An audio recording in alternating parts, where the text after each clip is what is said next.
And gentlemen, welcome to Blowing Rock Town Council Retreat this Wednesday, the 27th, 2021. Could I get a roll call? Ms. Howell. Virginia Powell here. Albert Gunn here. Doug Matheson here. Sue Sweeting here. David Harwood here. Okay, everybody's in attendance.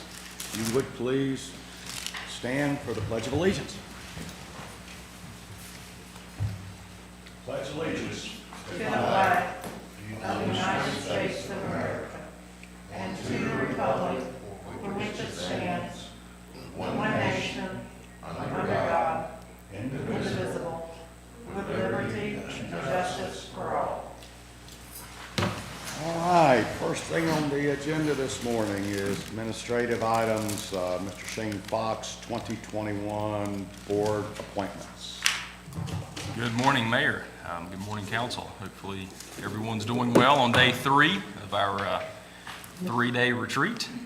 I do have just a quick PowerPoint similar to last year to run through on some reminders on our board appointments that will officially take place at the February council meeting and go into effect for the March timeframe.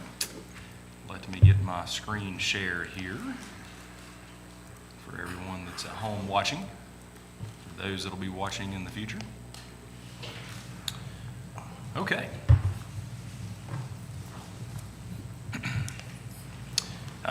Just real quick, just a few slides here. We'll go through each one of the boards, the number of seats, and the individuals that are having expiring terms and those who have applied. Please ask questions if you have any now. I think everyone had a chance to receive a copy of the full list of applications last night through email, and then several of you, I think, have copies at your desk. So we'll go through the seats open, a little information on the board seat requirements, and then what the next steps will be. So first we'll start with the planning board. For this year we have 4 seats open in 2021. Overall, the planning board has 9 members, so 8 members that live within the town limits and 1 within the ETJ. So just a brief history of the planning board. It conducts studies and makes recommendations to the town council on matters related to growth and development of the town. The planning board reviews all requests of new subdivisions, all requests of zoning changes, requests for new commercial development, and makes recommendations to the town council. The planning board reviews any proposed changes to the land use ordinance. So I'm not sure what prosed is. I apologize. Late night last night. Expiring terms, 4 individuals that have served the town well. Kim Hartley, Pete Gerini, Pierre, I guess is his official first name, Joe Papa, and Harrison Hurst. Harrison's our ETJ representative. We have 5 applications: Joe Papa, Pete Gerini, Sam Hess, Catherine Perry, and Brandon Walker. I think Brandon is what he prefers to go by. I don't think that's his first name, though. He prefers to go by Brandon. So in this situation, we have 4 terms expiring. Now, the one ETJ, we do not have a representation right now or application for someone within the ETJ. So I need to, I guess, check through our procedures and see that spot may remain vacant. I know that's a requirement that we have. So we essentially right now have 3 expiring terms with 5 applicants. None of the 5 that have applied fulfill the ETJ requirement. Do you have any information on those who are currently on the board and their attendance? Ms. Pillary, do we have the attendance? I can get that from, yeah, I can get that from the, I actually have the minutes, but I can email Tammy and get her. Tammy probably has it. Okay. Before I'll go ahead and do it. Yes, so before February, we'll send that out. But right now, we technically have 4 expiring terms, 3 of which are members that live within the town. All 5 applicants that have applied live within the town. So we have 5 applicants for 3 spots, with the ETJ position currently not having an applicant. It's always been a hard one to fill. Board of Adjustments, so we have 3 different types of seats available here. So we have 2 full-time seats, 1 alternate seat, and then 1 ETJ that's open for 2021. So a total of 4 seats. The the breakdown of the Board of Adjustments is that we have 5 members that live within the town limits and 1 within the ETJ, so 6 total, with 3 alternate members. So little odd breakdown there. Overall, the Board of Adjustments utilizes the land use ordinances, establish regulations for use and development within the town. An owner, of course, can request a variance for specific regulations in the ordinance. The Board of Adjustments reviews that variance request. Board of Adjustments also hears appeals from any persons that may disagree with any order, directive, or decisions made by the zoning administrator. Of course, in 2020, short-term rentals became a hot topic with the Board of Adjustments hearing 2 cases that lasted, I think, a total of about 5 meetings overall to be heard. So we do have 2 full-time members that have expiring terms. I should say 1, which is Buzz Helms. Tom Dixon is a full-time member that has resigned his position. His term has not expired. I don't believe his term was expiring, but he has resigned his position. We have 1 alternate position, which is Lee Rockamora, that has an expiring term, and then again, Harrison, who is our ETJ representative on the planning board, is also our representative on the Board of Adjustments, and so he did not choose to reapply. So we do have 2 applications of Stephen Schuler and Lee Rockamora for those positions. So I think it's probably similar to last year, where we may want to consider reaching out to the applicants of the planning board to see if any of those would be willing to fill a position on the Board of Adjustments. We do have on the Board of Adjustments 2 alternatives right now, or 2 alternates right now, which is Jim Steele and Sarah Murphy.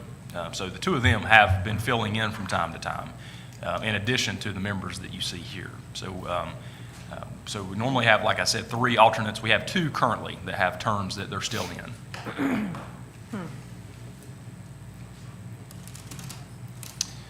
ABC Board, fairly short and sweet here. The ABC Board oversees the operations and management of the town ABC store under general statutes. There are 3 members of that board. 1 seat is open in 2021, which is Sylvia Tarleton, and we have 1 application, which is Sylvia Tarleton. Why is this such a small one? I don't know. The number, Why is it? Why is it only 3 feet? For us, it's really not a whole lot that you do because everything is operated under the state statutes. So, other than just general operation of approval of what the manager goes and distribution, there's really not, everything else is pretty much set in stone that you do. There is a lot, that they do, but I mean, most of it is you operate under state statutes. Even though the town appoints it, you mainly operate under the state. it has been 3 for as far, I think, back as the charter itself. Obviously, that can change at any point, but it's always been 3 as far back as we've had an ABC board here within the town. TDA Board, Tourism Development Authority promotes, solicits, encourages tourism in the town of Blowing Rock in accordance with adopted town plans, policies, and administers the appropriation of the room occupancy tax proceeds. This authority also studies the impact of tourism, this year more so obviously than in previous years with the study that's going on of the town, and develops strategies to minimize any negative impacts of tourism on the town. There are 4 groups here. This was changed, I believe in the summer of 19 is when the makeup of the board was changed. So we have Group 1. Lodging has 2 appointees, so a total of 5 members on this board. 2 appointees must be from the lodging industry within the town of Blowing Rock. Group 2 is 1 appointee from a business/tourism related. So it can be either a business within the town or tourism related business within the town. Group 3 is at large, so it can be someone from any walk of life or business venture or professional career. And Group 4 is our town council representative. In this case, it is Ms. Powell, who has a term that expires next year. So she's in year 1 of a 2-year term. So overall, we have 4 groups here, total of 5 members. We have 1 seat that's up this year, which is Mr. Dean Bullis, who represents our business tourism. And we have 2 applicants, which again is Dean Bullis and Brian Summers have applied for that position.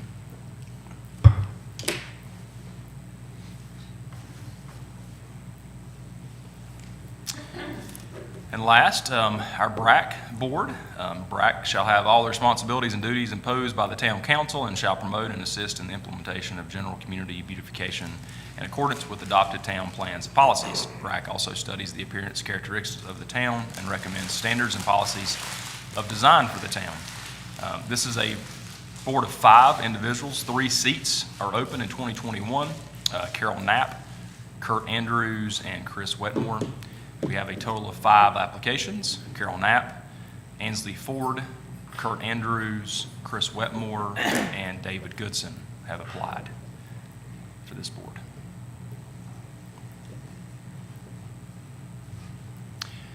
As a part of your packet, I believe each person has filled out an application, so it's a fairly lengthy, probably stack of papers to go through, but please feel free to ask any questions now or between now and obviously the February meeting. We'll have you the attendance records along with the years served. I think that's probably appropriate to send as well of each one of these expiring board members. And everyone, all the applicants meet the requirements? Yeah, this year I do not believe we have anyone. I went through, and I think we did as well, looked at the addresses. Don't think we have anyone that's outside of the requirements.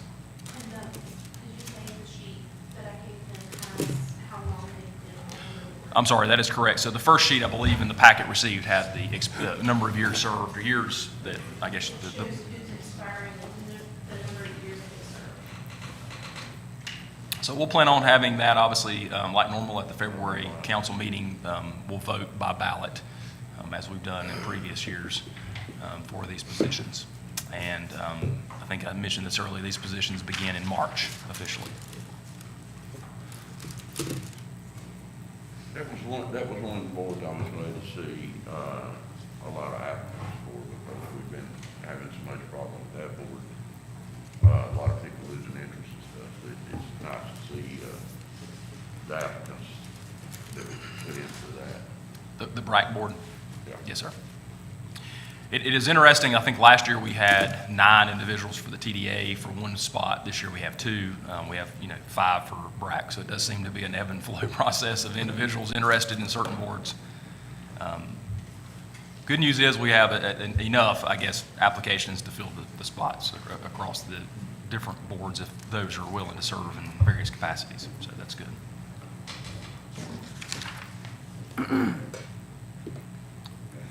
Any additional questions regarding the board appointments? I did fail to quickly go over the agenda today. It's a fairly short and sweet agenda. The times listed here obviously are not probably accurate, given the fact I think we finished the first one before we should have started it, just about. Next, we have the Blowing Rock Historical Society to speak towards 1888 and the Edgewood. A brief, I think, conversation about sustainability, and then we'll go into prioritization for 2021. The plan there is I will bring up a list of our topics over the last 3 days on the screen. We'll add anything that I've missed to that, and then we'll hand out sheets like we did last year, and we'll rank those in kind of a 1 through 10 pattern individually, and then we'll combine those totals to see obviously which topics received the most points to re-rank them as an overall summary. So I think we'll probably have this accomplished, give or take by lunchtime today if things continue to move at the pace in which they're moving. So any questions from anyone so far? And I did fail to mention, I do think we have, I've been made aware of another topic or 2 that we'll bring up on the backside, one being the CUP conversation / ordinance packet that Mr. E.B. Springs passed out. I'd like to address that, I guess, towards the end of the topics, if that's fair with everyone. And then, of course, anything else that you'd like for us to bring up at the end, I think is appropriate to do so prior to going into the prioritization for 2021.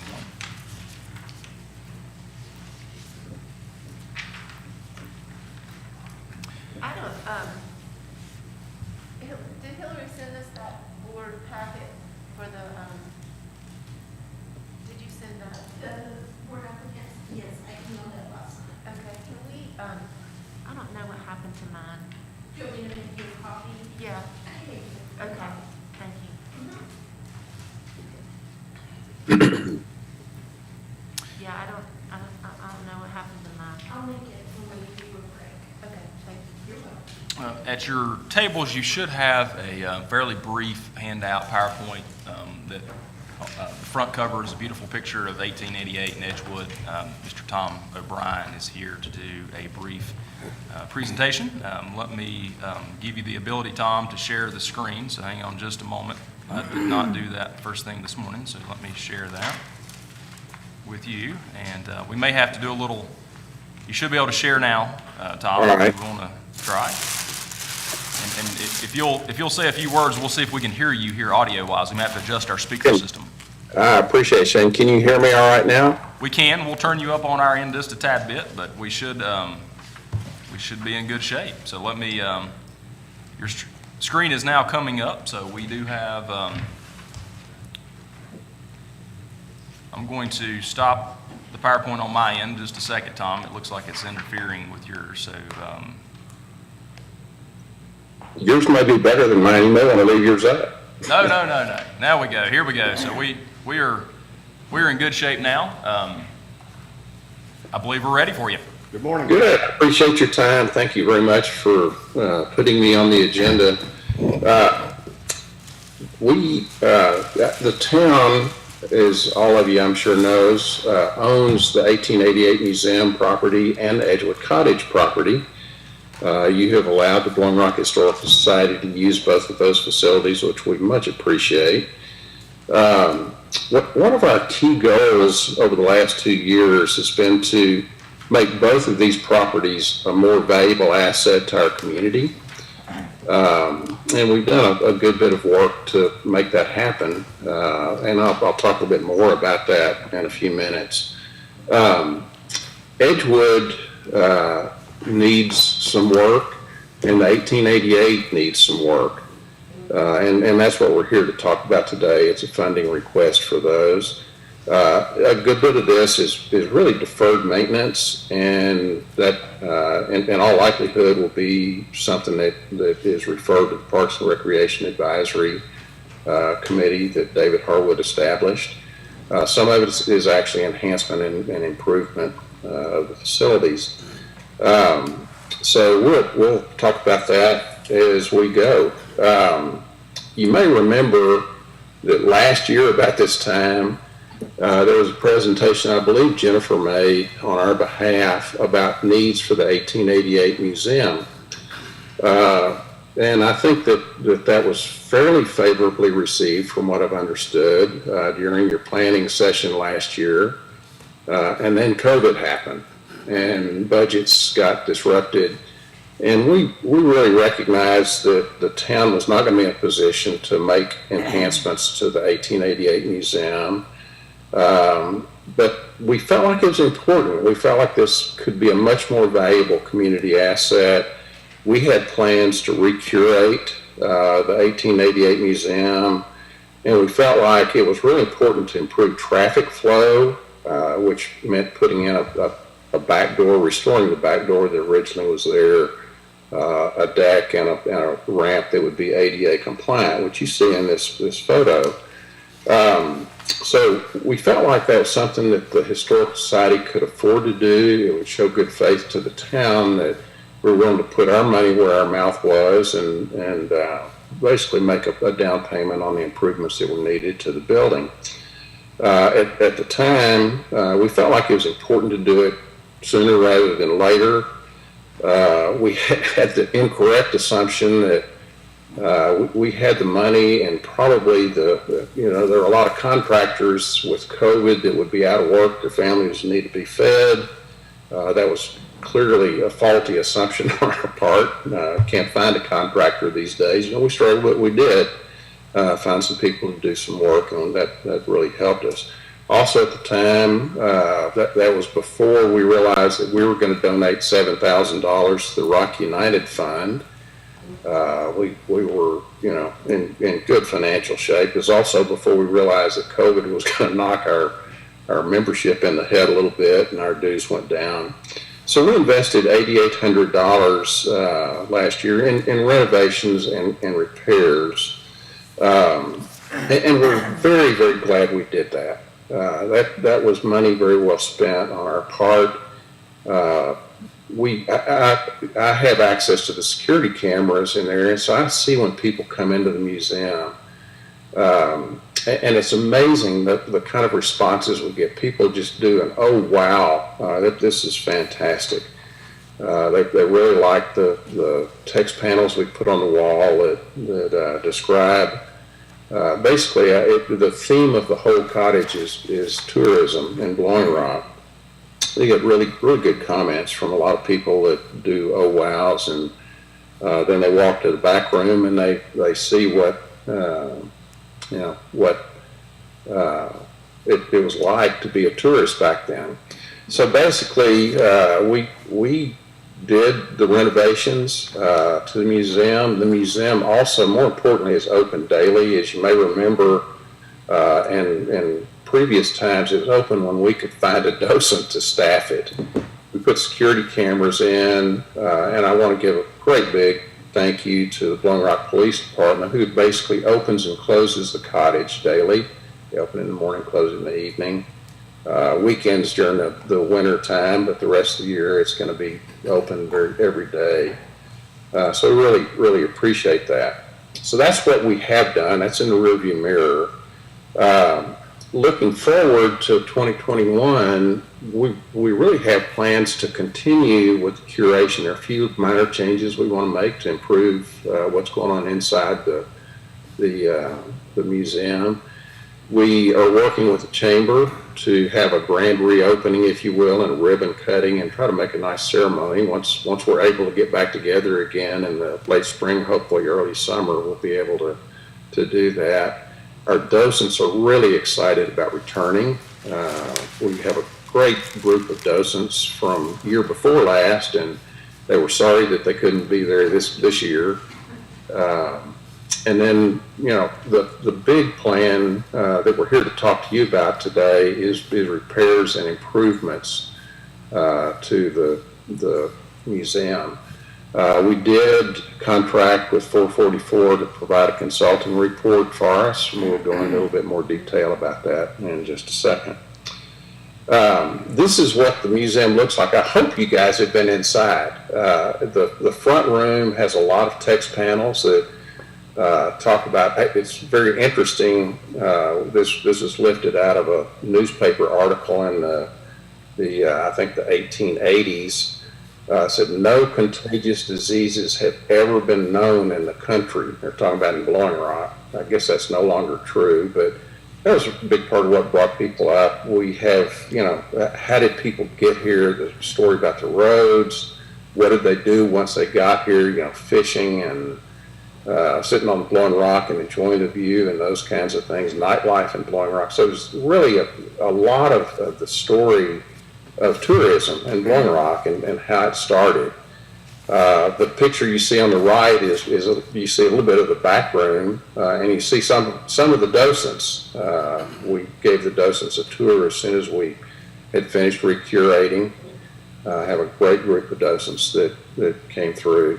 And the interesting thing about the back room is it's startling when tourists come, visitors come, they walk in, and they realize that, these were pretty affluent people that were staying in this particular room.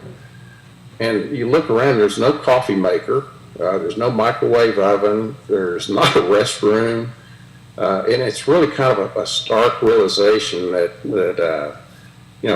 this is the way people lived back then, and this is kind of living high on the hog was being in a room like this. So that's sort of the story that we've done with the museum front room and the back room.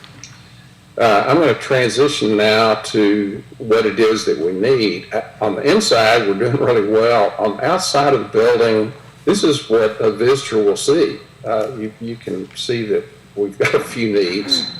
There's really a lot going on, and I would call a lot of what I'm going to talk about deferred maintenance. We clearly need to repaint and do a number of other things. So I'm going to go through basically what the 444 report gave us. The town had also had an engineering report done a little over a year ago.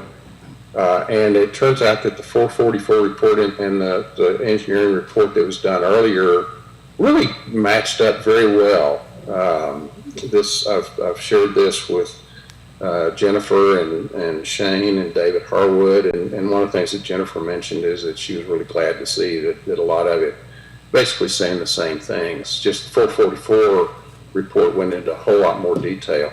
The first item on the list is floor safety. I have personally witnessed two people stumble as they walk from the front room to the back room because the floor is very uneven, and that sag needs to be taken care of. Now, one of the things that I will tell you is I'm hitting this at about 20,000 feet. There's a very detailed report that has been shared with Jennifer, with Shane, and with David Harwood, with all the details in it. So we're just, kind of summarizing it here. So the floor is the first thing. Second thing is the chimney. I've worried since the first time I saw that a brick is going to fall off the chimney and bounce over and hit somebody on the head. And 444 did, in fact, conclude that is a serious problem. They feel like the whole chimney structure is compromised and it needs to be repaired. It's unsafe. The third item, the windows. I think one of the windows in the place can open. It gets pretty hot in there. Most of the windows just, no longer are operable. So they need to be replaced, and we put more efficient windows in also. And it's important to us, and I hope it's important to you, that the 1888 be historically more accurate. It is fairly accurate today with a few minor exceptions. So any restoration that we do and what has been recommended by 444 really puts in things that look a little bit like what you would have seen 120, 130 years ago. The next is an enhancement. As you know, we added the porch and the ADA compliant ramp to get in the back door. But what we really want to have is a cover over that porch. That's the way that the building originally was. We want to restore the look of that. It's on the park side. And another benefit of having that is right now the back door has to remain closed in case it rains. It'd be nice if we'd be able to open that back door and not have to worry so much about a little bit of rain coming in. So that's an enhancement that we would like to see made to the museum. This is a photograph I found this morning, actually, of the 1888, of the cottage when it was in use. As you can see, there were a number of them. And to the right side of this, over on this side, if you can see my cursor, is Memorial Park today. So as you can see, the porch was on the park side. As you know, today the porch is in the front, or the entry is in the front. That's new, and we chose to keep that for traffic flow, and that's a nice way to enter the building. But the porch should be on the side, and you can see what the roof looked like. So the next thing is repairing the front porch cover. The wood is rotting on that front porch. It probably was not installed as effectively as it might have been. A lot of the structural members of that porch are in bad need of repair. And last but not least, the building needs to be repainted. And the gutters, if we're going to put a new roof system in, the gutters need to be replaced. And so that's part of the recommendation that 444 made. The budget for this, 444 did a very thorough job. There's a detailed budget that's been provided to Jennifer, Shane, and David. The budget's $45,125. I think that's a good cost estimate. I think 444 did a very thorough job of that. So that's our request for the 1888 museum. And I will now shift gears to Edgewood Cottage. And Edgewood, by the way, we appreciate the fact that you guys replaced the roof. This is an older picture that you can see from several years ago when the roof damage was starting to take place. And I can tell you that I was getting phone calls almost every 2 or 3 weeks from Lee Carroll at Brom, because her window looked right out over our roof. And she'd say, Tom, some more roof tiles blew off. So thank you for replacing the roof for us.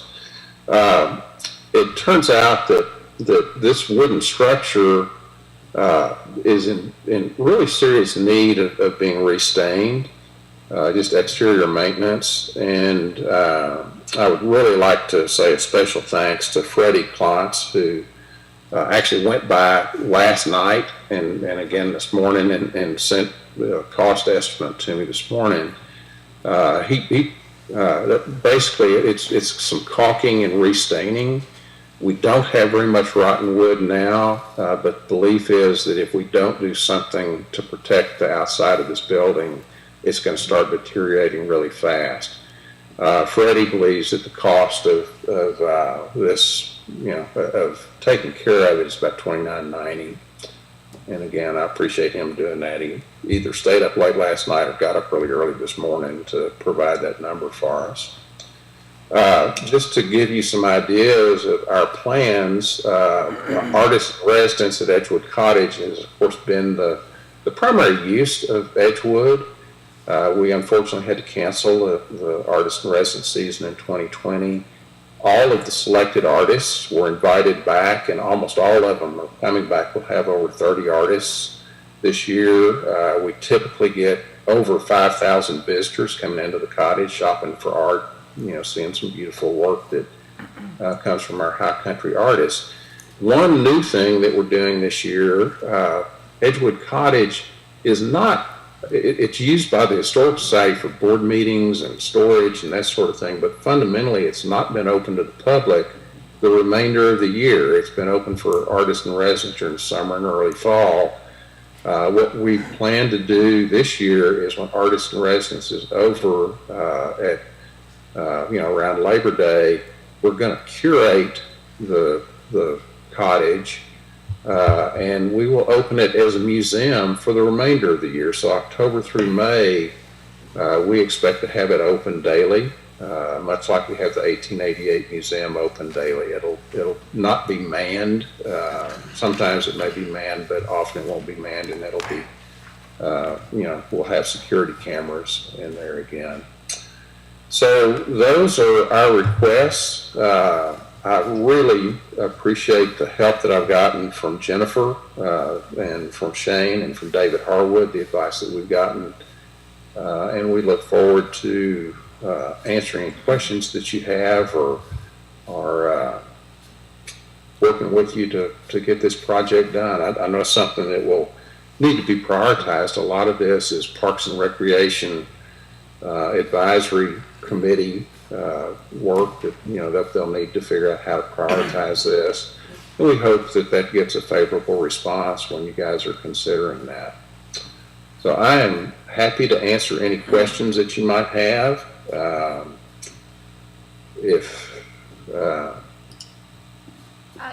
Tom, it's Virginia Powell.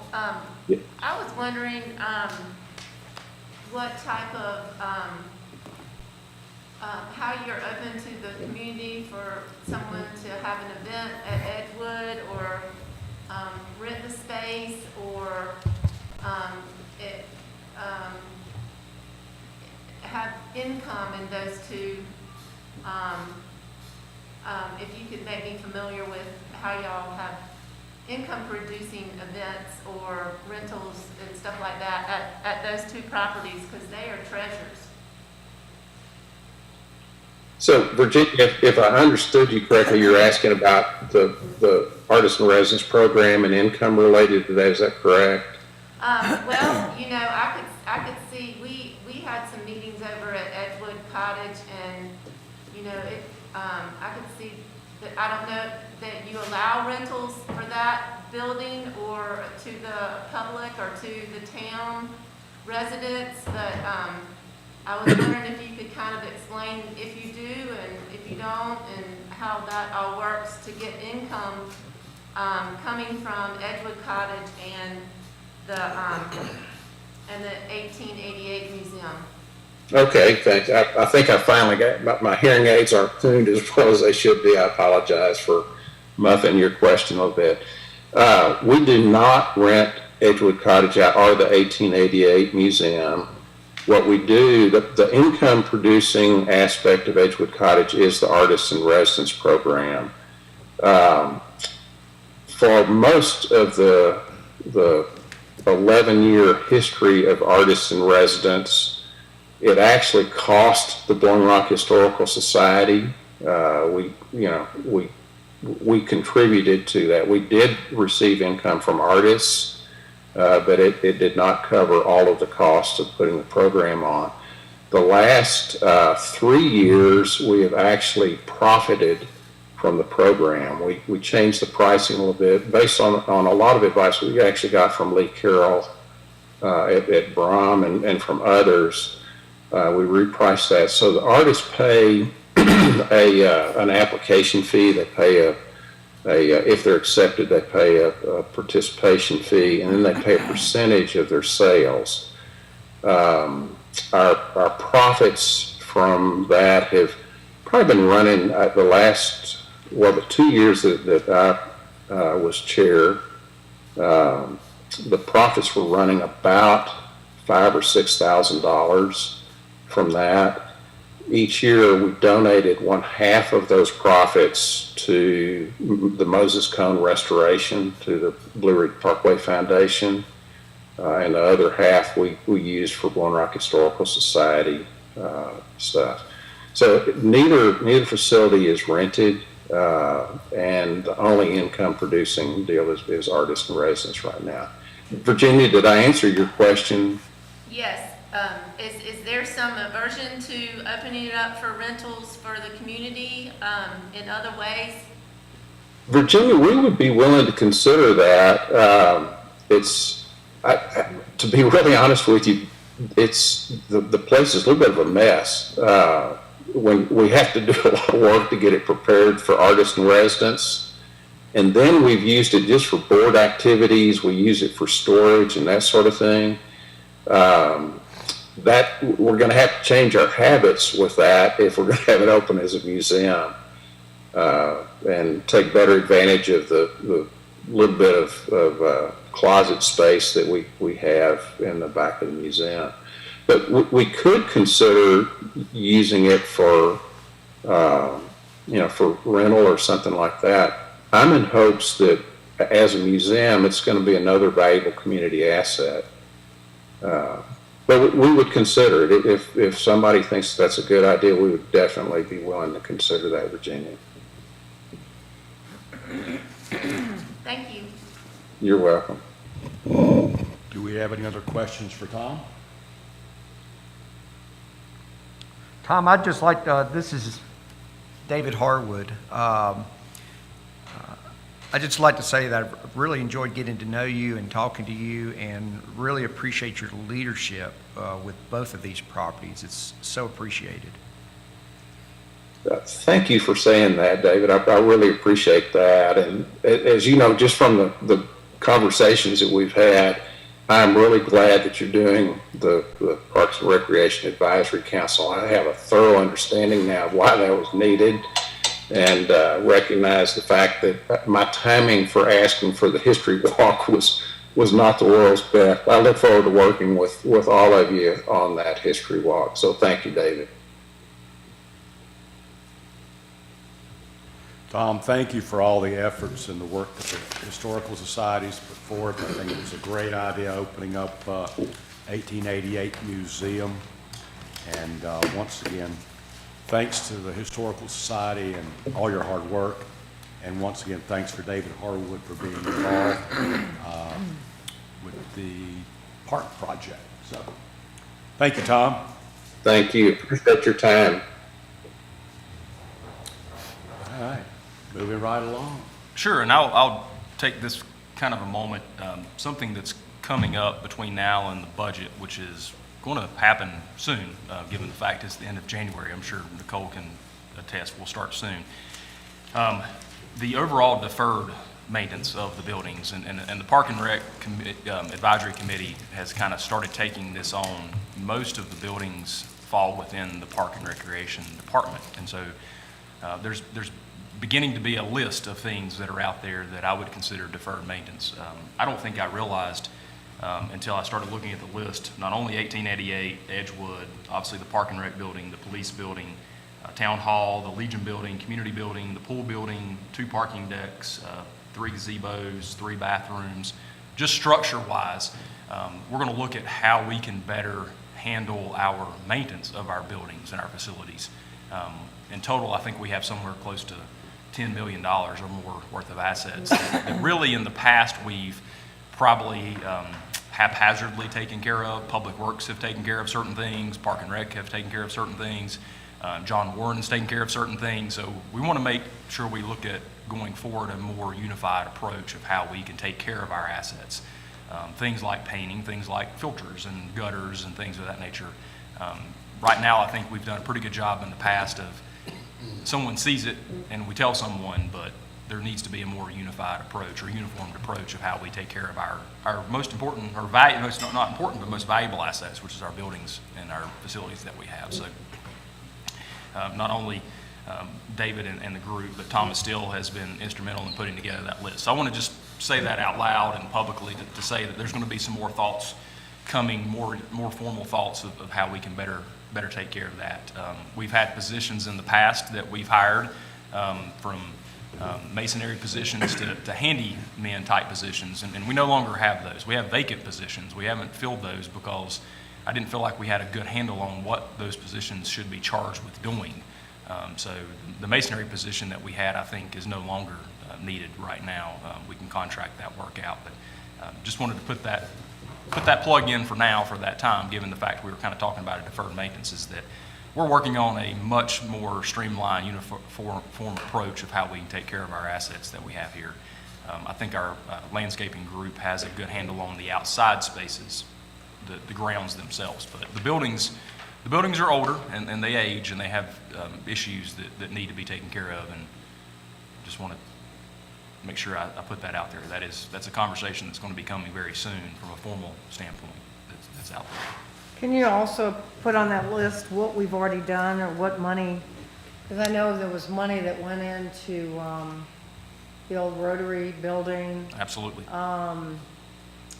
and police station and Parks and Rec. So I know we've done some. Absolutely. Obviously not enough. I would say that what we've done from a remodeling standpoint has been great. I think what we've failed to do is probably take care of the normal things like you would at your own home. You know, the normal things that you see, from chipping paint to gutters that aren't flowing properly, and it's simply because of the fact that I think in the past we've relied on less buildings. We've grown obviously exponentially in the last probably 10 or 20 years with the number of assets we own.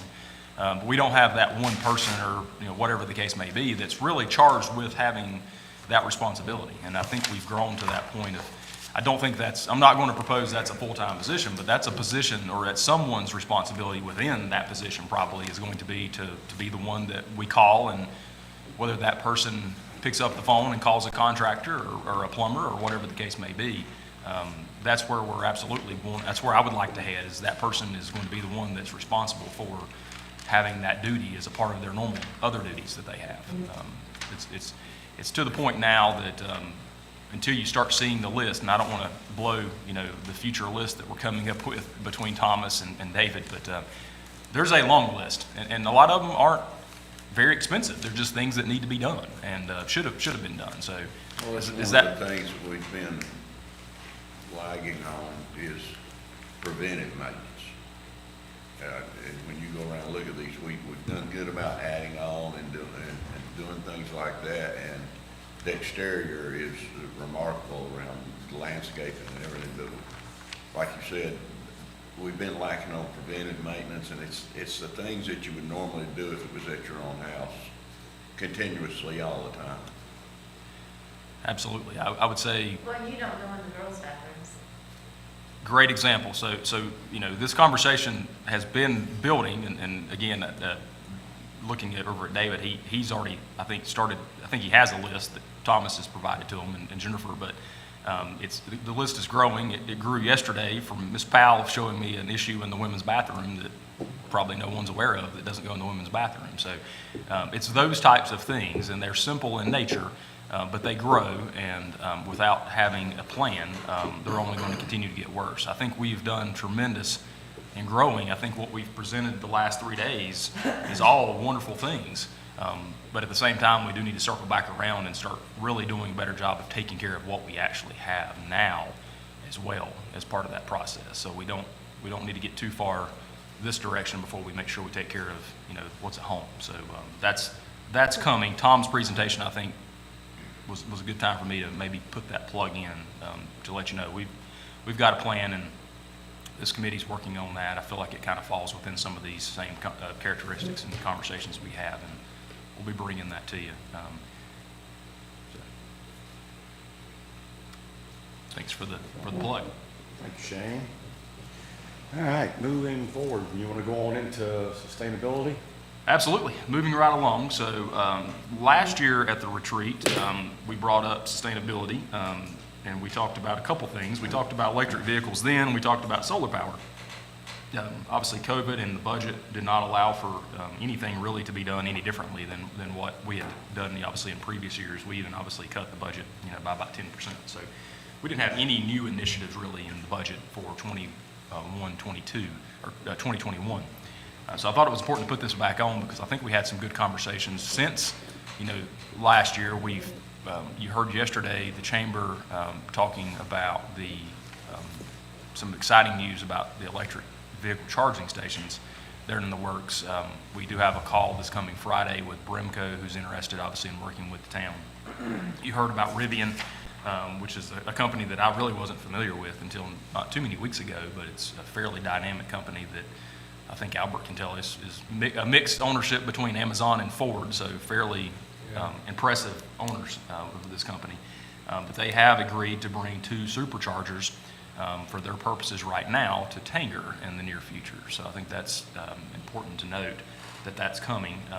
Superchargers, I have been told, and others please chime in, are so rare that when they come to an area, obviously those that need them realize it pretty quickly. So the conversation that we were having yesterday, I think, is worth thinking through. Is we have 2 level 2 chargers now in town at the parking deck, and that's all from a town standpoint. And we will have conversations on Friday with Bremco about what their plans are, if they have plans indeed to bring additional chargers or superchargers to the town.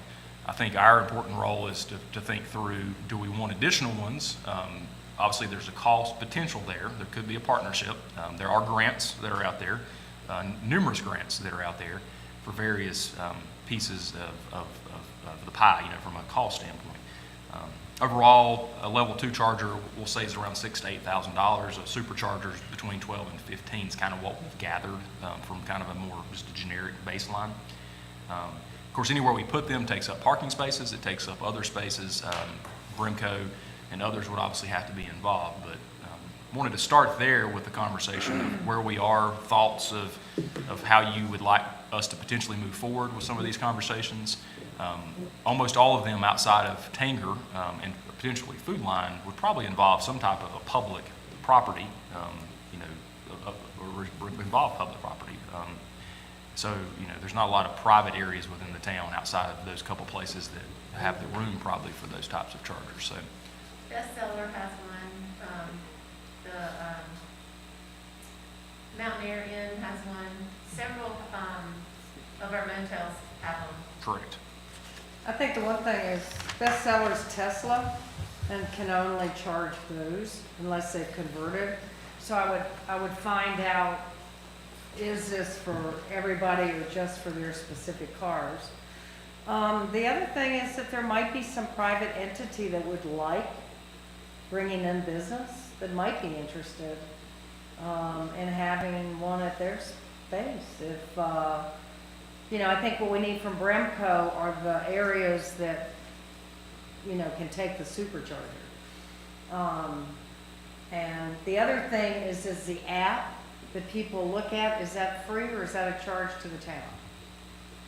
I don't know that. I mean, that's a question. Our town app, the one, our, My understanding is those apps are separate. Like for the motorcycle, there's a charge for us to put where our motorcycle parking is. That's what I was told. so the, make sure I know what you're referring In to. other words, people come into town and there's an app that tells them where the chargers are. Yeah, so like Dan Phillips was telling me about his, you get an app, we need a Tesla owner in here talking to us, but I think you get the app or. Come with the car. Yeah, I don't think that's on, they have, you know, it's like the gas station apps. You know, you're gonna wanna know. So there's something in the charger that lets them know where it is? Yeah, there's Yeah, I don't some- think that's a charge that we do. Because my understanding is the motorcycle, for people to know where our motorcycles were, that the town was gonna have to pay for that, and that's why we hadn't let people know that. No, so the town does have an app, I've got it pulled up here, that's through the High Country Council of Governments that they operate using our GIS system. And we do pay a very small fee, $100 and some a year. It's Nothing. very, that does, and this is a stagnant site, so it's not ever changing. So this doesn't give us any ability to know where parking may exist today. This is just overall an inventory of what we have. And it does list our two charging stations here. If you zoom in, you can obviously see where those are located, based on our little legend over here with the yellow box with the X through it.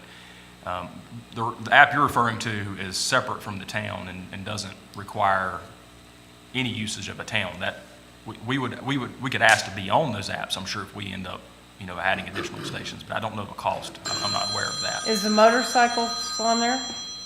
It is, so. Are it's- motorcycle parking? Yes, it is. There is one at the ridge line. Get on Here's- mine.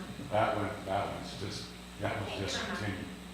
It's not operational. Oh, I know that because Rich didn't have enough money to operate it. That's right. Turned out he didn't have enough money to operate the business. Tesla put it in for, Is that a little motorcycle? It is. Oh, okay, I can't see that far. It's there. Tesla put it in for Bart. Okay, And it came. Bart ran And it. after a certain point, after a year, well, good. they had to pay for it. So But that, it's if you there. go to our website, that's under parking, If you paid money. or what is it? Yep, so if there is an app, but if anyone that goes to our website scrolls There's an app right now. to GIS maps, you have 4 different options to pick from. Parking and restroom visitor information, our municipal app, which includes our tax lookup zone. Yeah, that's the one I use. Fire and rescue, which gives you obviously your water source locations, and then the Woodlawn Cemetery, which is what Matt was using a couple days ago to show us our current inventory. And these are updated frequently. The parking and restroom map is updated just a couple times a year, but really this hasn't changed much. So what it gives us is handicap parking, parking, electric stations, parking overall, from a red standpoint. Okay, What we were referring to is if we ever get to the point of having paid parking, obviously we would need this app to become a dynamic app that would give individuals more opportunity to know where paid parking is and where it may exist. We and could how use- many? We'd utilize that through the kiosk system or whatever we choose to do, obviously, at that time. This is just a stagnant map to let you know the location of where parking exists. Okay, great. What you need to do is when you're on the phone with Brimco, find out if the Devant field are down by the pool, because they have high voltage running up on 221. See if one of the supercharging systems can be put there. I know that Charles said yesterday with the company that he's talking about, they wanted to be on 321 and near the parkway. Is what he was talking When you about. think about it though, 221's near the parkway. But it's not on 321. Yeah. If We can move it. if they could be on our new property, I'm worried about Tanger. I don't think we should rely on Jake Crew closed there, COVID. should rely on Tanger to support, you know, supercharger or whatever, say, oh, Tanger's got it, we're in the clear. You know, I think we should think about having it for the public. I've never seen so many Teslas in town as this year, and that might be part of, Roger. You know, if, you know, I don't know, like, what percent of the population, and it would be really good if we had somebody that owned a Tesla come in here when we're having that conversation, because they have a different mindset about, you know, like, who was it, Sam Hess or somebody, that Charles said, you know, they need to get to a certain, or his son, you know, they have anxiety, they need to get to a certain place, and, I mean, to help us with how the customer looks at it. And, you know, it was real eye-opening to me when my client said, oh, you know, I'm gonna pay for my own gas, and the town of Little Rock's paying for it, that's crazy, you know?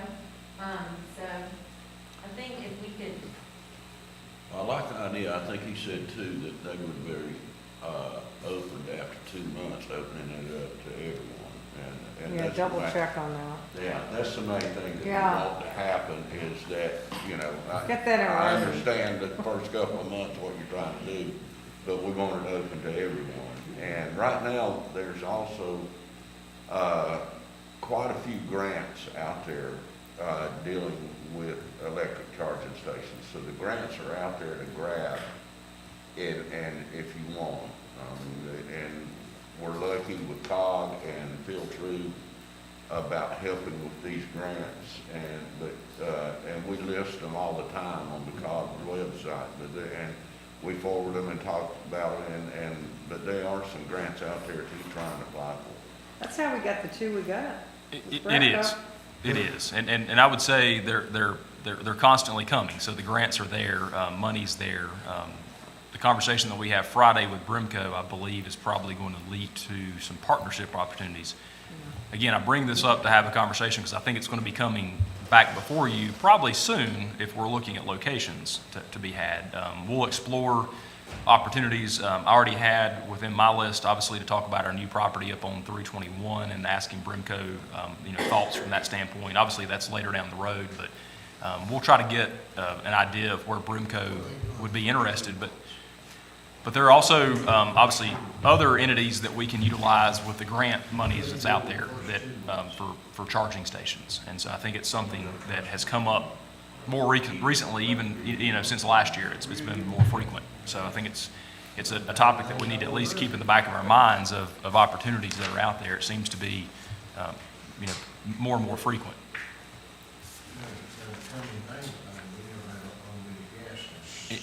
so should we, keep that as open for, after you talk to, on Friday and? I think so. So the chamber has, and so in full disclosure, the chamber, I guess, has put together a small group that includes Ben Powell, He's a nice guy. which you know, I like him. and Dan Phillips, who owns a Tesla, and Charles Harden, who has a son that owns a Tesla. And I am in it because of, obviously, the town's perspective. But that's kind of the group they've put together. And I've been somewhat MIA in the last couple meetings because of various town functions, but I'll be a part of the conversation on Friday with Brimco. But I do think there's other conversations, like with Rivian and others, that need to be had and will be had for us to start thinking through. So it's not a new concept. It's something we've given thought to, if that's an area we'd like to potentially allow our space to be utilized for. Well, and I don't know if our two chargers are obsolete now, and they should be more universal for different types of cars. I don't know, and maybe that's part of our conversation. I don't know, if they need to be beyond a supercharger, or, I mean, all these are new terms to me. We don't have a electric car. Supercharger couldn't go over here, we don't have a power source for it unless Brimco ran it. But, yeah, I mean, can Teslas only go to the Tesla I charger? think that's the ones that Ours, Yeah. ours are, Yeah. but the ones that bestseller used to be just for Tesla. Okay. Now, maybe that has changed, I don't know, but All that amounts to That's is the connection. that was my That's understanding. what Canyons was too. It was just a Tesla. Others went out there? Well, let's have, It was. let me The be an ones that you adversary. charge for, what do they do? They put a credit card system in with them? I mean, Well, I know speaking you're from gonna have to someone who doesn't recoup some of the price, and they were talking about being charged. The So- ones, like the Rivian, not Rivian, but one similar to what Brimco, I think, is discussing, have a credit card option. They have a pay app option as well, so you can pay for that. But it is a paid-for service. Well, and I would, if we're sharing our real estate, and I know a parking space is, not much real estate, but it's very precious to us, then we need to have some control over it. Okay, if there's some kind of partnership and they wean us off or whatever, but,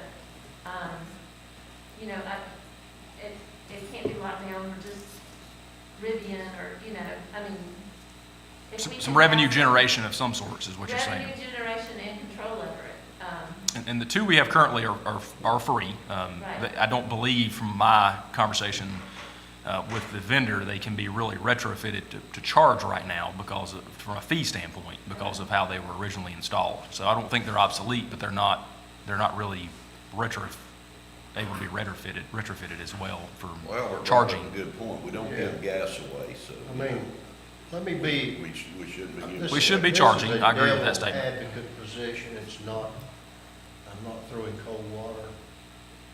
Right now, electric cars are a novelty, but they're going to come. Technology is getting better. If I find one that gets me to the beach, I'm probably gonna buy one. Right now, they don't have any. But when's the last time we made it easier for us to buy gasoline anywhere? I mean, maybe we should not rush. These people that make electric cars are gonna see to it that they can get charged, or they're not gonna be able to sell electric cars. And that's the way it's going in Europe right now. And some of our bigger cities, on big highways. Huge charging stations on the Tesla. Huge. So, I'm just throwing that out there. They do charge them. Tesla, I just looked it up, supercharger cost for 1,500 miles is $122. So I think that was something we did over here, is that we didn't, when it converted to us, we didn't have a way to charge the person, and we were struggling with people parking there all day, Yeah, Hog in the and place. taking up the spots, That's so. been a huge thing in Hickory. People Right. getting If fights. there's a way that Bremco knows, I think what Virginia was talking about was that you charge, this app says that they'll send you when your car's ready, and that, then you're charged a parking fee or something if you're sitting there. I think if we retrofit those over there also, that we need to look about moving them up to the upper deck. Yeah, there was a reason, we asked why they put them down there, they said that was the best spot.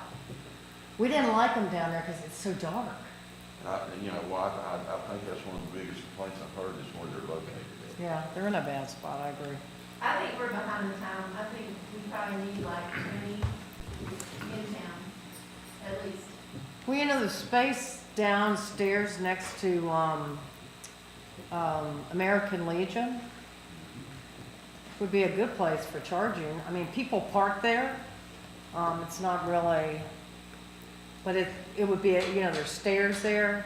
I mean, they could get up. That Well, would be, And it's based on where Brimco says. I mean, we might have to, if they can give us more than one choice. That's why I said the pool area down at, or Devant Field. well, Because you gotta be parked for, say, 2 hours. and we want them down there. We That want to just get tops people you off off. of, That's right. here, You park them down there, they charge them down there, they walk uptown. and then they just pay a parking fee.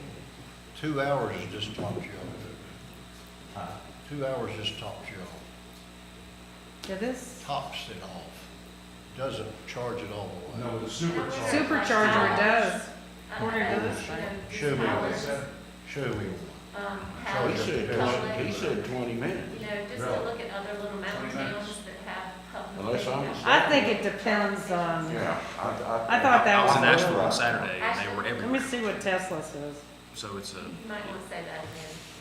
I believe, so what I'm hearing is Still when wonder we, why we're doing it. We're interested. when we're having the conversation with Brimco, that we're obviously interested in hearing from Brimco what some of their thoughts are, and potentially partnering with them with whatever that looks like, will obviously be brought back to the town council to discuss. And how profit revenue can be split. Sure. They were the ones that got the grant. Brimco, That's how we got the Yes. ones down here. yes, and Brimco's who benefits from the ones that are down there. Plug in for about 30 minutes. Well, wait about 1 year, and you're I gonna said, see one it thing took down, 20 minutes up here. putting these things everywhere. Dang. So Brimco being our local power provider is going to be the one that's probably the most logical one to deal with from a power standpoint. So that's, I'll report back. Sounds like we're all interested in hearing Is more. Sky Best do it? I'm just trying to make a Not that I'm point aware that of. No. the more they sell, the more they're gonna want. Ford is not gonna only be the seller of the car, Ford is going to be sure that you have a place to charge that car, or you're not gonna buy that car. Well, that's why the grant money's out there, so we need to take advantage of that. Well, what I'm saying is, I'm more of a market-oriented thinking person than us just flying in there and putting chargers all over town. Let's see You what ever the heard market that thinks. they build the church and they'll come? And they'll, But they're doing it, Albert. they will increase their volume of Oh, charger yeah. installs according to the market share of where their cars are being sold. Virginia made a good point. This last year, we saw, every time I turn around, I saw a Tesla up here. I know what it looks like now. Huh? I know what it looks like. But we're Yeah. behind, Albert, we're behind. And where's your Go closest to dealer? Asheville, go to Charlotte, go to. Well, I agree. Charlotte's your closest I was in Canada, I mean, I saw a Yeah, but the charging problem station is in- charging it. I don't want to go to the Buffalo. beach and have to stop at Huge. Wilkesboro for 4 hours. but it wasn't owned by any town.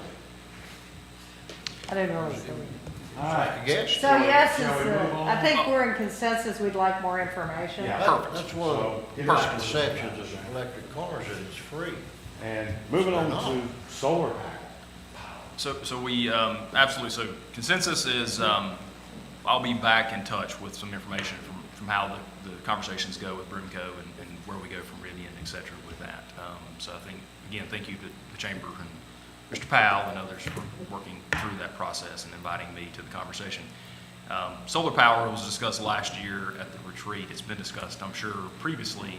Other towns have taken on much more larger initiatives of going green by certain times. We here have, I think, discussed it, but not really put anything into action. So this is just, again, just an open conversation. Since last year, we've not made any progress towards any green initiatives that I'm aware of. We haven't spent really any capital. We talked last year about any new buildings or any potential change of solar, utilizing solar power, if that's something as we move forward with some of our public buildings or any additional buildings that we would build in the future. Of course, we haven't built anything since last year. But just want to get your thoughts. I think Mr. Harwood brought this up last year, and I know it's an interest of yours of utilizing solar power. And of course, Albert has it on his home. I believe we've all heard that. So Well, you need to also keep in mind, once again, Brimco is involved, particularly if you have the switchover system to where you transfer excess power to Brimco, they have to be involved in switching systems. There's also a charge now. They're charging. Yeah, they charge, and it's a heavy charge for the equipment, is it not? Yeah, You're actually buying in there. but you can use it for your own That's right. and not have to do, not to, that's mainly if you're going to sell it back to But Brimco. there's no good way yet to store the excess electricity. That I don't know. Or what? There's no good way to store the excess. You cannot store the excess. Sure there is. Yeah, with a lot of batteries. Yeah, batteries, Generex went huge into it. They're gonna abandon generators one day. Are you, I can't get the guy, David knows, David and I know this guy who put my solar system in, and maybe he's been killed, I don't know. Now, Brian's around. What I might suggest on this particular subject is, solar power, there is solar, you generate the power and you use it immediately, and then you generate the power and you store it and use it later.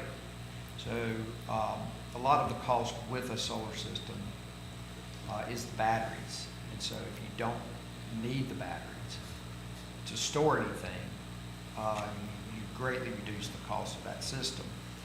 Office buildings are a really good example. Town hall is a really good example of something that doesn't need batteries. So, not today, but yesterday, we would have made a fair amount of power that we could use immediately for the lights and computers and everything that we were using simultaneously. Since nobody's here in the evening, we really don't need as much power than like you would at your home. Your home probably needs batteries because you're using power when the sun's not out. And what I might suggest to dip our toe in the water with something like this is get a baseline for this building, for instance. I'm going to use Town Hall. Get a baseline. What is our power usage? And that's easy enough to gather. And then let's look at putting panels on this building, what that would generate, what that would save, and what the payback would be. When I made that presentation, it's about a year ago, the payback was about 7 years, but the panels are, the guarantee on them is 20 years. So after they're paid off, the return on investment was about 7 years. So after that, it's 13 years of free power.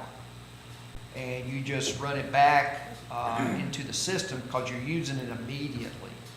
But let's say on a Saturday when you're not here using the power, but it's being generated, it flows back into the grid, and you can actually get a credit from Brimco on a reverse meter. I think that we could look at that for something like this building. I think that the exposure that we would get to the public and Memorial Park because of our south face, we have a perfect south-facing hip roof here too. So look at maybe doing that on Town Hall, do some analysis on that. If that looks good, then we can apply that to other public buildings, the water plant, the Public Works building, all these other ones we could look at. As I was sitting here, I was thinking about this picnic structure beside the tennis court. What if that was a solar roof? Or bathrooms. Or dirt. Or bathrooms, you know? So I think there's lots of opportunities. I think that we could also eventually start looking at some electric vehicles for like planning and zoning.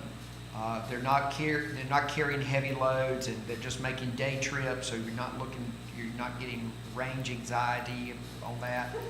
And we could put charging stations that are powered off partially from this solar roof off the bathrooms or something like that. So there's lots of avenues, but I think that maybe our first kind of dipping our toe in the water would be something like Town Hall, because it's measurable. We can see where we were before and where we were after and what the payback on that is. You know, the state rest stops are all solar powered. The state ought to have an avenue, and we might even know of grants that are available, but they're all solar powered now. And you walk in a building and the lights go on. When you go in the bathroom, the lights go off. Those are other things that we haven't considered. Our green initiative, we did do the hybrid cars, so we do have some attempt at it. Well, Kevin Powers, does he charge those Teslas with that? Kevin's got a small fleet of Teslas now. He plugs them in. Is he battery Device, capable now? Yeah, so the office down there is solar, but it is plugged into Brimco's grid. So it would be just like Town Hall. Being an office is using the power as it's generating. Anything over on the grid is thrown back in. And then they also participate in the as do I, where you lease a solar panel at one of Brimcoe's farms, Yeah, and you're getting credit for that. right. But That's just, I mean, literally, when they're plugged, when they have the Teslas plugged in down there, it's literally going into the solar panel, into the car. They don't have enough panels to actually power the car. It doesn't create enough voltage. Yeah. enough amperage. But, you know, well, mine is, as you know, I don't have anything to do with the grid. Mine Yeah, you're produces not feeding power back and into it. and I use it or I don't use it, right. which is why I want, a battery makes all the sense in the world if you're gonna go solar. But- For your situation, yes. They are very expensive. What's it cost to tie into the grid now? What's Blue Ridge charging? I don't. What were they gonna charge you, Al? To, One estimate I got, now, you gotta know that on a really good day, I have 7, what do you call those things? Kilowatt? No, those things up panels. panels? It supplies easily 50% of the power I use now. You know, Albert just lives there alone, but you got a water heater, you're using AC, that's a And pretty, all the cooking you do. pretty much, yeah. Now, I gotta guess. But I got a, You're happy with it? what's the guy's name? Brian Revel. Brian Revels. A brilliant guy. But Who we he hope's not has dead. never learned how to call people back. He just disappeared after you put your panels on. How much, this was after you did your project? Well, Have you yeah, checked the Caribbean maybe? Or, actually, he put in a huge solar field for Brimco.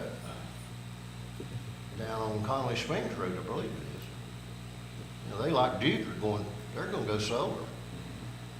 Are there other sustainability things that we can do, like the hybrid cars, the lights turning off in the building? I mean, We've got two hybrid that's cars. right, which Sue said we are doing Yeah. some things, but are there other that you know of, David, that, Yeah, I think I think we can, that's a very long discussion, but I think that, yeah, I think we can look at, you know, our low flow fixtures, we can look at bamboo paper, we can look at, you You know, can all, look at your light switches. you know, I mean, your motion activated How many times have I switches. turned the bathroom lights off instead of just allowing it to go on and go off when I left? Well, to answer your question, $10,000 $10,000 is the estimate I got for a battery. of Now, batteries. You gotta think a long Will time. Brimco want to allow you to have the reverse meter put in? with- They will, yeah, sure they I will. don't know, how did they quote you on that and the Oh, reverse switch meter? I had no interest in it, Okay. but I did find out, How about when? that they really monitor their system because when Brian put it in, there was a switch. And he had not changed the switch to not going to the grid and it was going to the grid. And they called me that quick. Because if you're feeding it in there and they don't know about it, some lineman could be fried. David, on the part F, is there any points for sustainability or any kind of, No. grant? You know, it seems like they might give you, That would be nice, but no, That's Okay. separate grant. yeah. I think we Quick could, points. I think if we were to hypothetically go down the road of having the scope of that project come to fruition and include things like solar panels on the new restroom facilities or picnic facilities, it would, you know, there's maybe some potential grant money involved in that, or at least some, obviously, You know, that might good be part of publicity your Park as a Fit part of grant. that. right, right. Yeah, there's no points for You don't get any points for that? sustainability. You don't, but, you know, I think what we need to do It's is, innovative. like David said, let's look at let's get some numbers on doing town hall. Well, I think that there's some really good low-hanging fruit right now. I mean, that we can pick. I think the longer-term vision is this this carbon neutral statement for 2050.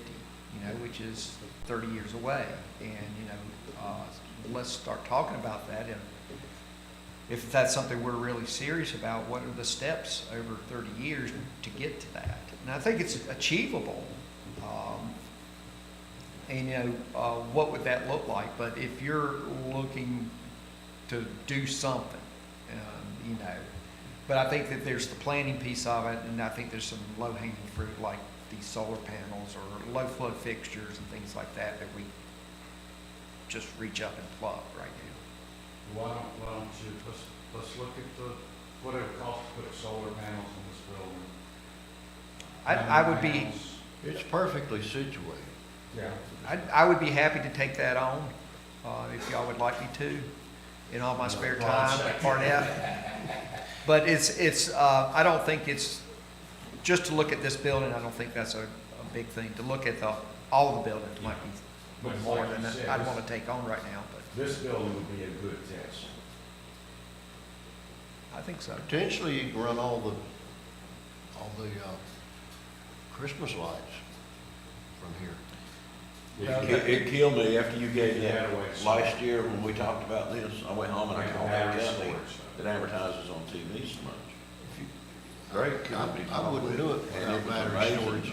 They had Again, me on my I computer. never looked, think about And $10,000. they pulled me up by satellite and looked at it. Long time pay that And they back. come and showed me a 24-hour visual of my house, the leaves. And they found one spot on my roof, and it could only handle one panel that they had that was large enough. And they said, Doug, I'm sorry, your house don't qualify for solar. Is that because Well, of Ron? that happens a It lot. doesn't get enough sun. That's Did the it problem. ever before? They the- told me if I wanted to take down some trees or take down the garage, I'd have Yours plenty of is sun. They were honest with you, Doug, because a lot of people won't be honest with you.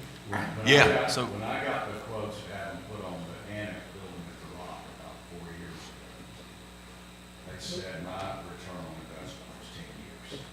And a lot of it was, well, one, the panels that come in 40 years have reached a definite time. But two, we have so much fog and clouds. And, the price of electricity Yeah, comes but into play. don't so- think, Charlie, just because it's a cloudy day, they still make electricity, not as much. Shane, do you want help with that? I do. I Okay. think I agree. Ms. Norman obviously is on the call, and anytime you all bring up something, she, of course, goes into the deep dive of how much we're actually paying for these things. So if you, we're about $6,000 a year just for this building. We're over $365,000 to Brimco for everything in town. Most of those are street lights, of course. We gotta get a- Say that But, again? so this building is $6,000 a year, just this building. Overall, we are at $365,000 this most recent year for all of our electric uses for Brimco. What's the biggest, water and sewer plants? Streetlights, I would assume, is the biggest. Well, I thought we paid Brimco. Always did for me. We do. We are, I can't tell you how many hundreds of streetlights we have in total, though, for that. So that's our biggest cost, I would say. Well, I gotta get a plug in for my former neighbor service. They're converting and have probably 50% there now. All flying bridges on all Navy ships are gonna be solar powered. What's on the flying bridge? Radar, everything. So I would say, obviously, giving our numbers, it makes complete sense to at least start looking into, like Mr. Harwood said, dipping our toe into the water to see how things may look. We overall obviously utilize a tremendous amount of power in town, just solar, just from a power standpoint. Electric vehicles, things of those nature. I would absolutely appreciate any assistance in that, that anyone would be willing to give to kind of put together some thoughts of moving forward, at least to flush out potential cost and returns and things of that nature. That would I do be, have another question. What are our zoning regulations on solar panels? And we've got to be sure that we put them on this building here. 1/3, Compliant. yeah, it's 1/3, 1/3 1/3 of the whole space. of the roof structure. Right. The And roof that's- plane. Why The do plane. we have that? Is beyond me. Probably the way it looks. I'm I assuming. don't understand why we Is have that. that a planning question? Yeah, the purpose of it, Well, I'm you sure, is mentioned- aesthetics. I mean, I'm sure it's an You aesthetic, mentioned but wind power. Now, we've had, you remember Doug? I remember it, I was on planning board. Wind power's the way to go, but I don't think you want to see a bunch of windmills in town, though. No, but they don't have to the be Rock would be a great big place for wind it. I have a picture of my kids with their hair standing straight up on that overlook there. the, Problem is, they do not operate well over 80 miles an hour. yeah. Well, I think we were told one today, you got, would take, it was either 75 or 80 The years. one up for there it on to- ASU. Yeah, before it broke even. Do you remember the one that Department of Energy Yeah, built and NASA built on top of Howard's Knob? yeah, that was a When nightmare. did it operate? It ran good till it hit 30 miles an hour and it shut off. Well, I will tell you, here's something to really think about. Blowing Rock has all three types of natural energy. We have hydro, we have wind, and we have sunshine. Now, I'm not suggesting anything, but there are communities that out there that have their own electric utility that are smaller than Blowing Rock. I've read about these towns in Tornado Alley that were completely wiped off the map, and they came back, put in 3 wind turbines at a significant expense, but they produce all their power. They charge those, and nobody in town pays for power. Right. You know, it's all handled through property taxes and all of that. So we're kind of unique in that respect. Mr. Fox, when you talk to Bremco, would you find out if there's a way we can retrofit those lights? Because we have so many of them, and we put the LED bulbs, but honest to God, we're getting killed on those. You know, speaking of. Will do. Chitola had a generator. Royal Lake had a generator. Did they really? Royal that produced power for the Navy Manor. I didn't And realize I was the building, Sid and Irene was the last ones to live in it, the White House that got tore down. Yeah, you're right. Your first assignment is to get Brian Rebels to call. I got this impression he has to come to your house before he'll come to town hall. Is that what you're saying, Commissioner? So I believe we have some marching orders, which is good. Throw it That's- away. Moving forward, Shane and David will look into possibility of solar for this building, see if Miss it's Sweeting. economically feasible. I'd love to at do this that. time. And, so, I'll help too. And Miss Sweeting, so that'd be Yeah. perfect. Awesome. all right, you all want to take a break before we go into, What are we doing, prioritization? Next Well, I was would going to be- say, before that, I think we have just a couple things that were brought up in the last day or two, just various topics, so I guess a potpourri type You thing. wanna We can go do it ahead? after the break, that's fine, but I don't think I just want to make sure that, as you've asked me things, I bring those up, so we can definitely do it after the break, though.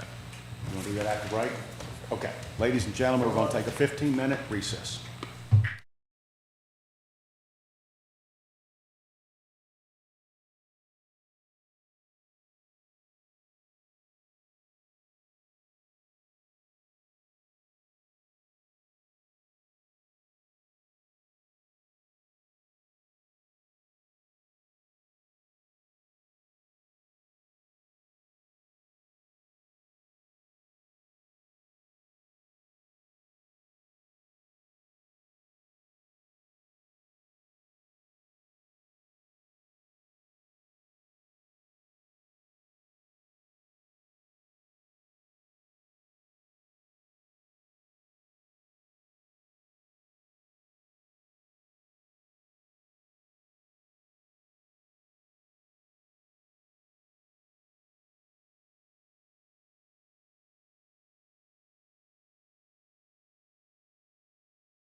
We are back in session. Sorry for the long break. Charlie, double check. Oh, Sorry. we're double checking to make sure we're back in session. We're now good? We are now back in session. So, all right, moving on. I think Mr. Fox has some additional items that need to be addressed. Thank you, Mayor. So before we go into our 2021 prioritization section, which is our last formalized section that we have on our agenda, I think I've asked the last couple of days to let me know of anything that we've maybe have forgotten. I think last year on the retreat topics, we put kind of a potpourri or catch-all last point. So I've had several things brought up the last couple of days. I would say two of which are related to our planning and zoning with the CUP conversation that I think started last year during retreat, or maybe even prior to that, and then with Mr. E.B. Springs had dropped off a very detailed packet of potential changes that for us to consider during this time. So I kind of want to open up the floor to thoughts on either of those topics. I have, some thoughts. Just in my experience for the Rainy project,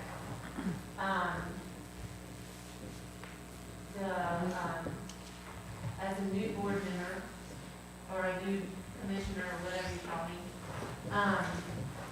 that was, overwhelming. And even when I went down and got training on it, I was still, the developers, and they do it every day. They know how to do it, the CPs, they do it in different towns, it's their job to do it.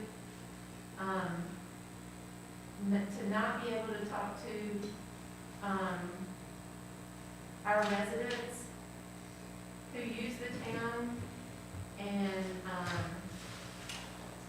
not have that as part of the process, and that we don't have to do, we could take that out of our ordinances or whatever, what do you call it? Some towns don't go through the CUP process. Correct. So some towns have just conditional zoning, not the CUP process. Yeah, so, I mean, for a little town like us, when the big boys come in and they're attorneys and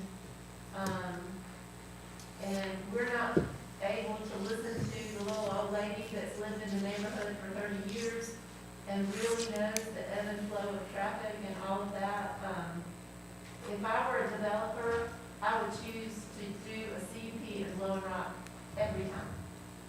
And I know it's hard for us on our private lives to come in here and have a meeting until 12:30 at night or whatever, but I think what keeps us vibrant and protects our little village is to hear all the voices that are involved. So I'd like to look into the option of us not having CUPs. Well, my take on the CUP and conditional zoning allows everybody, anybody, whoever to speak, period. Whether they're directly affected, indirectly affected, or not affected at all. That's conditional zoning.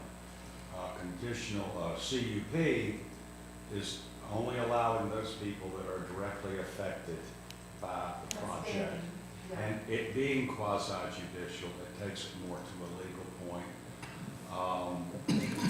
I honestly, I see the reason for both. I don't totally agree with either one of them, but of course you can't change that.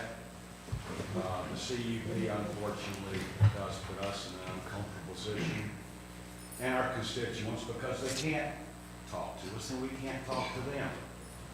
I agree. But if you look, I've done some reading on both, and some towns have gotten rid of CUP and gone conditional zoning only. Some have kept CUP. And from what I read, one of the first towns in the state that started CUP was Greensboro, North Carolina, back in the 70s. And the purpose was to give those people that were, or individuals, whoever it might be, that were directly affected a legal voice. So, that's been my take.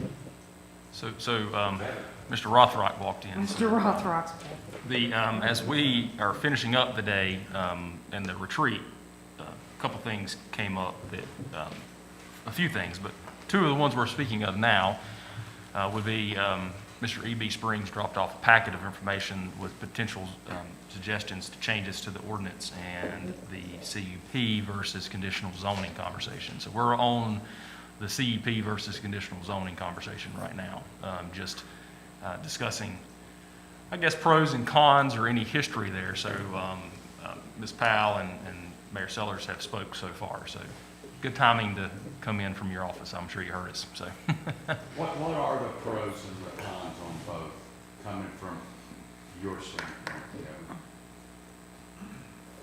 if you want to come over here, Kevin, to the microphone.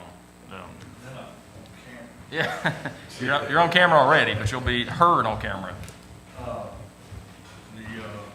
So conditional zoning, let me make sure this don't ring on just a minute.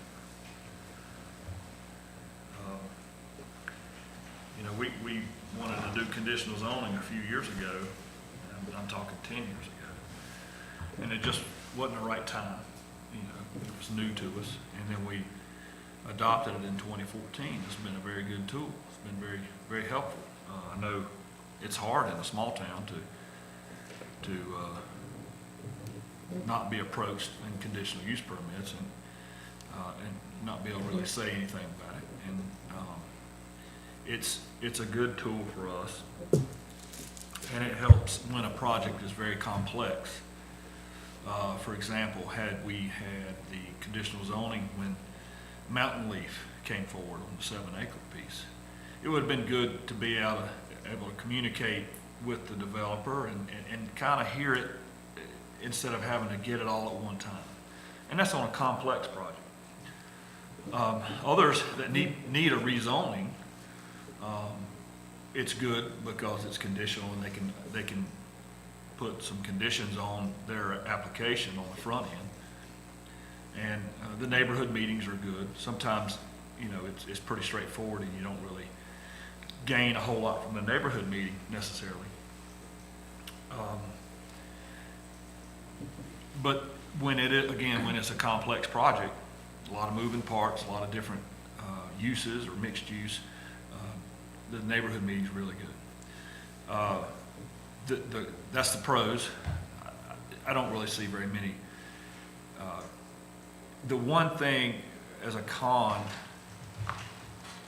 against conditional zoning is that it's legislative and that you don't really have to give, I'll just take it off.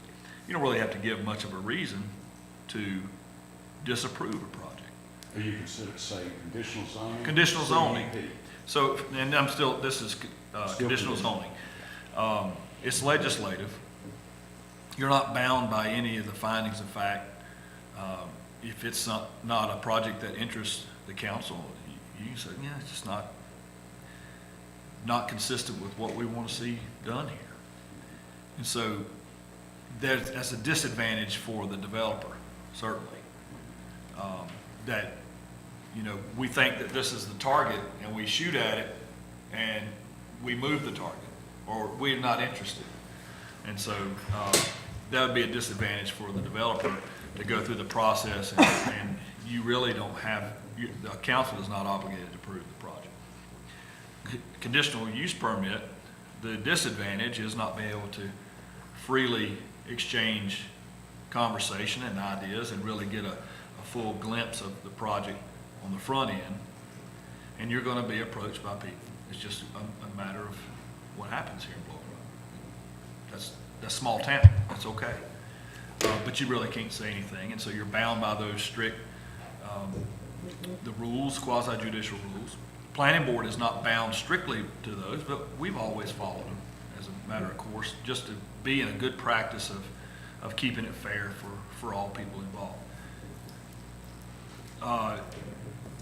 The advantage for conditional use is goes both ways for the developer and the community.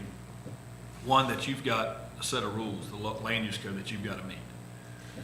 There are times when you have a waiver or a variance that there's, that square box won't fit in that round hole, given the circumstances of a particular lot.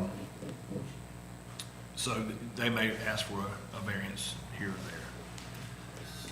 But it is fair in that it's not hearsay, it's evidence presented, expert testimony, so that the facts are being discussed and the facts are being mulled over before the project is considered and before, a decision is made.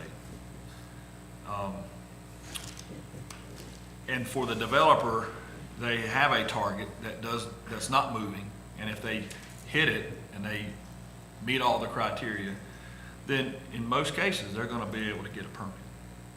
And so that assurance is good for the developer, and it's also good for the community. Hey, we know that they're hitting what our ordinance says, and we can expect they're gonna do what they said they're gonna do, and you can figure out that you're gonna be able to get a permit if you meet the code.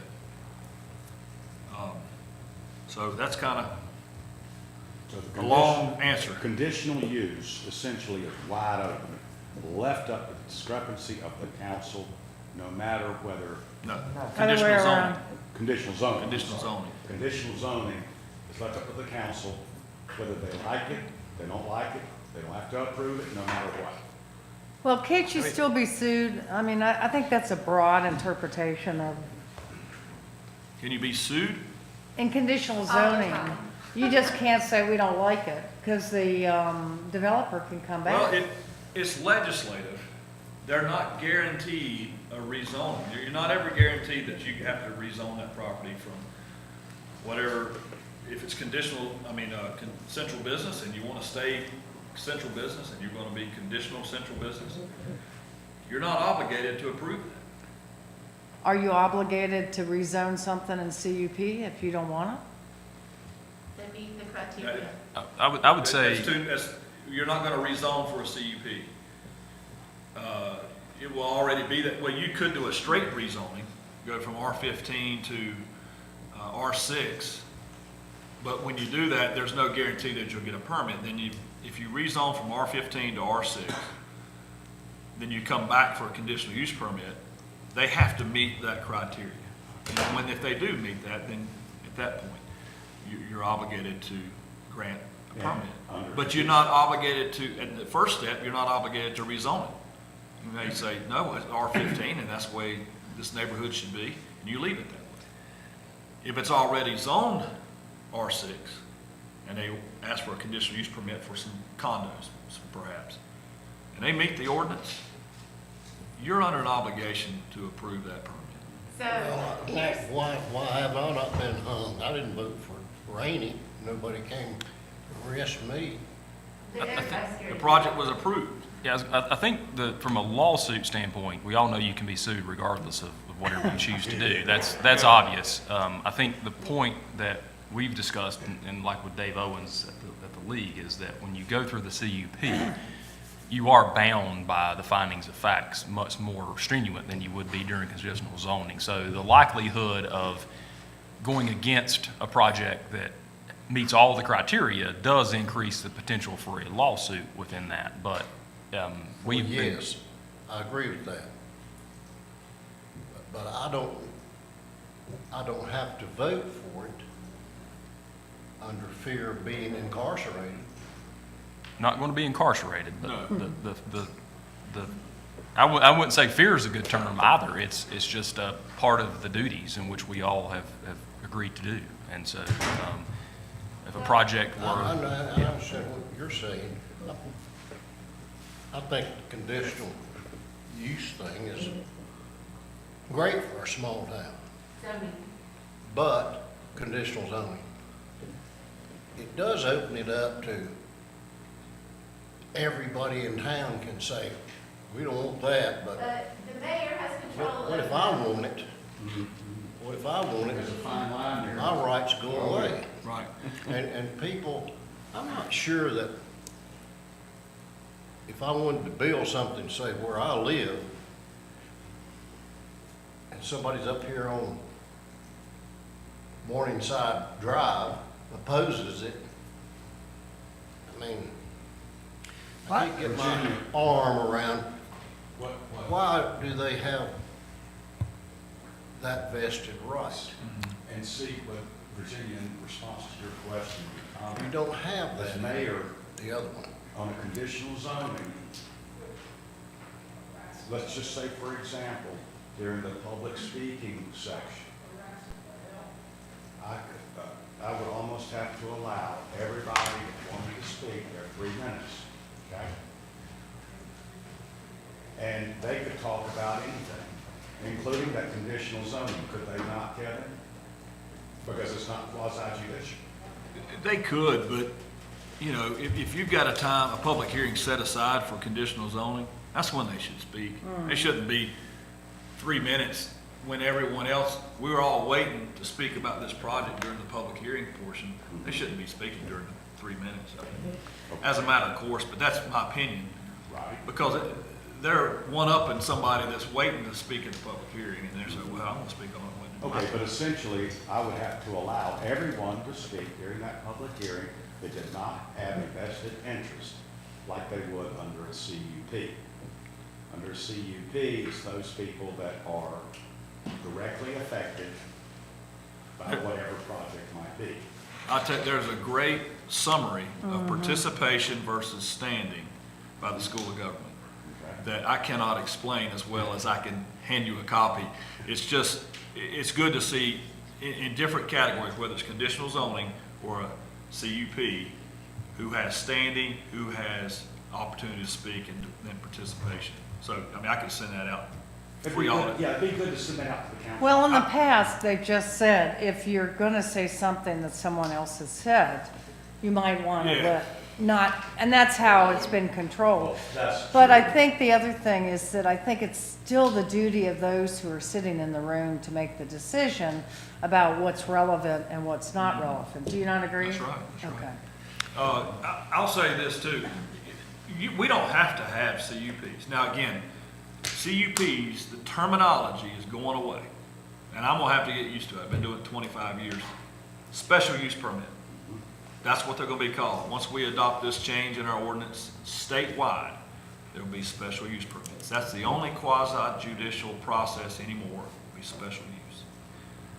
The only other option is conditional zoning. So you have the conditional for that, special use. There's just 2 terms. And then, but we don't have to have special use permits. They're a good tool. We've used them for a long time. Do you think they're getting abused? Abuse? No. No. I've been on both sides of this. I've been on the developer side of this, I've been on the council side of this, I've done conditional zoning, I've done, most recently Headwaters was conditional zoning and presented that. I've done CUPs. And there are pros and cons to both sides of this, both for the public and both for the town.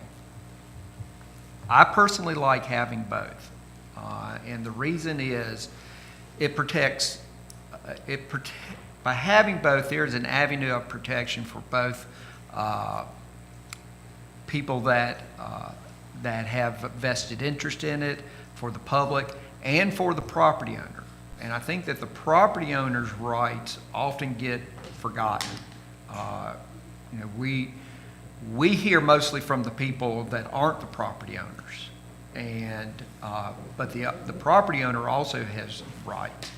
And if they are also the developer, or they're working with a developer, maybe they're selling that land to a developer. Not every project, as Kevin well put it, not every square peg fits in a round hole on these projects. And that also protects the developer's rights to do what they have the right to do with that particular land, but gives them the opportunity to get some special uses, some special conditions with the CUP. Neither one of them gags the public from talking to us. It gags us whether we can talk back. but we can That's so listen. hard. We can listen, and they can communicate to us in writing, and to emails, and in public presentations. And in some cases, if I was a developer, I probably wouldn't want you talking to somebody. I would want to control that message to you. So I think there's a time and place for each one. Do you think our CUP, because you have been on the planning board and I respect your service there and knowledge, do you think that it's written right? I mean, because we could tweak that ordinance. I absolutely think the process of a special use permit, I'm gonna try to start using that, is done correctly. If anything needs improving, it's tweaks in our land use code. And, I mean, like the, you know, we're allowing, like with the footprints, I mean, I remember that was an issue with this one. On Main Density. Street. We but see, lost all that that's not in the process, that's in what the code says. Right, that's what I'm saying. Do we need You to would just- have the same issue whether it was conditional zoning or CUP. Right, right. Do we need to adjust that? I mean, maybe that's my thing is we're setting ourselves up for stormwater issues, for, you know, or whatever. Do we need to look back into both of those and tweak some of that language? Well, I think that's what we're doing. I mean, we've got the 160D that's cleaning up. We're looking at 321 corridor. My guess is we'll be looking back at central business and things that are, you know, building heights, density, stormwater, all these things. We're chipping away at it. And it's a fluid process. You're always working on that, or you should be always working on that. But I think that, you know, if there's one thing that is consistent in the 20 years that I've been here, is that people want to keep blowing rock the way it is. You know, probably all of us ran on that platform in some fashion, you know. Well, that's everywhere. You know, but as my preacher always said, the church is either dying or it's growing. And so then you talk about smart growth and smart planning. And that's where your codes come into play. And that's really what we need. Well, maybe that's what I'm really having a problem with is following some of our. Yeah, it's not the process. I think it's more we need to look at how we control our aesthetics, how we control growth. You do that through zoning. You do that through design ordinances, appearance ordinances, and but that's separate from the process of either CZ or special use. Well, I think, I'm getting there. I think it is a process where the community can have input. And, which is why I like conditional zoning. Because, I think it is up to us to ferret out what's really applicable, and, what's not. So I like the community having input. Well, I want to understand what David is saying, and I think I know, because I've been in Hickory, and anything that is going to affect a residential neighborhood is where the trouble comes, at least in Hickory.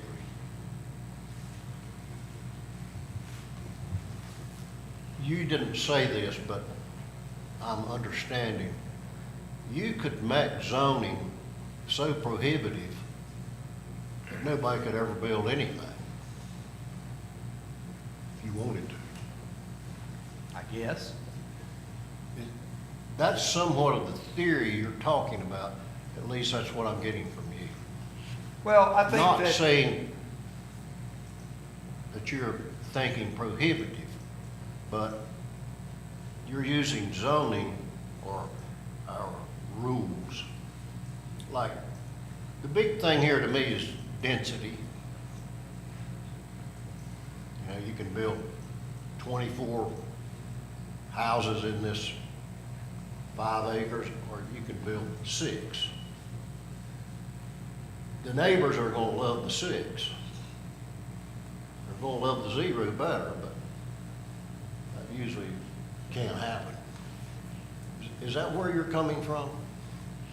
Well, zoning can be, you can have very restrictive zoning. You can have very restrictive, and Kevin, you correct me if I'm wrong on any of this, but, or you could have very restrictive aesthetic ordinances, for instance. But I'll give you a recent example. I think that most of the time our problems come up when we have two zoning areas butting up to one another. Most recently, that happened at Rainey. You know, you're right between residential and central business. So that's a transition zone. Foggy Rock is right up against a residential zone. That's a transition zone. And typically you go from, you know, a business, central business, general business, and you go to R6. Yeah, And then R6 goes to R10, and then it goes to R15. So that density kind of climbs up. You don't want necessarily to have R15 butting up to central business or general business, for instance. But it's those transition zones that where we see the most Yeah. problems. You know, they're going to put the air conditioning units on the back of the building, which is right up against my house. Yeah. The parking's going to be up against my land. And I think it's those transition zones that maybe we could look at to soften the impact between those two different use categories. You know, R10 beside R15, they're both residential. But one, you know, or R6, you might have multifamily and single family, both residential, but a little different density, for instance. Okay, so and we have a lot of that. Yeah. In other words, it's like a cliff change versus the stair step. Yeah, and then the second thing is your aesthetics. For instance, on Foggy Rock, we know they're going to do a retaining wall, but we don't know if that's split face block. We don't know if that's stone. They said stone, but we didn't make them build it in stone. So we really don't know what we're going to get there. We can be more prohibitive, say, and either say, don't bring this to us till all those decisions are made, or we're only going to allow stone retaining walls. Things like that. We can get more restrictive than we are now. Like the bridge change. Yeah. So I think there are places that we can work on that and alleviate a lot of these concerns that people have and issues that come up, either through more zoning, but you know, there's problems that come with being more restrictive. And then there's pros that come with more restrictive. Well, and some property has topography issues that are just not normal. You know, and our code has allowances for topography, you know, in terms of setbacks and other things. Yeah. And building heights, where do you measure the height of a building from? But, you know, I think that sometimes the CUP is really good. For instance, on Rainy Lodge, if you look at our code, 50% of the first floor of that building has to be windows. 50%.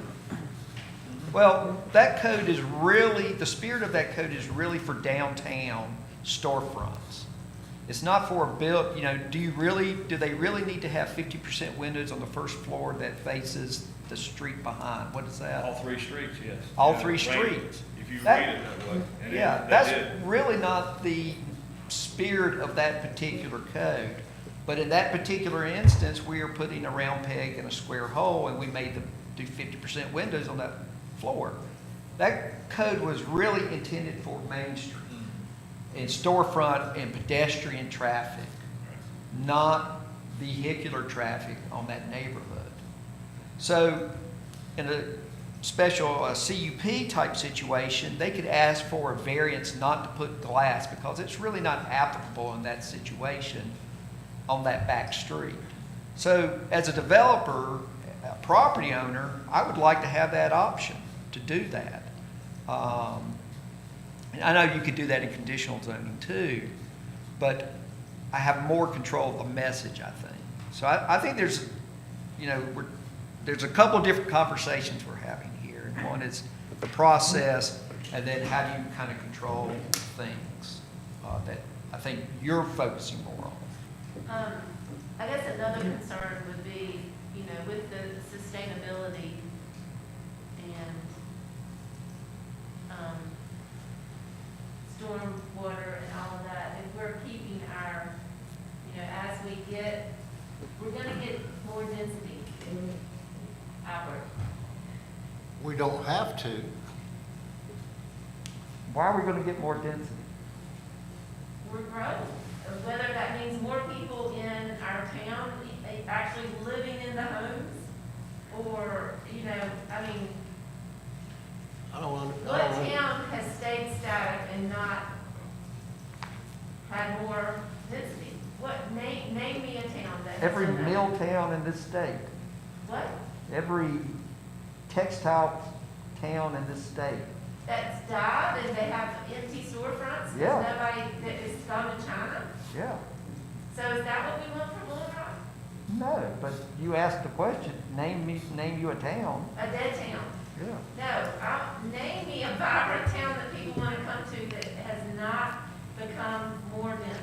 That, but I'm talking, let me define when I use the word density.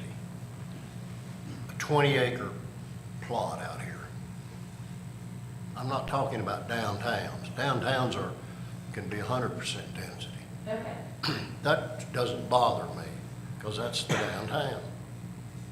But if you got a 20-acre plot and you can put 500 houses in there versus putting 200 in there, that's what I'm talking about for density. Well, we're talking about controlled growth, and that's where your zoning laws and ordinances help. I don't think we as a board, or whoever's doing this under conditional zoning, can say, well, we don't like it, you know, forget it. I think you work with the developer. In my opinion, what you do is you allow people to speak and give, what they want. The thing is, people don't understand that you can't necessarily say no to a developer if they meet the criteria. That's not, if our ordinance is written, and I agree with David, we gotta constantly go over that and constantly review. I think we're now looking at storm water quality, which we haven't looked at. But right now, it's not in our ordinance, so we can't really use it until it gets there. But these are the things as we're going along that we're going, hey, wait a minute, maybe we need to tweak this. And you're constantly changing and re-looking at it. But it's about control growth. We're gonna have growth because everybody likes us. But it's what we do to make it the best growth for the people in this town and the developer. Well, I like conditional zoning too, like you actually, overall. But I have people tell me, well, you have to approve that because it's in the code. Well, why in the hell are we having a meeting about it then? Why don't we just say, Kevin, give it. Because our code says it has to have a CUP or a CZ process. But why? I don't know why, but that's what our code says. You have to go through that process. That's the question people say to me that are for something. You've got to approve it. Well, I think that's a great question, because I've been asked that, and that's truly, is in the simplest form, that is the way it is. If you read our code, things like the subdivision or a subdivision, whatever the case may be, it doesn't give you another option. Our code is written very detailed, very specific, that says certain things are only approved through the CUP process. And right now, the CUP process is not allowed to be approved by the administrator in certain aspects of it. It has to come before the town council. Oh, I understand that. And so, and those things can be changed. I mean, there's certain aspects of that can be changed. I understand that totally, but people come to me and say, well, you've got to prove it, it meets the code. I think there's a list, you can generate your own list of reasonable conditions that you can apply to that permit, that this is why we're here to discuss it, because we think, yeah, you meet the code, but we think there's some other items here that with some conditions, reasonable conditions placed on it, that we can soften the edges, soften the impact on neighboring properties, and that's why the conditional use permit was adopted years ago by the state. I think that Not, if, it's not by right, I mean, it's allowed in that district, but a CUP process stands in the way of your development approval. And those conditions, as reasonable, can be applied, and that's the way that you go through it. I think it gives us an opportunity to also negotiate for things that might be attractive to the town. A good example, an example with Rainey may have been, look, we'll let you eliminate that glass on the back of on the back of the building, on that first floor, but we want more landscaping on 221. They didn't have to provide that, but it gives us a negotiating tool that if it didn't come before town council, we would not have had that opportunity. We would subvert that opportunity or an authority to our planning officer or zoning officer. Yeah, you're right. That's a good point. But One problem I do have with the conditional zoning, and I do actually like a lot of it, but I live on Terry Acre Circle in East Blowing Rock.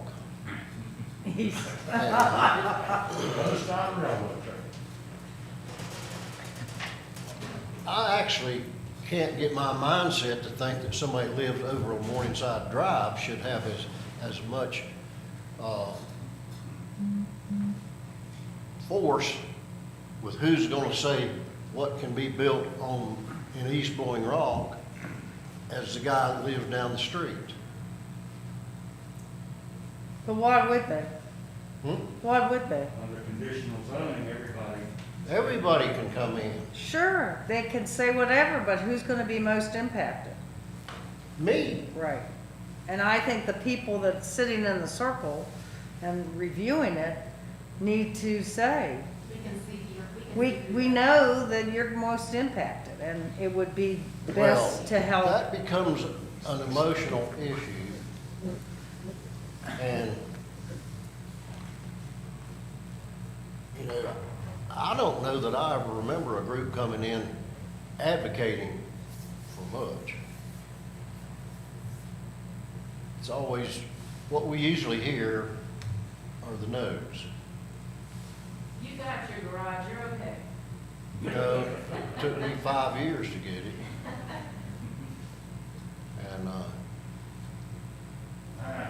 And it would, I could not have done it if it had not been for the step down distance back for the elevation change. Well- It sounds like this whole situation is, our planning and zoning, our ordinances are very fluid.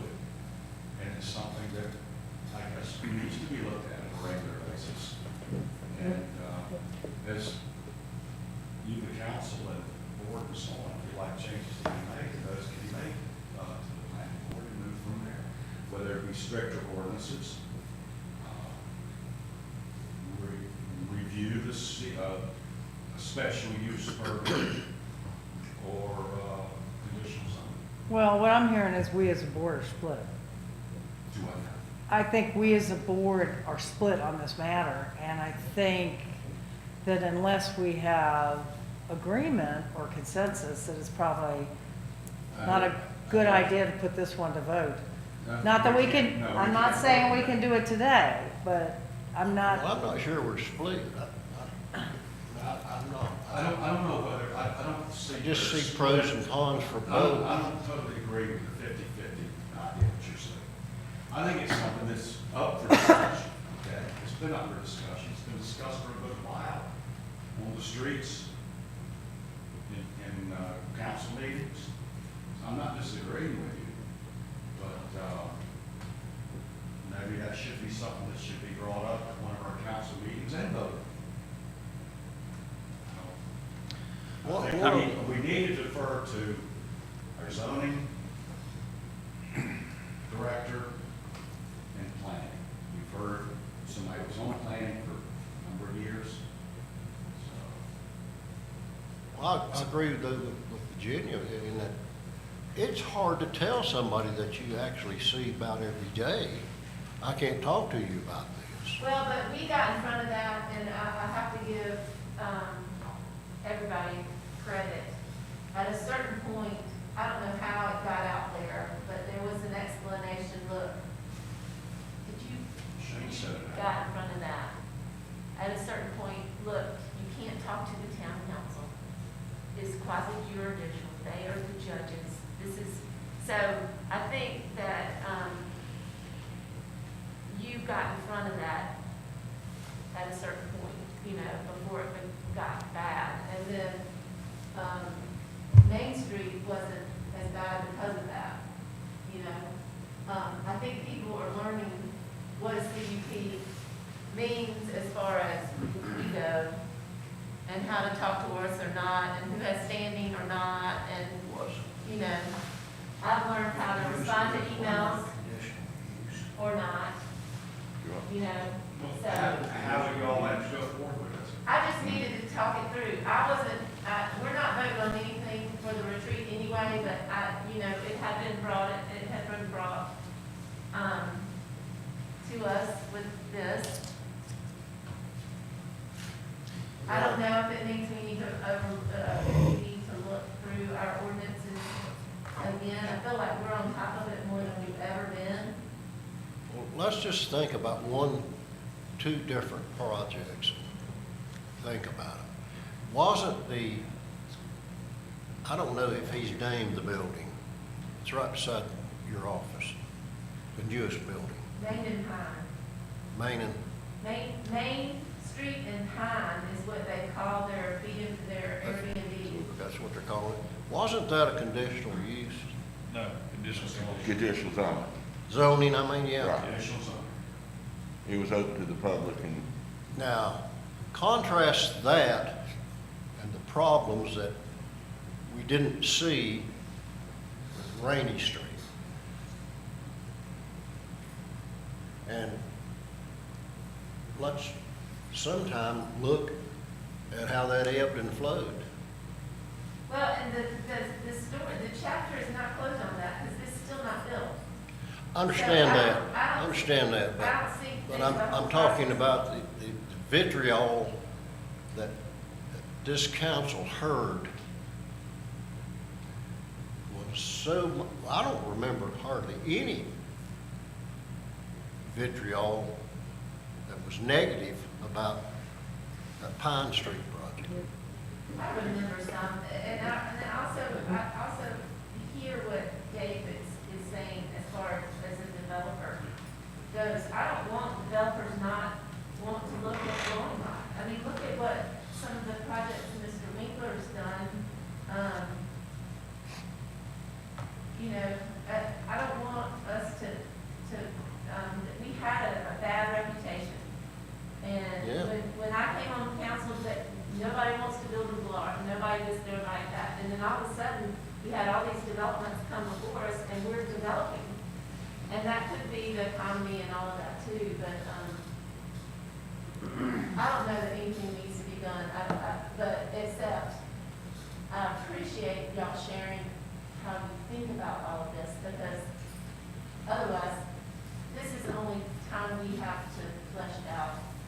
So thank you. And if, Shane, if you see some kind of, you know, glaring, ordinance change, or you, Kevin, or, you know, as the future comes that we need to work on, or it's coming through the League of Municipalities that other towns are doing that we need to tweak I mean, maybe that's where it really comes from. Well, I think we've got, again, you can always look at it, but I think there's the conditional zoning versus CUP discussion, which we had in part. We went through kind of a design aesthetic ordinance review for 321. And we may want to relook at downtown again. It wasn't that long that we did that, not long ago. But I think that is a bigger conversation with what we want downtown to do. You know, Do we want to promote downtown living and residential? Do we want to consider third floors? If so, we need to look at how that works.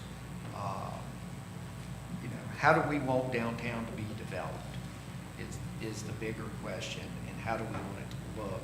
And how do we structure our land use code and zoning to achieve that? Well, we might have some, other big input from this TDA study I that, think- that'll give us a gut check or make us, because I feel like one of our jobs is planning. And we've gotta have a grasp on the tools that we're allowed to plan, that allow the planning and the growth and the density and the developments and all of that. I think once we get the code changes done, the 321 done, get the TDA study done, that would be the time to kind of take that and see where it plugs into this conversation. Okay. I think it would be premature to kind of jump on it now. I appreciate that. I think it's something that's gonna be. Because, why, David? I think because we've got the 321 work that's getting close, that'll be come to us from planning board. We just went through some code changes. We got the TDA study, tourism study. I think all of that would help affect decisions that we would make for downtown. And we also, in the near future, have the comprehensive plan coming back up. And Parks and Rec. Well, actually, I So don't it's think perfect we've done timing, bad. really, I don't think we have done bad. No, I think that, I'm not concerned about anything downtown that potentially might be coming right now, but it doesn't hurt to, everybody needs a tune-up. Your car needs a tune-up, I think your design codes and your land use codes and all of those can use tune-ups. Well, that's something I The think only we thing did that really do bothers also me these is years. open land and density of the open land for houses. Doug, I didn't hear what you said. That's the only thing bothering I me. said, I think that's something that we've been trying to do through the years, is to keep tuning things up as we see things, as things come to us. I think I don't think we've not had a year that we have not changed something around as we've seen it, because what may be here today may not be the same way you feel tomorrow, so I think we've always been gradually having Kevin and the planning board tweaking on something for as long as I've been elected. So it's always been a changing.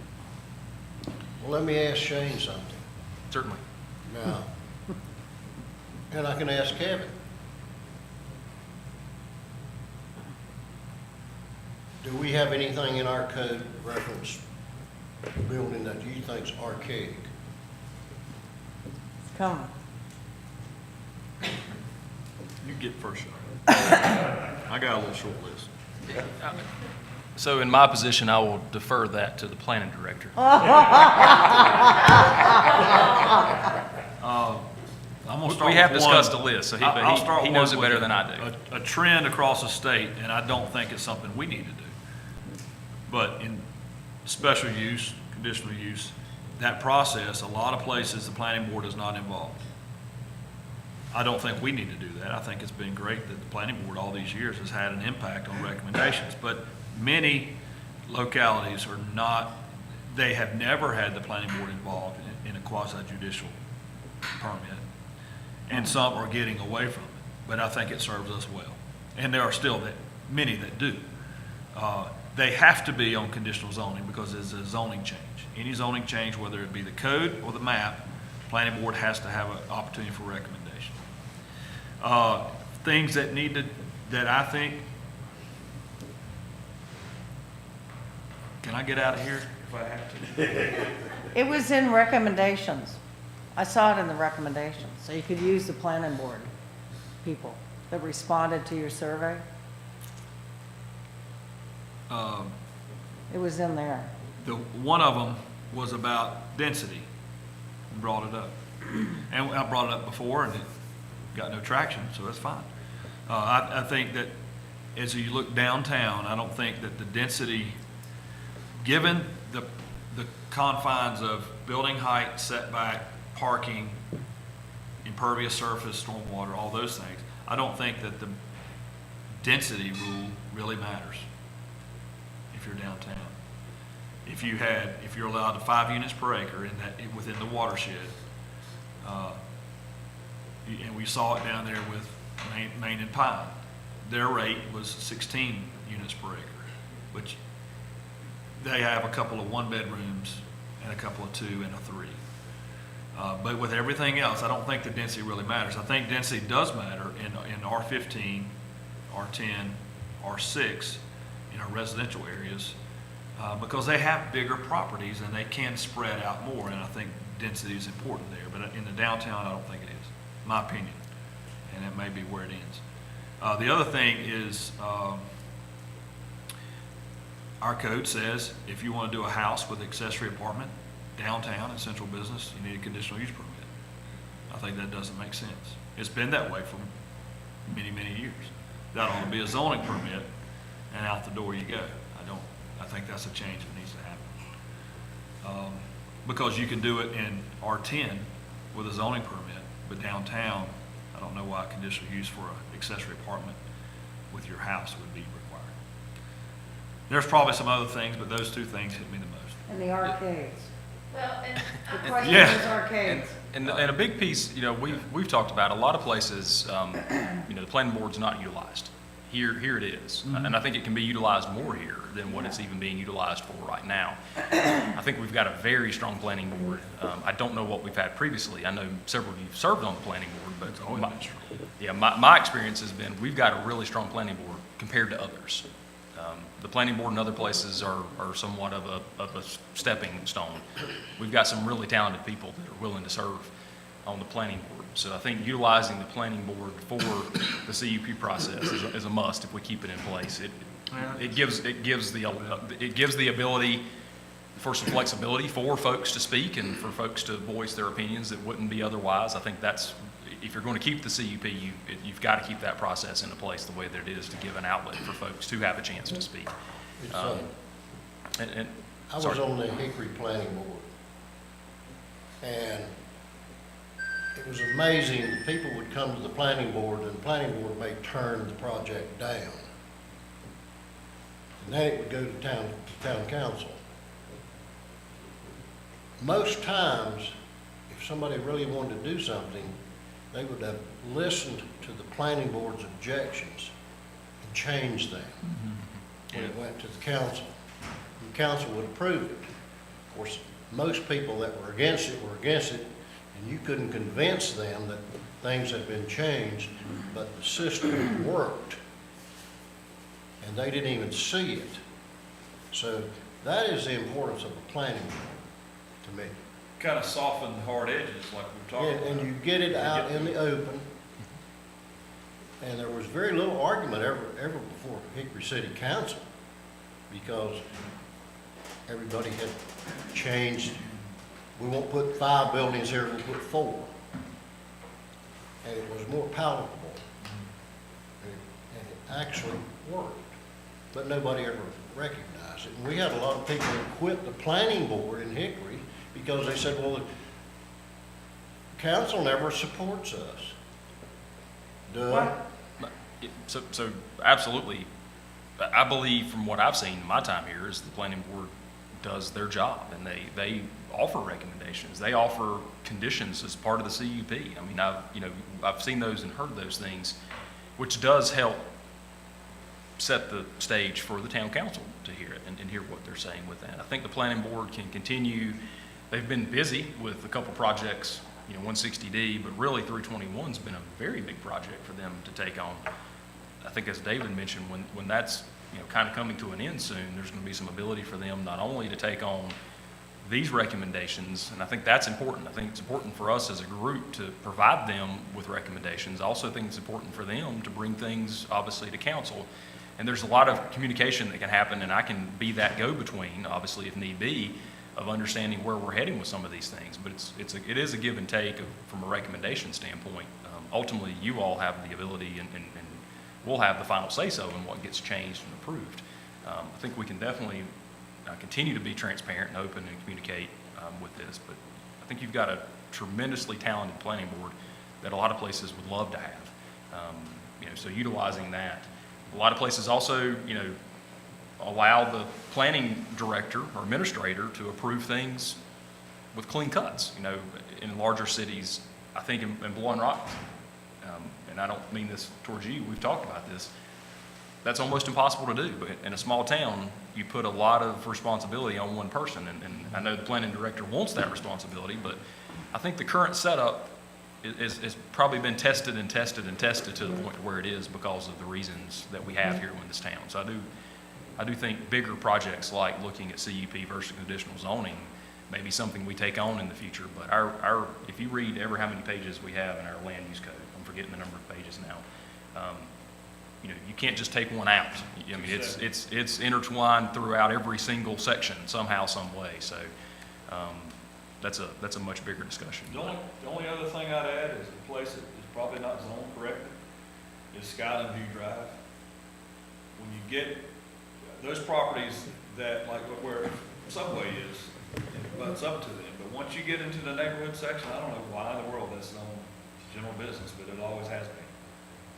One whole side of Skyland View is general business, the other side is residential. Then you do short-term rentals on the other side. You can, you certainly can. I just, Or have a hair salon.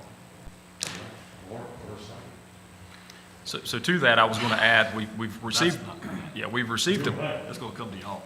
we have received a packet of information from E.B. Springs, who is our Board of Adjustments chair, and I think he has put some pretty good, information in there.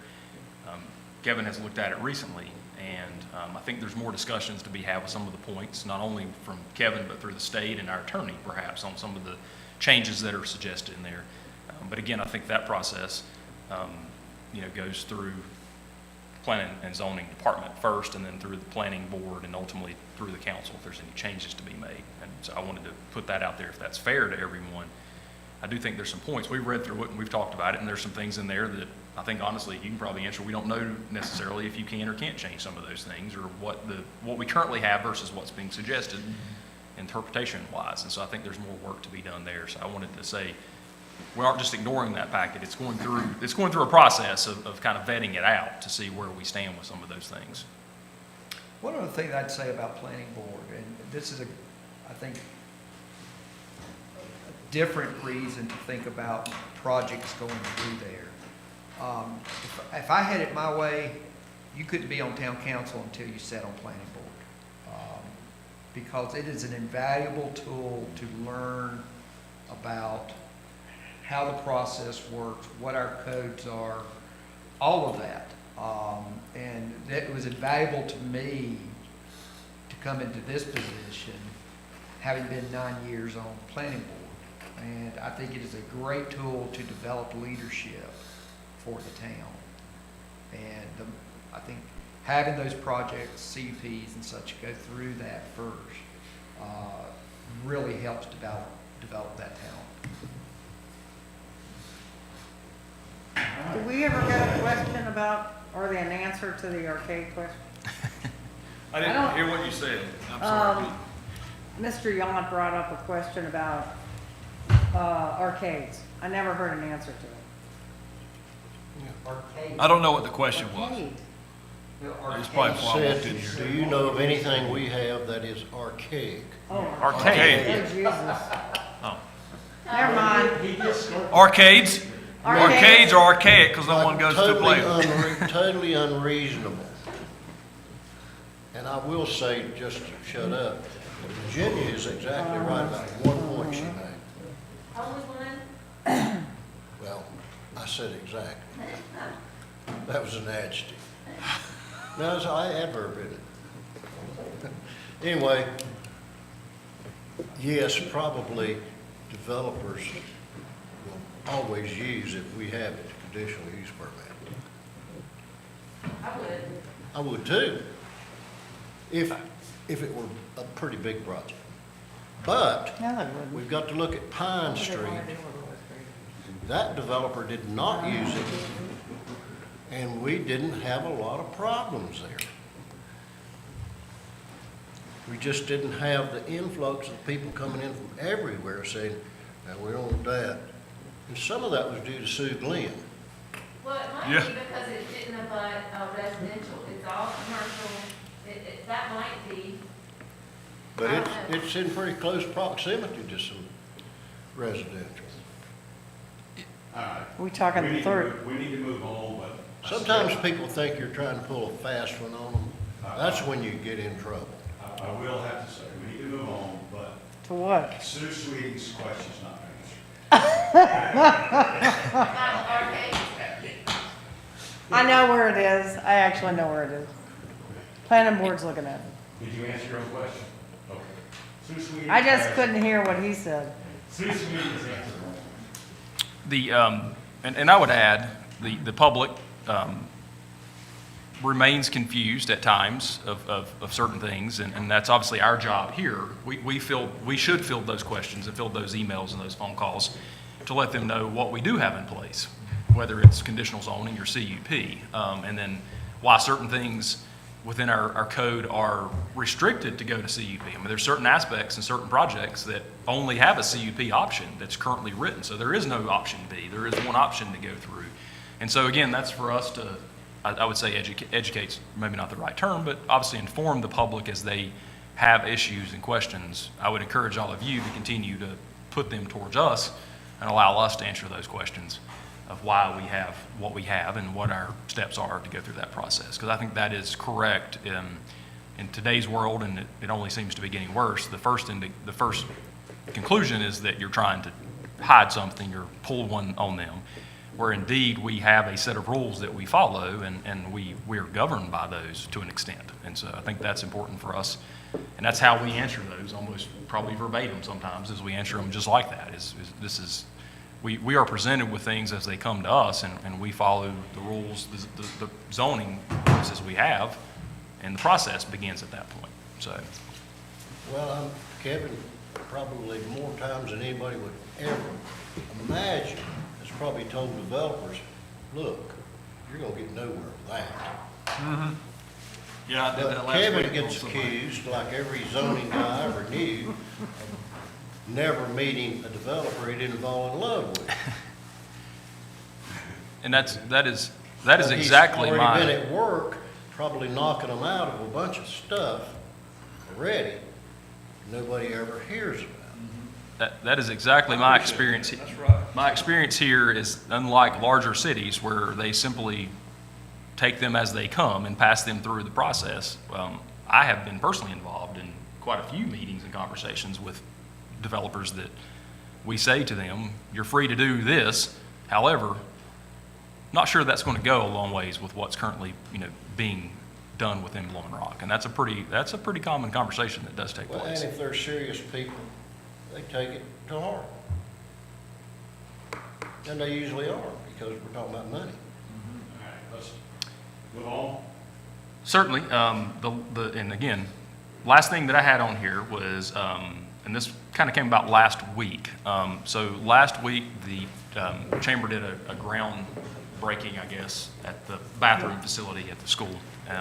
And those facilities are going to be open to the public during certain times, the weekends and in the summer. They're going to be open up to the public. So several of you that were at that groundbreaking asked the question about accessibility to those bathrooms, because if you know where they are, they're kind of on the back side of the back parking lot. And from a Sunset standpoint, there's no, sorry. From a Sunset side of town standpoint, there is no accessibility there that's determined.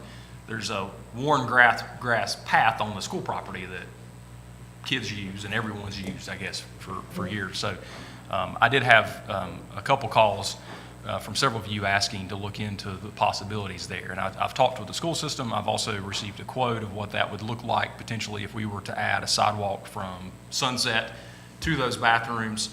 Again, that school property, the quote came in around $22,000 to add a ADA accessible walkway, which doesn't require much. The grade is pretty slow, pretty even there, so it doesn't require anything special, no handrails. But from Sunset our sidewalk on Sunset to those bathrooms. And so we do know, there's a little bit of a hiccup because it is school property. If we were to do something similar to this, or any type of pathway for that matter, that we wanted to encourage or we wanted to fund, the money actually goes from us to the school system, and the school system then engages the contractor to do so. There is a general statute in North Carolina that does not allow us to actually pay for directly to the contractor for the work to be done. So I have, Who's asking for that? Who's asking for the town to do that sidewalk? Me? Okay, do you play on the playground? Years ago. Do what now? So if you're going to the playground, if people are going to use the playground, they're gonna park their car out on the school side. Why would they park on Sunset and walk through there? That's only if they're using the playground. If you will go down there and watch in the evening time, you will see people parking over there and walking to the restaurants. Parking, That is, Patrick will so also you're tell you, talking that about, is becoming, that's not for the playground, that's for the that has restaurants. become a public parking more than anywhere right there. The reason we thought about it is because Right. we noticed with the bathrooms being built there now, okay, which will be open to the public. Doug and I said, they're walking this way now as it is, and they're beating it down, and it's all muddy, why not, let's have Shane look into the side. As you're trying to encourage shopping down that way, Yeah. you hate to get halfway down that hill and say, oh, the closest place I've got to go back to is the park, to use the restroom. We're gonna have signage there as far as I know, that says public restrooms. This is just, we figured if you're gonna use that, you're just gonna wear it out even worse than what it is right now. It's becoming, on a damp day, a muddy trough back through there. And how many damp days do you have of blowing rock in the summertime? Well, I think that, What would you we should, recommend? well, I just think, so, just as schools go, I don't know that, a lot of schools are going to fencing off the whole school. We're not in that situation because of, safety. That's true. Luckily, we're not in that situation. I think that, most people, if they're, I see what you're saying, because I park there for, music on the lawn. And leave Sunset to the tourists. I know there's parking at the school, but, it seems like we would want to have a conversation with the school about, okay, now this bathroom's here that we're working with you on, the playground and all of that. What kind of accessibility are we to encourage, And I did.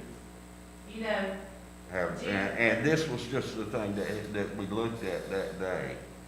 And like I said, this was just something I'm just bringing up, that so the if we're school using, wants that. if we're using that as public parking and we're using that as public restrooms, it was just a way, if people now, if you go down there and look, if the public is wearing out a path from Sunset to there,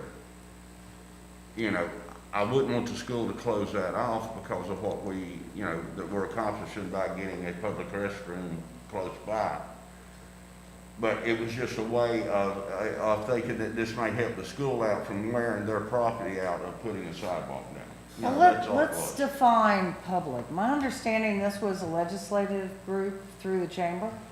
Is that right? it was the leadership, yes. Leadership. Leadership group. Okay, Private, yeah. so it's a public-private with the school or with us? With school or with us? School. Oh, it's the school? So who's cleaning it? Who's providing toilet paper? Who's gonna unlock it? Okay, so these are things you haven't thought about when we get into these public-private things. And I personally am one who cuts through there because it's shorter going up Wait a minute, Chestnut. wait, you're cutting through there? I am cutting through there. Well, the The other plan- thing is you're gonna have an issue with Miss Diamond, who has short-term rental, 3 units there. That is, issue? Pass the prima Because facie she- evidence. She's gonna have an issue with people cutting through, going through her property, I would guess. But I think, is it clear who's cleaning these? Who's gonna open them? The school was gonna do it, what else, Shane? Was the chamber? Yeah, so I don't know if we've got an actual determined set hours at this point.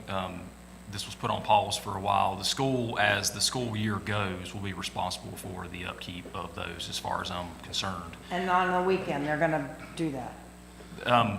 From a supply standpoint, they have asked us on the weekends and in the summer to go down there once a day to check those and make sure that obviously things are being resupplied and restocked, et cetera. And cleaned, we'll be cleaning them. We have not determined the exact, I guess, who's going to clean those. I am assuming that we'll be asked to clean those since they will be essentially deemed public within that. The conversation around those bathrooms being built from a school standpoint was, I believe the school system allowed those to be built from a no cost to the school system standpoint. I don't know from a overall what they plan on doing during the days that schools are intact. I believe the conversation took place last week with the principal, Mr. Suko, down there, if that's not, is that correct, Doug? And yourself and Charlie, with regards to accessibility that's been used there for people walking through. That is school property, so that path that's through there is school property. It goes to town property, which is on the sidewalk. I have talked to the school system. They plan on resurfacing, actually, they plan on completely renovating the entire school parking lot this summer.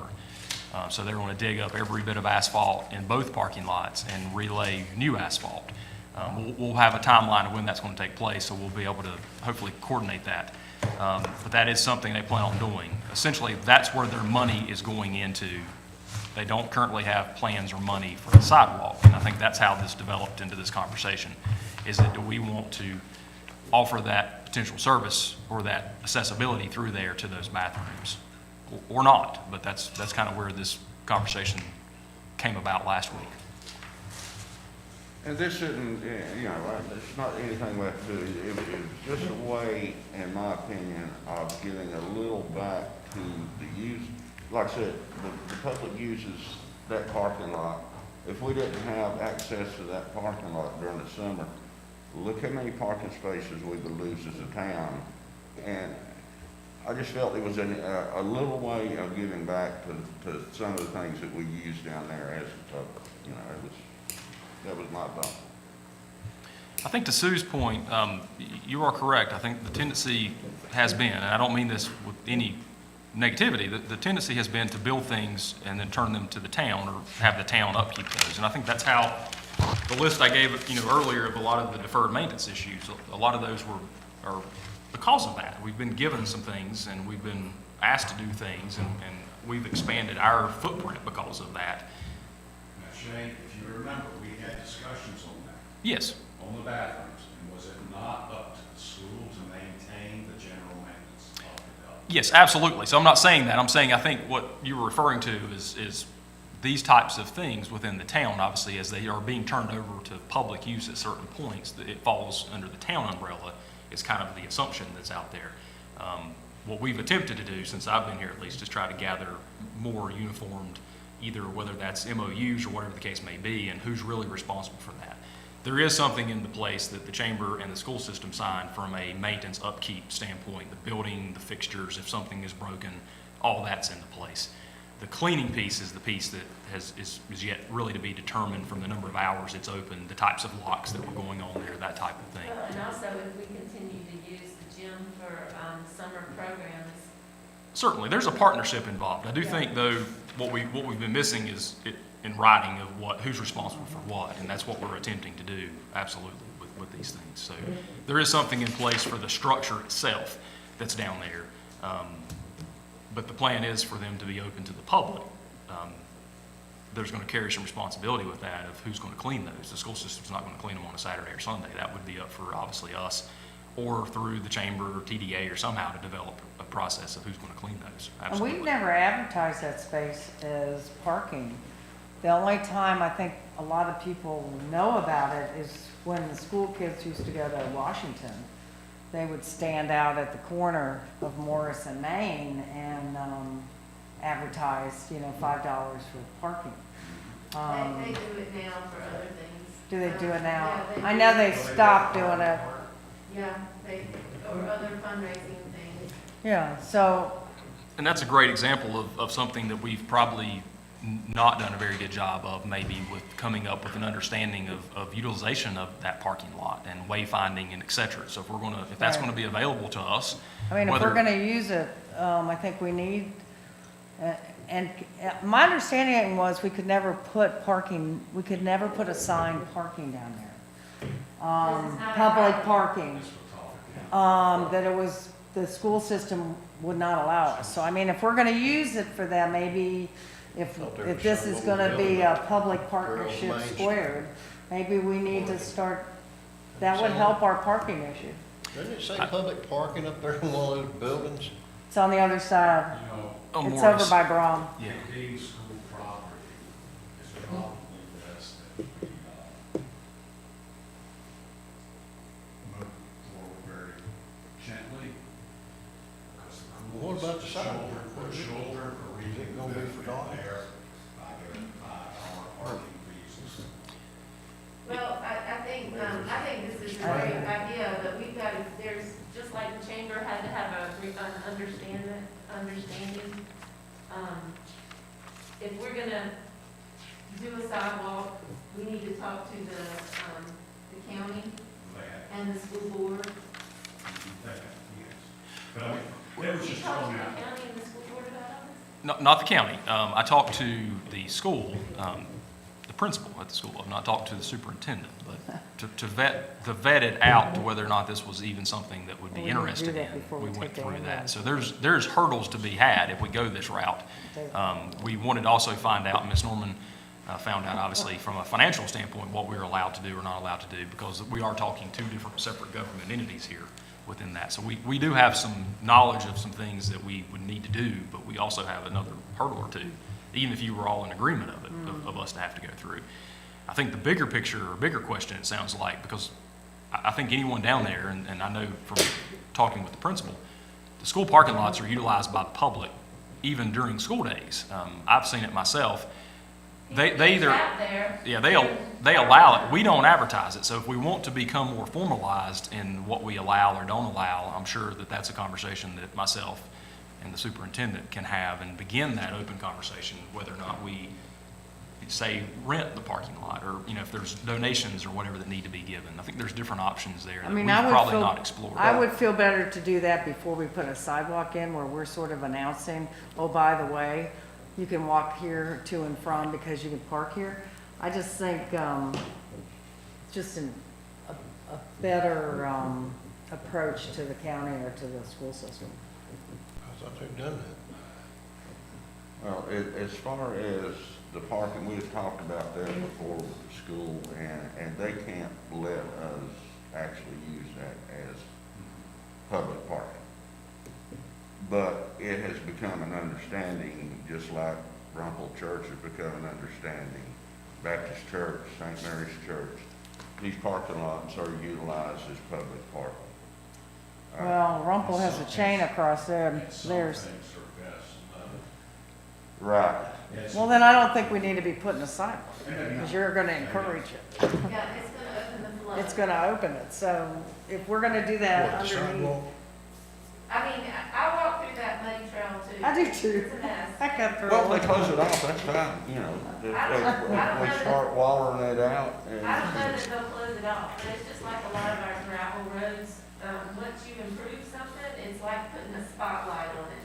And are we asking, all of a sudden that, like, if you see it, as a tourist, you're not gonna go down that normally.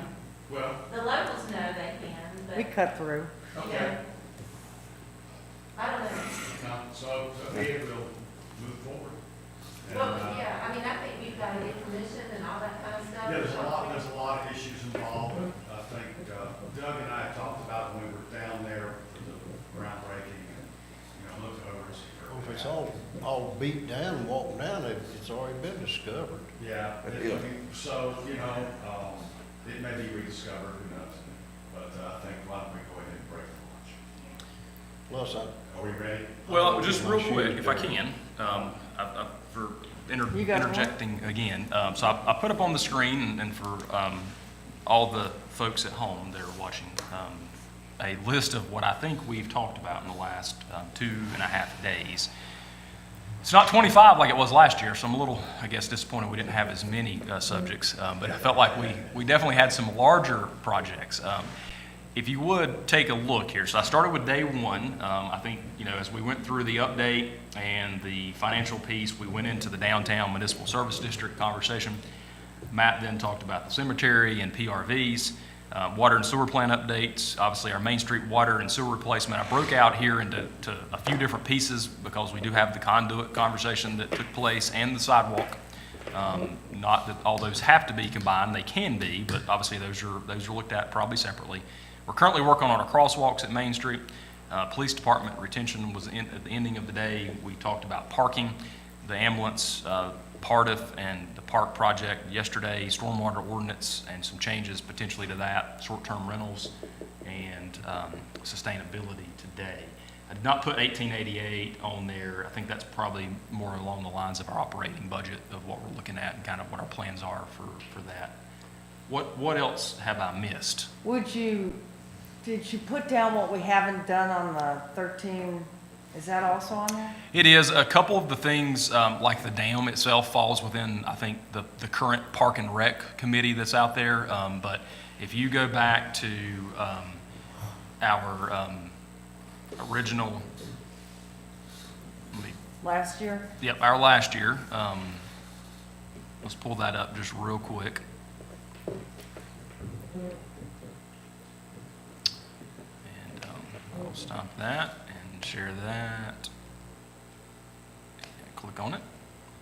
So here is a reminder of the list from last year that comes up.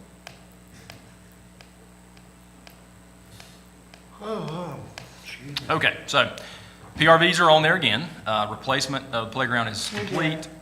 Landscaping is not on there, but that is moving forward. So we can add that if you would like to, but we're working through that currently. Sidewalks. So that's already in progress.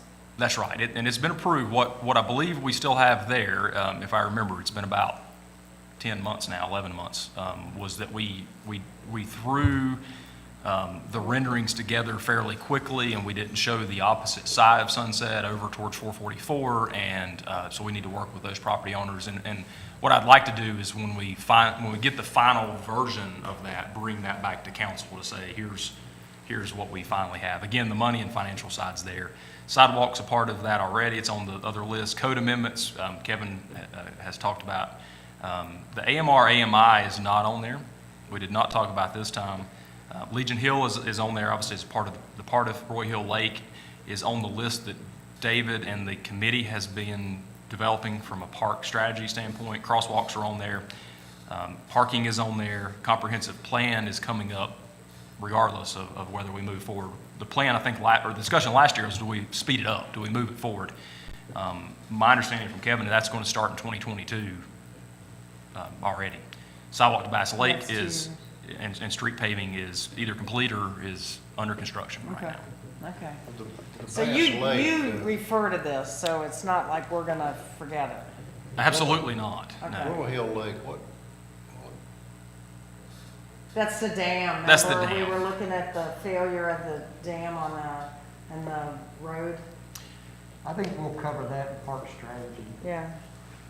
you do, Along with it the wasn't on that other, dredging. it wasn't on your list. It is not on our list. When David said he'd cover that with park strategy, I said along with I dredging. would not and the lake. assume the dam problem has mitigated itself.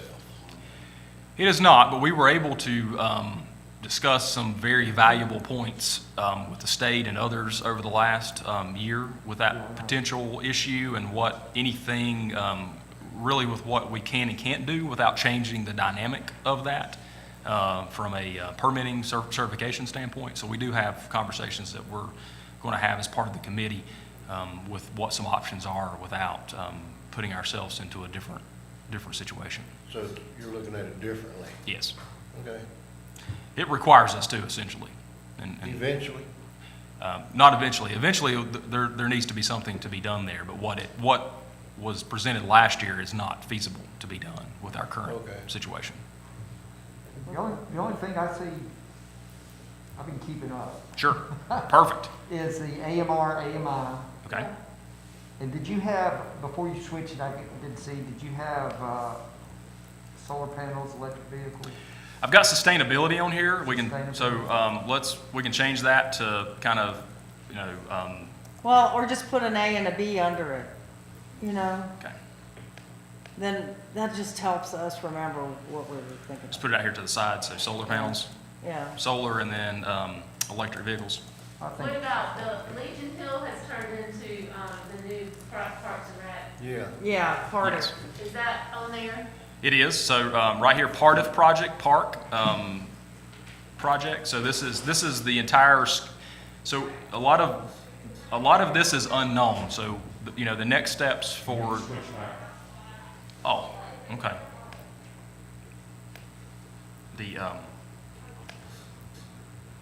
Let's just delete or close it out, maybe we can get it switched back that way. Okay. You would think by now I would. Okay, so, that's not showing up exactly, there's boxes there. Virginia, that project is a part of the overall scope of the part of grant that we're shooting for, yeah. Okay.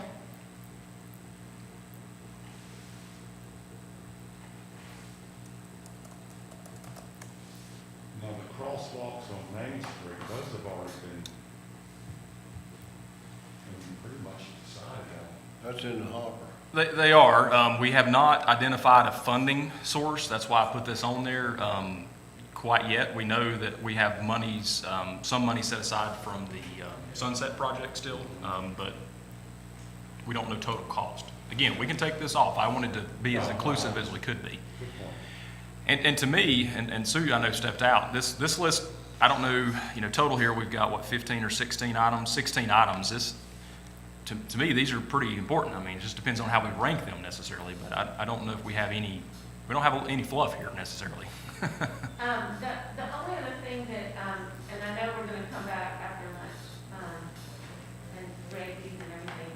The only other, potpourri item that I was thinking of, before we move into this is, and this is probably internal more than council. Mhm. There were some really cool things that happened with COVID, like the pool and booking the swimming pool Yes. and other cool, positive things that we learned through, I don't know if the pool actually made money this year. Because and it never will. Never will, that's It right. never will, but, she was able to budget better with the staffing and all of that kind of stuff, and, that's probably another time, but if there were some, things that we learned from COVID that we can Yes. use in the future, that you can tell us about. Absolutely, and we talked about it after lunch. I think a lot of it's going to be more appropriate to talk about as a part of the upcoming year, especially from a budget standpoint. Yeah, so that's part of There's, it. we've learned, in the midst of COVID, a number of things on how we, currently operate versus how we potentially could operate, and the pool is an example of that. There's some additional fees that we think we could probably change or recapture in certain areas from how Public Works is doing certain things. We've been able to learn a lot during COVID, and I think that's a good thing. We've been able to see how things work a little bit differently, maybe a little more efficiently in certain areas, and so absolutely, a lot of that's going to be a part of, I guess, the 21-22 discussion of how we do things, especially if they're involving rates that you all have to approve. That's coming. And also employees that might need to work remotely or have that flexibility, depending on what's going on. And I don't know. Right. You know that. The whole world is changing because of COVID, but there's some, things that, so with the budget, we can talk about that with the budget, but Absolutely.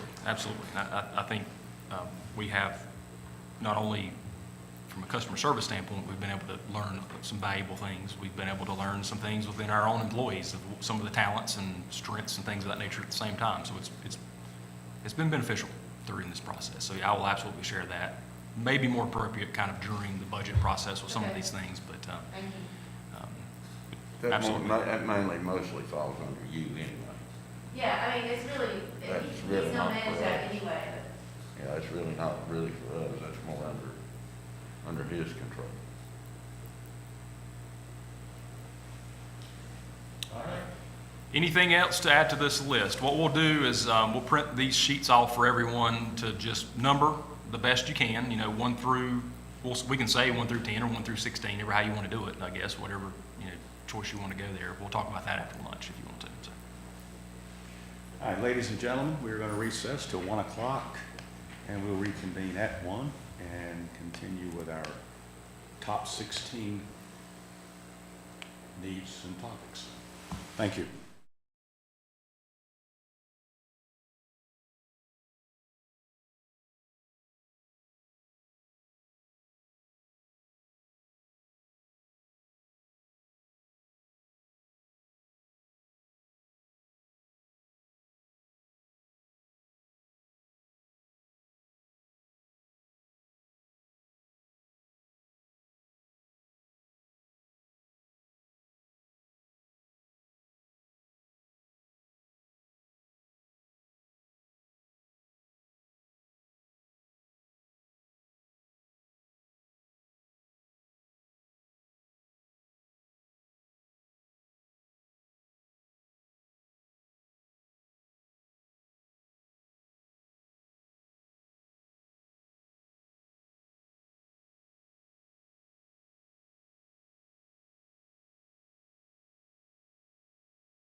Ladies and gentlemen, thank you. We're now back in session. We're going to go over our top 150 topics for the upcoming year.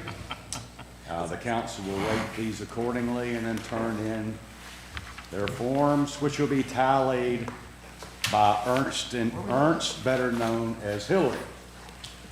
And We're ranking these, 1 through whatever? what goes from 1 forward. Yeah, so if appropriate, I think the way to do it, and please tell me if you have another thought, but there's 16 items here. Feel free to rank them 1 through 16, or as many of them as you would like, preferably 1 through 16. We will take and tally them up. The lowest number overall will be number 1, and then so on and so forth as we rank those up. So number 1 through 16, 1 being your highest priority, I think is an appropriate way to do it. And we will tally them up and get an average of what we deem to be the most and highest use. We'll give you some time. In school, they give, at least 10 minutes, 15 minutes, so. Define MSD. MSD is the Municipal Service District. So that is the discussion that I presented on day 1 in reference to the downtown area as potentially suggesting a downtown municipal service district that would require, obviously, ordinance changes and additional taxes to an area that was deemed to be appropriate in the downtown area. What is the issue with short-term rentals we're ranking here? I believe short-term rentals was, do we want to take a look at our current ordinances and maybe change our current ordinances, the 28-day requirement? Got it. Do we need an enforcement officer? That's not.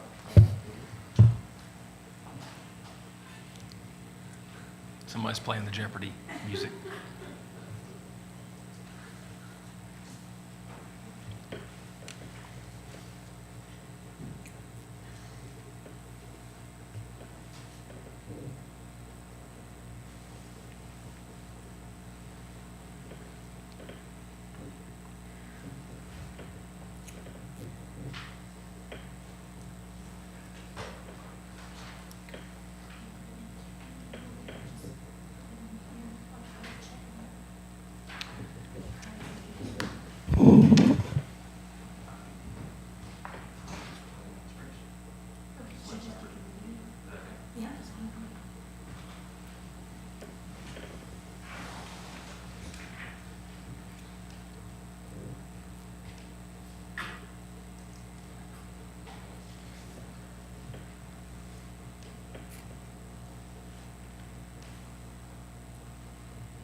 Did you get a prize for finishing first?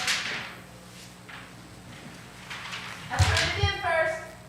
You turned it in wrong for. Who gets it?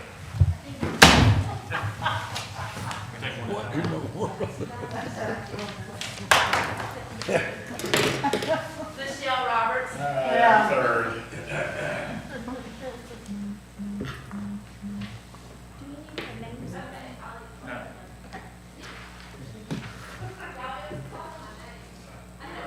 Albert, be sure to put your name on yours. I put mine on. You did?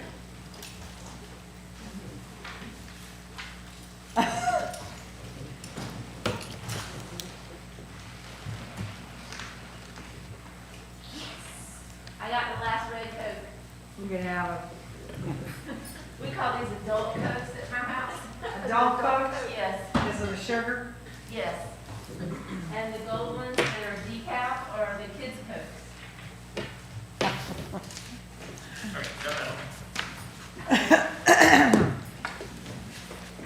gonna be something when they go to college and they realize that's an adult drink. They're learning a lot of stuff when they get to college and get out of this bubble. Oh, how's your son? He's great. Has he gone back yet? Yeah. I saw him walking in the other way, Dad, but he's got those earbuds or something and he can't. He didn't have any gloves on. I almost stopped the other day and gave him gloves. Well, I know he didn't bring any winter coats. He's got them. He left them in Cullowhee. Is he doing okay? He's doing great. They started that class yesterday. Fantastic. Yeah. They're all full? I mean, online? They're all online until the 12th of February. They're sort of like us. Is he in an apartment or a dorm? Apartment. The pager junior. Is he a junior now? Wow. Grow up fast. It was hard. Now, he's I your didn't like my oldest? He's your choices. oldest, isn't he? You want to change them? They like staff department heads. I voted by who I like. So he's going, is he going to us then? I flipped it. I started doing 1 through 7 and then I said, wait a minute, I need to do the I other love one. Cullowhee. It's I very did good. like the name from 1 through 4. Yeah. Well, and some of, Then my 1 through brother 4, I did them went all. to I Al's, did and they too, but have that's what I needed. divided Yeah. on the her car. Some of them I think we can just give them the okay to go ahead and do. I don't know Like what needs them. crosswalks, I put 16, but it's already, Yeah, it's already moving. ST Rentals really, I mean, that just needs to go to planning board.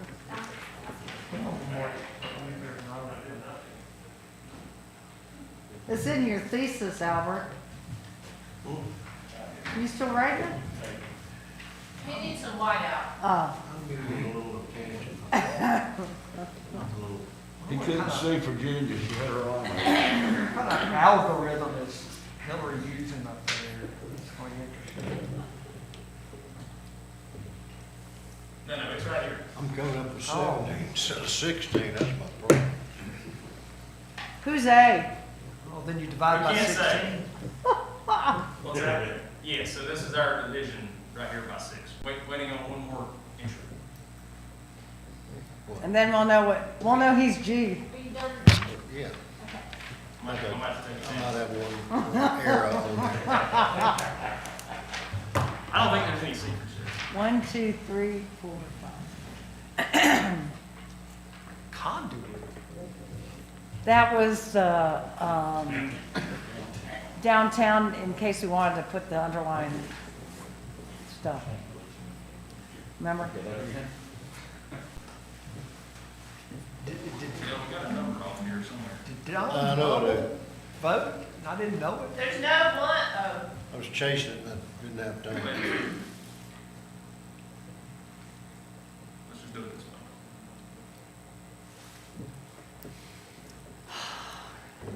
So I'll watch what Albert did.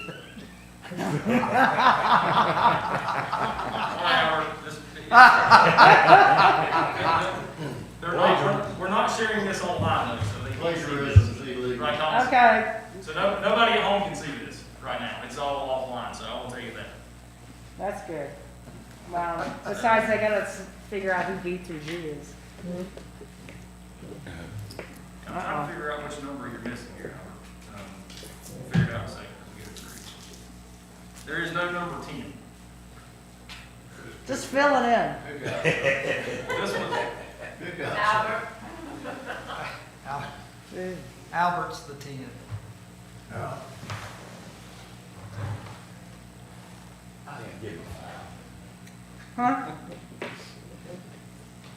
I have to say that I appreciate all of y'all.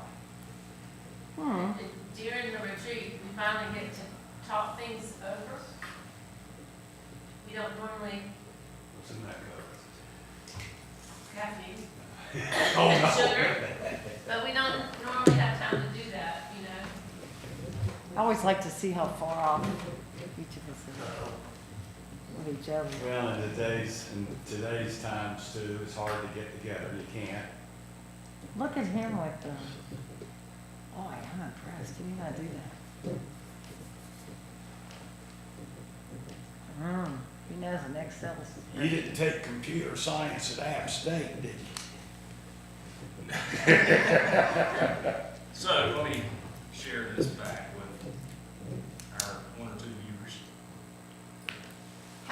have none. How many viewers do we have, Matt? Asked Thomas. How many viewers do we have? Can we charge?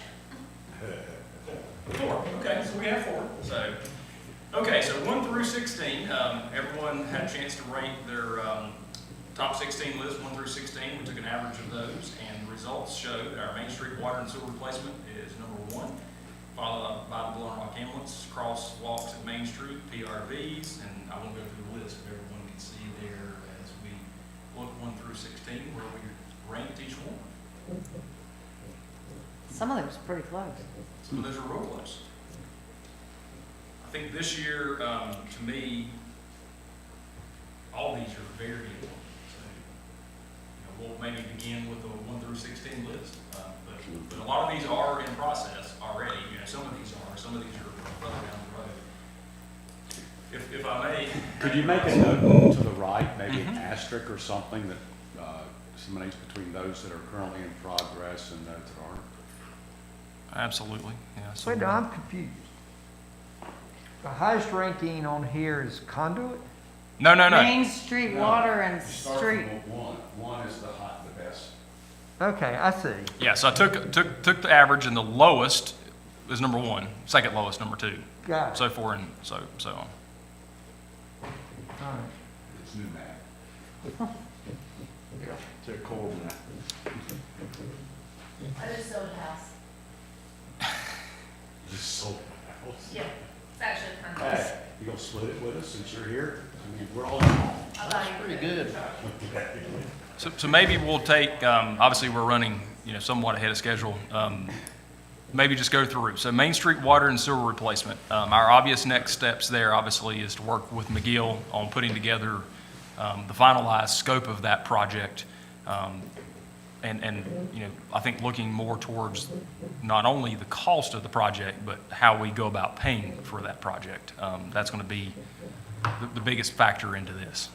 That's we'll say a $4 million project, just the water and sewer line alone. So that's going to take some creative, math to come up with how we can potentially pay for the debt service within that.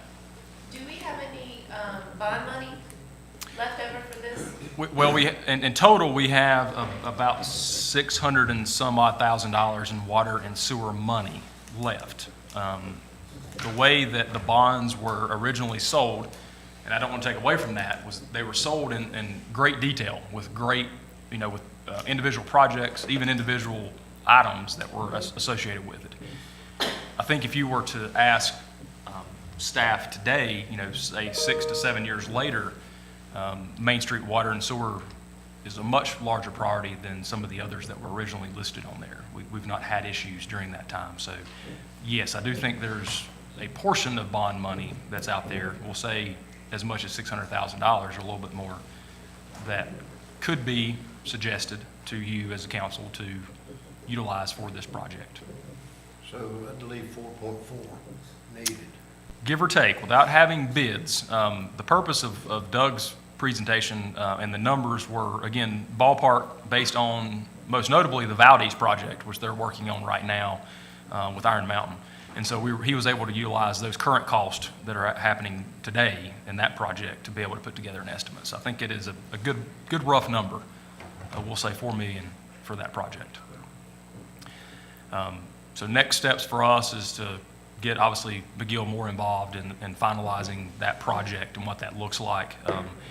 The financing piece of that, Ms. Norman is on the call. We've discussed, we believe being such a large project from a dollar standpoint, it obviously benefits us to spread that out as far as we can. 40 years versus 20 is give or take double our annual debt service, and we don't think that makes sense from a cash flow standpoint. So the Blowing Rock ambulance, I will, open that back up somewhat. Not sure what our next steps are if we have those confirmed yet. I think we obviously have put that as number 2 on the list, so we need to come together as a group and determine what our next steps really are.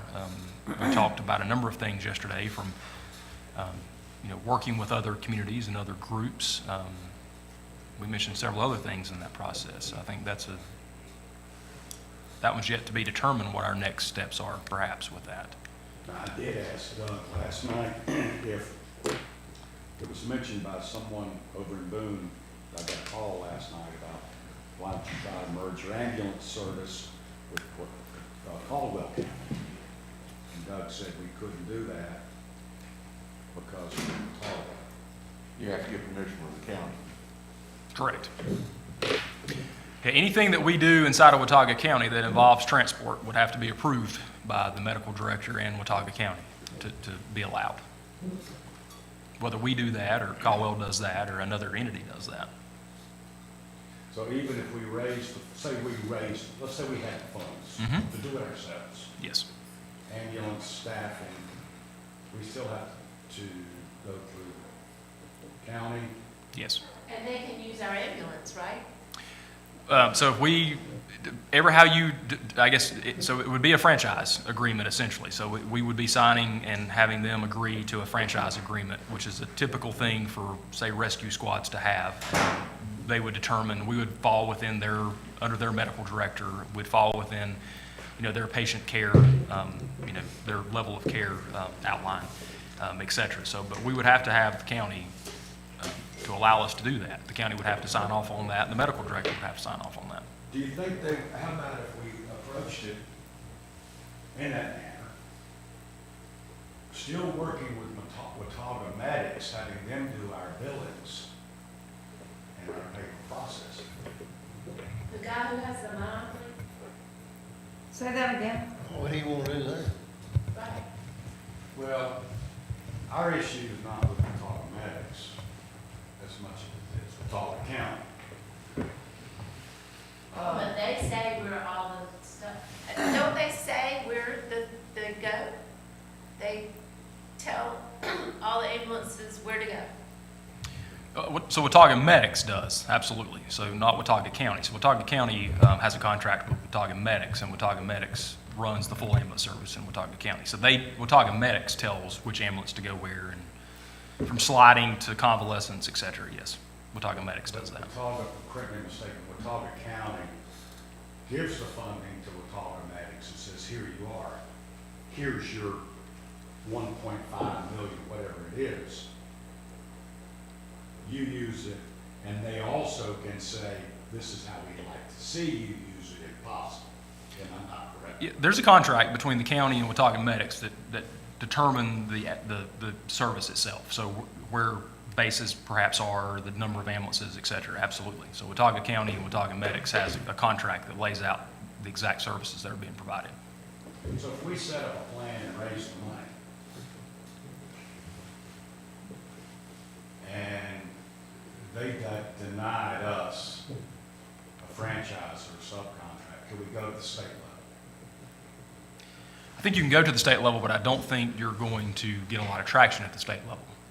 I don't know of any precedent there, so it would be a precedent-setting thing to do. I don't know of any other cases that have made it to that point. The state charges the county with being responsible for operating the ambulance service, whether they do it. State health director. Office of Emergency Personnel, Emergency management. Emergency Services is who oversees the state. So all the ambulance services within the state. So the county has at this point full authority to increase or decrease the current contract, or to agree to sign off on allowing another entity to run an ambulance service or pay for an ambulance service, a franchise agreement essentially. Doug, you've dealt with this for over 25 years. What do you suggest and how we move forward with this? Well, this is not really a discussion, it's gonna be a quick discussion. I mean, this is something we're gonna have to look down and look at all avenues, going forward with this.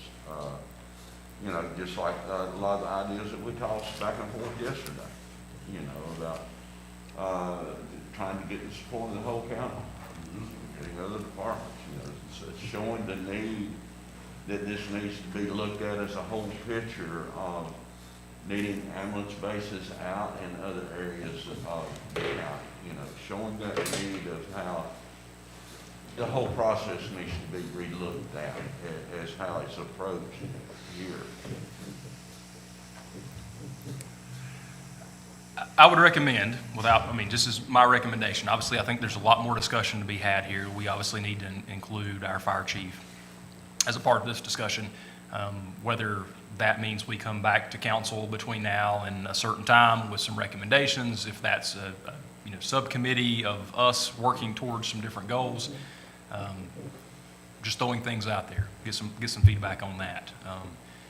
If we're doing anything formal as a group, if we're going to sign off on something or propose something, I think obviously that would need to have action taken probably during a regular meeting. If we want to have a special meeting for discussion and include, like I said, the fire chief and others, maybe that's an appropriate thing to do for the next step. One of our first steps may just be also to renew or update the resolution. The old resolution they That call would it. probably be a good next step. That's just another possibility to put out there, another thing to do. Well, we addressed the old resolution We already did that. and, essentially just change the date on it. Well, yeah, I think we asked the chief, and I'd like to do what he recommended as our first start, and then, because the rest of this is gonna take time, and I don't know that you'll get an agreement among all the fire departments. Because it's gonna be expensive for the county, because there's some places that don't have a place to house a, ambulance, which means they're gonna have to build something. And all that's money. I don't think they're gonna go for it. So I think we're back in the same thing we were in, which is 20 years of discussion, and they have, the leverage. Go ahead and do something different then. Yeah, I don't think we should stay, I don't think, it's number two, we know we gotta do it. So, we can't do business as usual any longer, and I think you're right about some kind of subcommittee. Well, a committee with all of us and the chief, I think, and then come up with a plan. Or what's the best approach to this, or what? Because I think it's gonna be more than one approach. So I would say, the months of February and March are coming up in a few days, and then for February, and then obviously March. So sometime during those 2 months, I think maybe it's appropriate for us to have a special meeting that we can have an open discussion regarding this one particular topic. And that'll give us a little bit of time to maybe get some thoughts put together, and from there, we'll go from there of where we go from. Does that seem fair to everyone? So maybe even during the month of February, it's usually a quieter time for us. So maybe that's a better time for us to put together some type of special meeting of some sort. And it may be a good time then also, like I said, you need to have Chief Graham in the room. And Absolutely. Maybe a good time then to also have, we're talking about Drake Sullivan. I will lean on, obviously, any recommendations Yeah, and, as many people that are willing to talk it out with us, why not invite them? And maybe that's not business as usual. Maybe I'm being stupid by saying that, but would any of the other, I don't know if they don't want to touch it with a 10-foot pole, but anybody that's willing to talk it out, do you know of other people? Well, like I said, I think that's a good starting point for us right there. They can say no. Chief Graham and that, I think that's our starting point. Okay, okay. I say we got something down all right, so I will put a special meeting comment here. That's fair? We put 4.4 million there, and then we have 600. I will put 4 million, because I think that's what we currently know, estimate-wise. It was 3.5 for the water and 5, or 3.4 for the water and 600 for the sewer, for just this particular piece of the project. Okay. Yeah, so that's fair to everyone. This one I'll put an asterisk, in progress, I think is appropriate on that. The funding is to be determined. We know we have portions of that, but until we get some harder numbers, I do think this is another one to potentially talk with the TDA on, potentially with some of this, from a crosswalk standpoint. think that's a fair conversation to have with the TDA potentially. PRVs and vaults. If you remember the conversation from Mr. Chapman and Mr. Blackburn, we'd identified 5 that were the most crucial, and we had put a price tag of $500,000 for those 5. Some were more expensive than others. Some involved full vaults, some did not. Ms. Norman, are you able to speak? Yes. Whoa! Okay, hang on a second. He's here. Poor Hillary. You're close. Thank you, Nicole. Okay, now talk, Nicole. Nicole, can you talk now? She's laughing. Yeah. We apparently had our speakers turned up a little louder, so Hillary has had a heart attack, I think, so. Okay. Can you hear us, Nicole? I hear you. My question, and I think we somewhat discussed this, and we can move on, here to the water and sewer piece, I guess. I think we had put 1.3 million as kind of being the crucial piece. USDA, does it allow for a combination of these projects, like the PRVs and the water and sewer plants? Can you package that into a USDA loan? My understanding is that it does. I kind of talked over the scenario, at least with Rural Water, who works with the USDA. I've been able to speak directly with the USDA yet, but I do believe that it does. So obviously, I think we'll hypothetically say that you can package these together over a 40-year term. To me, it makes obvious financial sense to package those together as we move forward. Would you agree with that, Nicole, from a 40-year standpoint? Yes, definitely. And the other option's a 20-year option, which from a debt service standpoint, interest rates, do we remember, what was the interest rate roughly on the 20-year option? Do you remember? I don't think I obtained a 20-year interest rate. The problem was, I don't correct me if I'm mistaken, I don't remember getting a 20-year rate. for the 20 year, than it would be the 40 year, isn't that what you said? Yes, the 20-year definitely carries a lower interest rate. Our issue is going to be completely hinged around cash flow and the ability to pay back the debt service.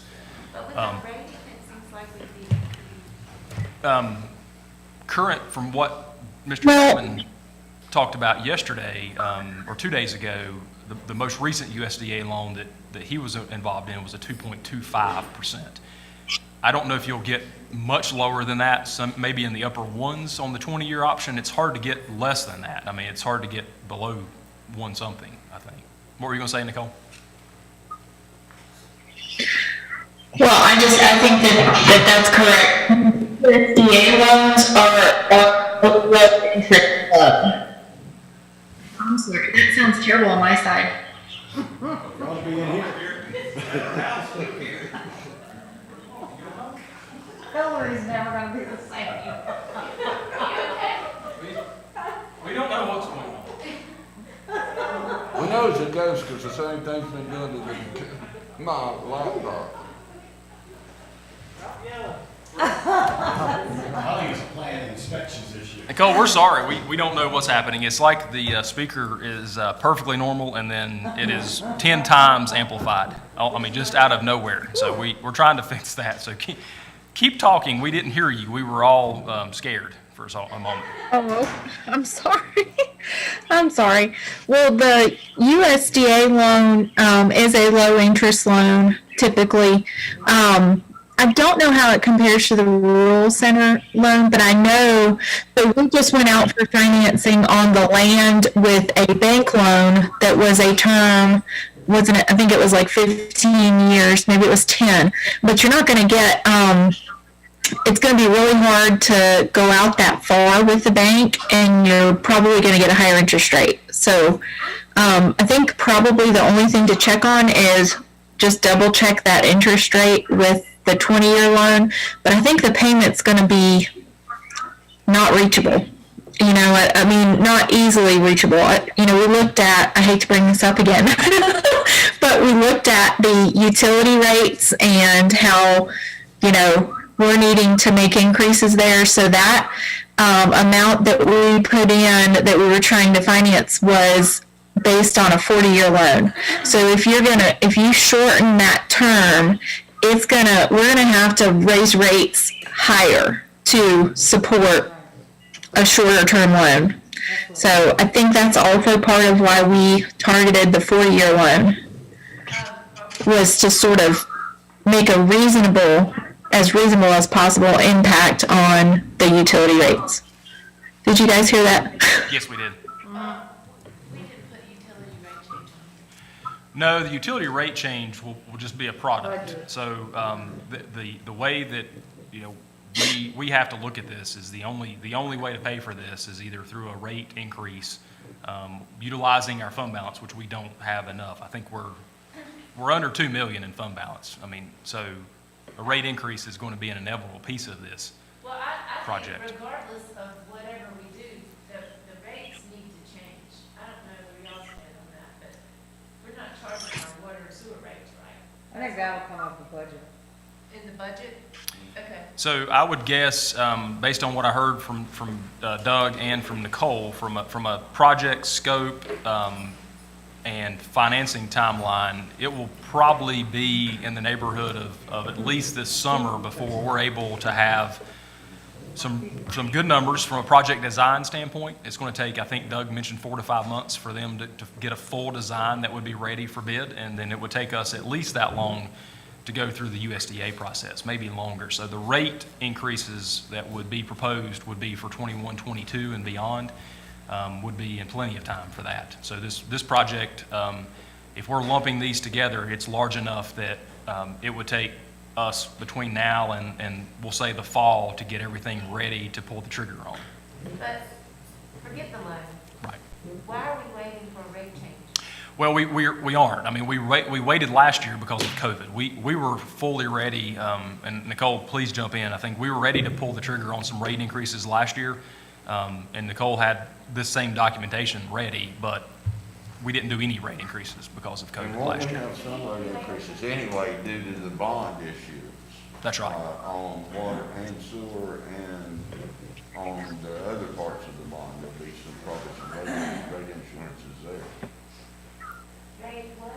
We still have to pay for the bond, so there's probably gonna be some rate insurances on the water and sewer part coming up anyway. That's a tax increase, not a water and sewer. It's both. So for the water and sewer portion of the bond, we cover that by rate increases. It has to be paid for through rate increase. From the general fund side of the rest of the bond, streetscape, et cetera, we pay for that out of tax increases. So I believe, Nicole, can you hear me? Okay, you're still on there? Yeah, I can hear you. I can't hear the other conversation in the room though, at all. So if we go back to this time last year, we were more than ready to propose water and sewer rate increases for 20 and 21.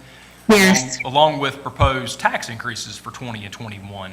Yes. We covered the full year of debt service this year out of cuts and savings versus out of a rate increase. So we were in need of a rate increase from a tax standpoint in the year we're in now, but we chose not to do one because of COVID. We cut across the board spending and capital, and that's what really ended up cutting and saving us, was by doing that. But Absolutely. we don't know at this point. I would say it's fair to say exactly where it's going to shake out for 21, 22, but I would say That's decided in the July, the June meeting? that's right. Okay. Nicole will start working on budget within the next 30 days, I would say, is that fair, Nicole, to say? Yep. Correct. So this is important for us to obviously know as a plan of how we're looking to spend our money in 21, 22 and beyond as we start setting that timeline with this.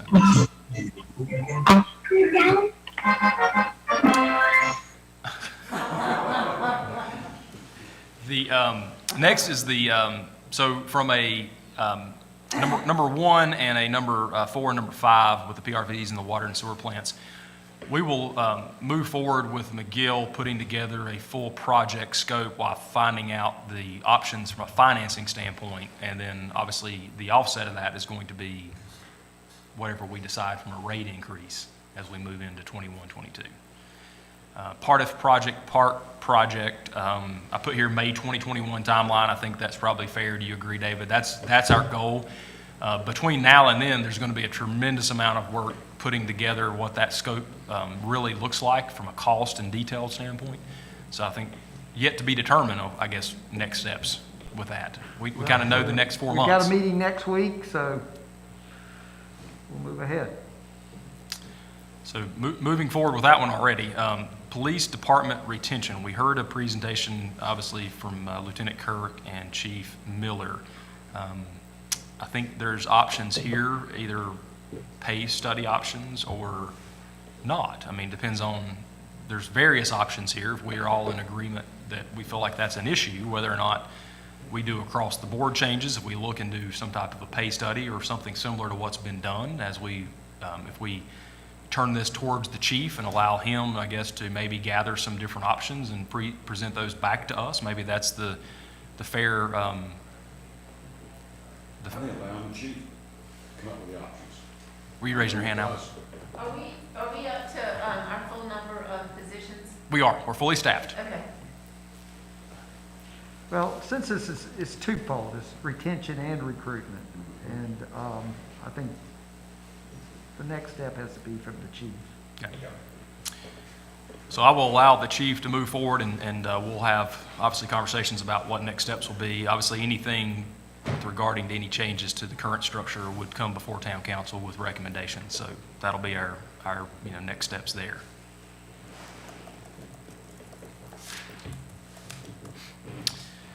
Short-term rentals is on here, kind of in the middle. Are we in agreement of asking the planning director and the planning board to take a look at perhaps a change in our current ordinance with our 28-day?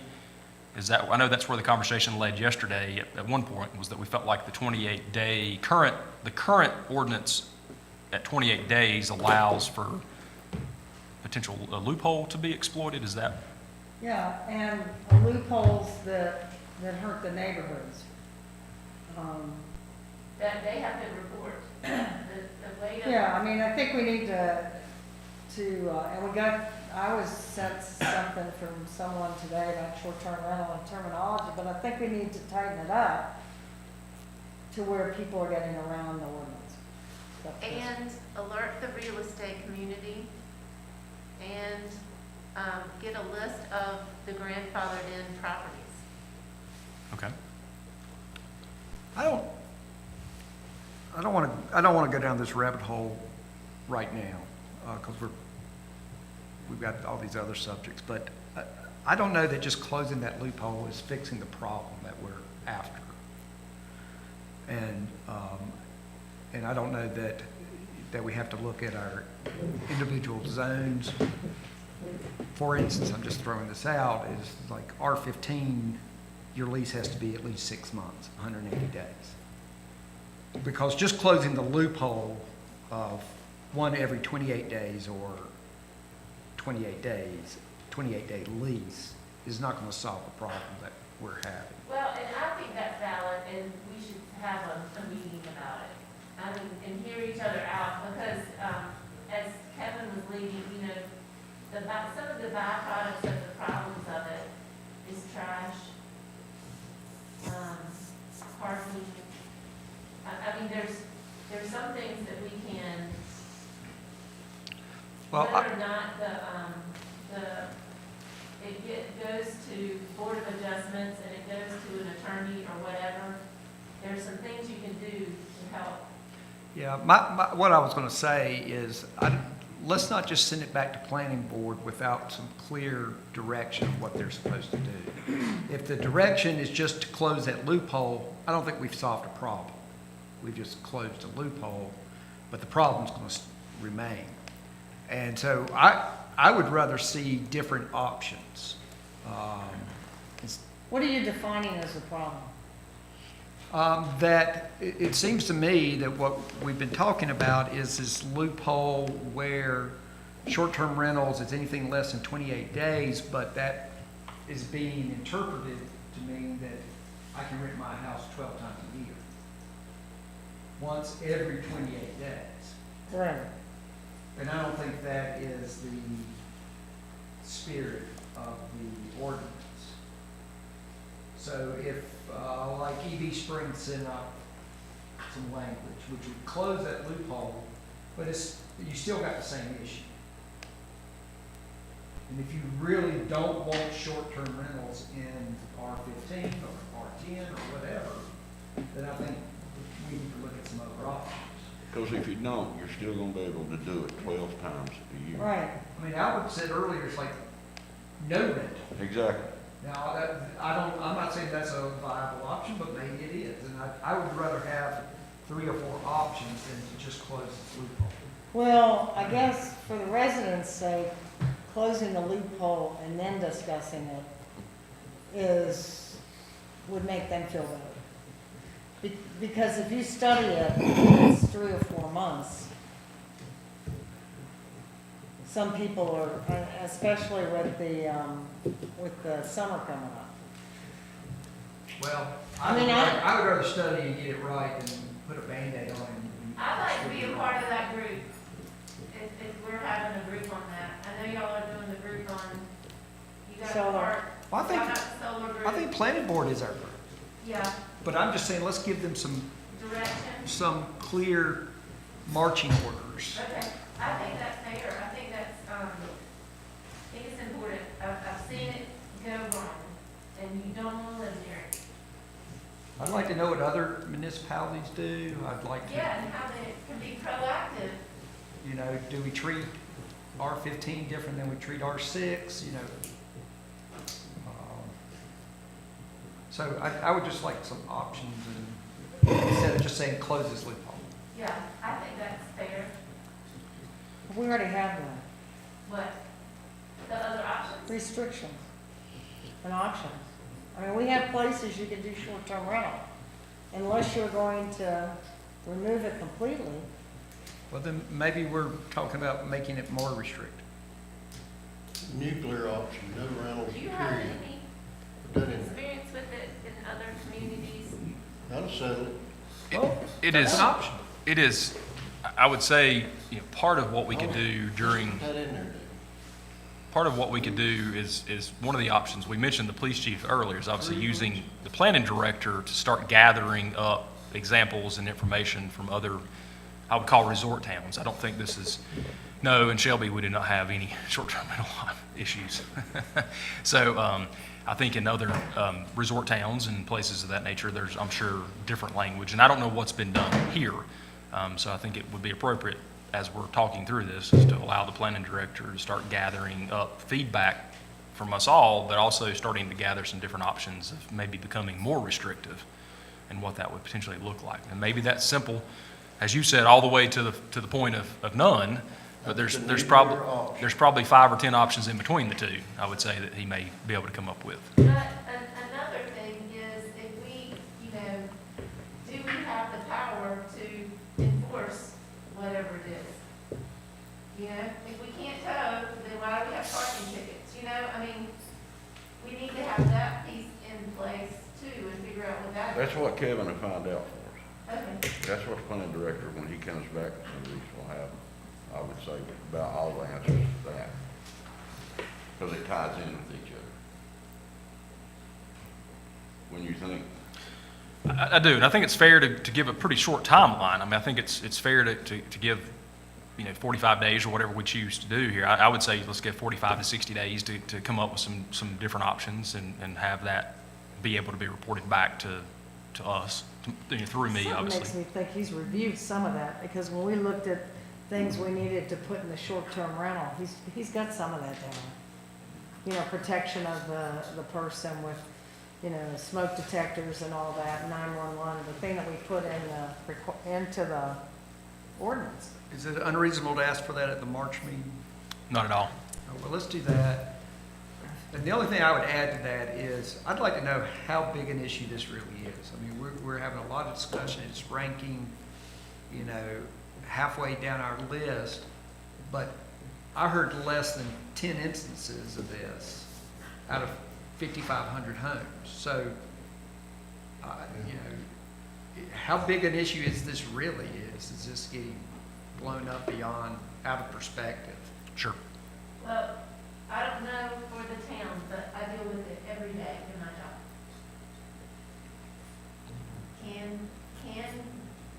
Can we rent in Blowing Rock? I want to rent beside David Harwood on Chestnut Street. If I buy that house, I want a short-term rental. And, you know, this is my budget and I'm an investment. And, you know, I mean, every single day. Well, that doesn't, There you that's go. a no. How hard is that? I know, but I mean, so are the gatekeepers the realtors, you know? No, gatekeeper is the town of Blowing Rock. You're talking about your buyers ask. Every single day. Tell them if they can't afford to live up here without renting, to stop down in Granite Falls and buy. It's not an election. Make it to Lenore. All right, so we'll see that at the March meeting. Absolutely. So I will All right, give got it. instructions to the planning director to start that process and have a report back. Parking is a little generic here. I know we talked about paid parking. We talked about, obviously, this being a part of the Roger Brooks study, I think. I know looking at examples, when we went through this process, I was able to be one of the few that had a chance to talk and interview the entities that bid, and parking is going to be a part of that conversation. From satellite parking, shuttles, paid parking, number of parking spaces, church parking spaces, all these things Mr. Brooks said to me, so I know that's going to be a part of that. I know that puts us into another year. I believe from what Tracy was saying, we expect to have that report sometime around the July to August timeframe, or at least pretty close to having some information by then, but that does put us into another year. What are your thoughts and feelings about allowing that process to move forward, or do we want to take potential action before then? We've I wouldn't- purchased, The only action I would take is more information. What option, huh? What options are available? Have you seen this thing? What is it? It's the, I mean, y'all were part of this. This is the, Are you on short-term rental? no. This is 2008 parking, downtown parking management study. Hyatt Palms. yes. So there was, yeah, and it's, the inventory largely hasn't changed since then. So we do have information that we know. Ms. Sweeting, are you asking more for, I'm for what businesses help a town, set up their own parking, paid parking, or do it for them? And what the cost is. okay, That's what I'm looking at. The reason why I ranked it high, parking, is I'd like to have some kind of, we're about to have another parking problem, starting in May, With 221 being gone? with everything. Oh, with people I mean, coming we back. had a parking problem during COVID, and we didn't, you know, I mean, here we go again. We're gonna continue having parking problems. And maybe it's just, grade our new property and get 50 more spaces. Well, you know, Put it's solar either we farm up. hire, you know, the police chief said, let's hire somebody else to do parking, or we get somebody, you know, paid, or we add the things to the, how many parking spaces are left, you know, I mean, add that to our app, which we don't have. But, I would say, you know, and I put down here police chief, town manager. I think obviously, you know, Roger Brooks International is going to be working through some different things at the same time, but the police chief, parking to him is personal because he's involved in the enforcement side of it. I think he has a lot of valuable information now. I think he can gather some more valuable information of options that are out there, whether that's paid. He mentioned several things in a brief amount of time. I think we were at the very end of the day, but I know he had more prepared that he was wanting to speak on if we had more time, and he felt like we didn't. But he has done some fairly extensive research on other communities and what they're using, whether that's allowing passes for residents to businesses to shuttle services, kiosks to meters. I mean, there's, if fair, I will allow him again to kind of lead Maybe we need to hear that. lead this project and hear some different options of what's out I'd there. like to see the tow truck at least once a day, run up and down Main Street. I mean, I'm sorry, y'all, are we gonna do something about parking or not? So we currently, what we currently have, I guess let me start there. What we currently have is a enforcement program that is part of the year, part of the week, with one amount that is received for each ticket that you received, and that's only done once a day. So we don't really have anything, unless you have a car that is parked impeding traffic to be towed, or there's a few other, from a safety standpoint, because a car is parked on Main Street and receives a ticket every day for the next 2 weeks, is what it is. So I do think, again, kind of look at these options from not just paid parking versus if you don't do paid parking, or if you do, there's the whole enforcement side of it. That we don't do. That we don't have, well, we do during certain times. I mean, so I will say the times in which we are enforcing it, this year in particular, we enforced a lot. We had a police officer that wrote a lot of tickets at certain times, but that's not done every day and it's not done the entire year. So that's a whole separate conversation. I mean, I can see this going in so many different directions. If we were to go to, one hypothetical to paid parking, then we would obviously have to restructure our enforcement around paid parking, and whether that's increasing fines and towing as a part of that, hiring full-time enforcement officers during certain times. I mean, there's so many varying pieces of this. Right now, if you park on Main Street longer than you should during certain times of the year, you get a ticket. And That's it. And that's it. I'd be glad to offer, it is something that we've also been adding into the shuttle and everything together with our first initial meeting. And we were waiting to see some kind of guidance here from what the council had wanted to, as to how to go with some of this, and we'd be more than glad to put the parking in with that. Because our next person, we just met with the town manager, TDA and Chamber, and then we was wanting to get the general feeling, on what we discussed here before we enlarged that. And the first person that we were and had talked about bringing in was Chief Miller. Well, I think there's stuff that we can do, like enforcement-wise, without buying any things or adding people or whatever. If we started enforcing it, or if it's some kind of app where frequent offenders, that might be something we have to add into an ordinance, that if you're a frequent offender, then you get towed. Yeah, there's, so There's There- gotta be a little there's- baby step we can take for this summer and not have a proper parking, to show that, and maybe if we screw it up and do it wrong, but I would love to have some kind of baby step. I know this is a new point, Jimmy, but if you're parked parallel on Main Street, there's no way a tow truck's gonna tow you. I've seen them tow it. In Philadelphia, they pull tow truck, maybe they need a new tow truck, but I've seen them tow from parallel parking in Philadelphia, Pennsylvania. Hickman Stuck can do it. Well, one thing for towing, I'm gonna tell you this, you better find a place here in town you're gonna put them. We've got a new place to put them. It's gotta be fenced in, it's got to be locked. Yes. You can put it on cone, you in cone can't. road, fenced in. Yeah,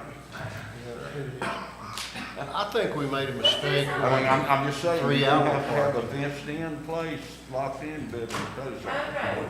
Well, can we leave the what parking entails to the police chief and the town manager to come up with options and bring it back to us? that's a good idea. Yes. But before the summer, Well, quickly, it's 3-hour parking, right?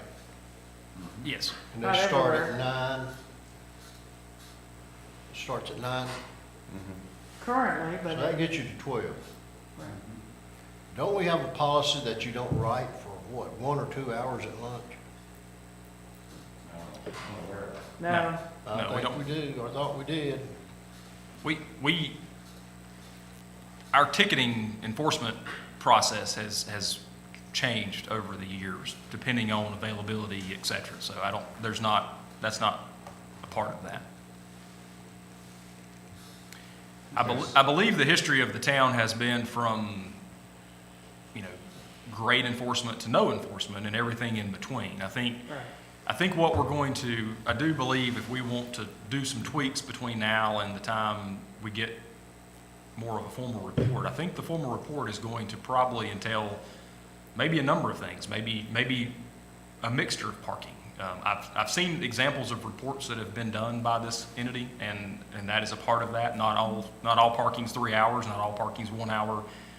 Various places, more turnover. It should go to that type of, that type of detail of what is recommended. I think we can glean a lot from that probably, because certain areas in town and certain parking lots may deem more long-term, and passes or something of that nature to be part of that. I think there's, we could ask all employees and get the chamber support to park off of Main Street. The end, 2021, that's the way it is, or something like that. That doesn't cost any money. Chief Miller actually did that. Well, He let's- wrote letters and then he went to individual businesses. Chief Huh? But you see what I'm saying, that doesn't cost money. it doesn't, the issue there is providing transportation. It depends on where you put them. So if it's in the parking decks, that's within walking distance. Right. We had There's talked a about, liquor store down there. Right. There's a liquor store down there. Use that parking? They'd find a place to park. we did not put on here an additional ABC store in town. I think that maybe we should have presented that as the year that we've seen. I think Drive-through. we could utilize some space downtown for an additional ABC store. I Well, think I'd that would like do to well. see y'all look at that and maybe come back March or April. Sure. Maybe, and Yes. just tell us, that'll give us time to be thinking about it before Roger Brooks. Prices all day long. We'll do. Brooks Rogers. Okay. We'll So do. you got that, Shane? I do, and I think, like I said, I think this is a perfect project to start with the chief, and we'll utilize other And he may resources already and have it. committees. Would you let one of us know if you find out that Virginia Powell's purchased a tow truck? I thought it You was should see them fancy. do it in Bangkok, any big city, they do Yeah. it all day long. They get clamped in England. Do you think Hitman would let me go in with them? He could do it. He could do it.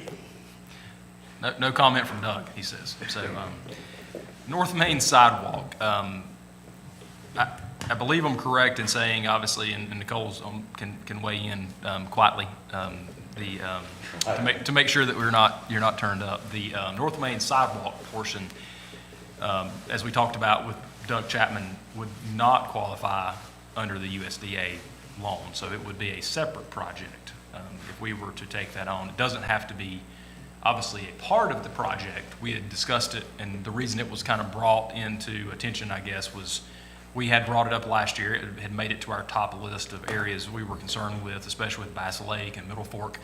If we're in that area and have the road shut down doing the water line construction, I would think it would make sense logistically to try to do that project during that same time, if feasible.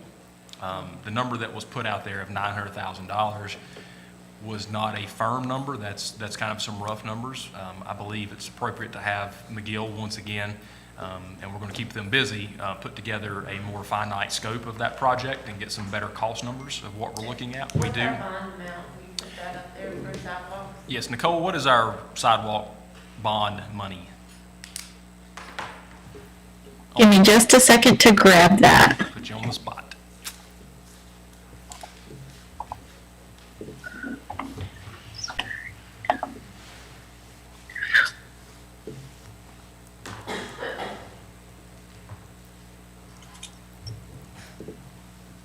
while she's doing that, and let's don't get in any weeds, but the little White House that was renovated and just sold beside El Rincon, Anderson on. how are we gonna get a sidewalk there between the street and that retaining wall that's there? It will, by that, curb and gutter against the street, but the pole would have to be removed, so that was the holdup of why one wasn't done during the renovations. The Brimco pole will have to be relocated to the back of that property. And the cost number, I believe, and Kevin actually had that number, I think was $6,000 or $8,000 was what we were given from a cost number to move that pole. And so until we had a better idea of the full project, we pushed pause on that. So it would go something like that, the wiring, The pole would be relocated to the back of that property and the wiring would be relocated with it.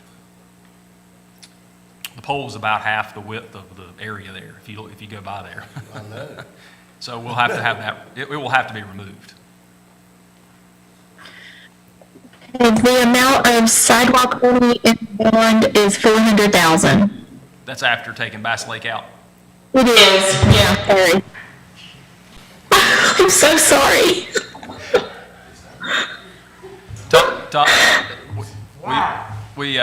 So $400,000, so that's where we're starting with sidewalk money, 400,000? $400,000. Put that in there? I Yes. wish I thought you could do it for that. I do not think you can do it for that. I will say that. I believe it will be obviously more than that. But I believe we need to get a little more finite in our project and what our numbers look like before we make that determination. This is without pavers out there. You don't want any grass in there? Call Ripley's, believe it or not. Okay?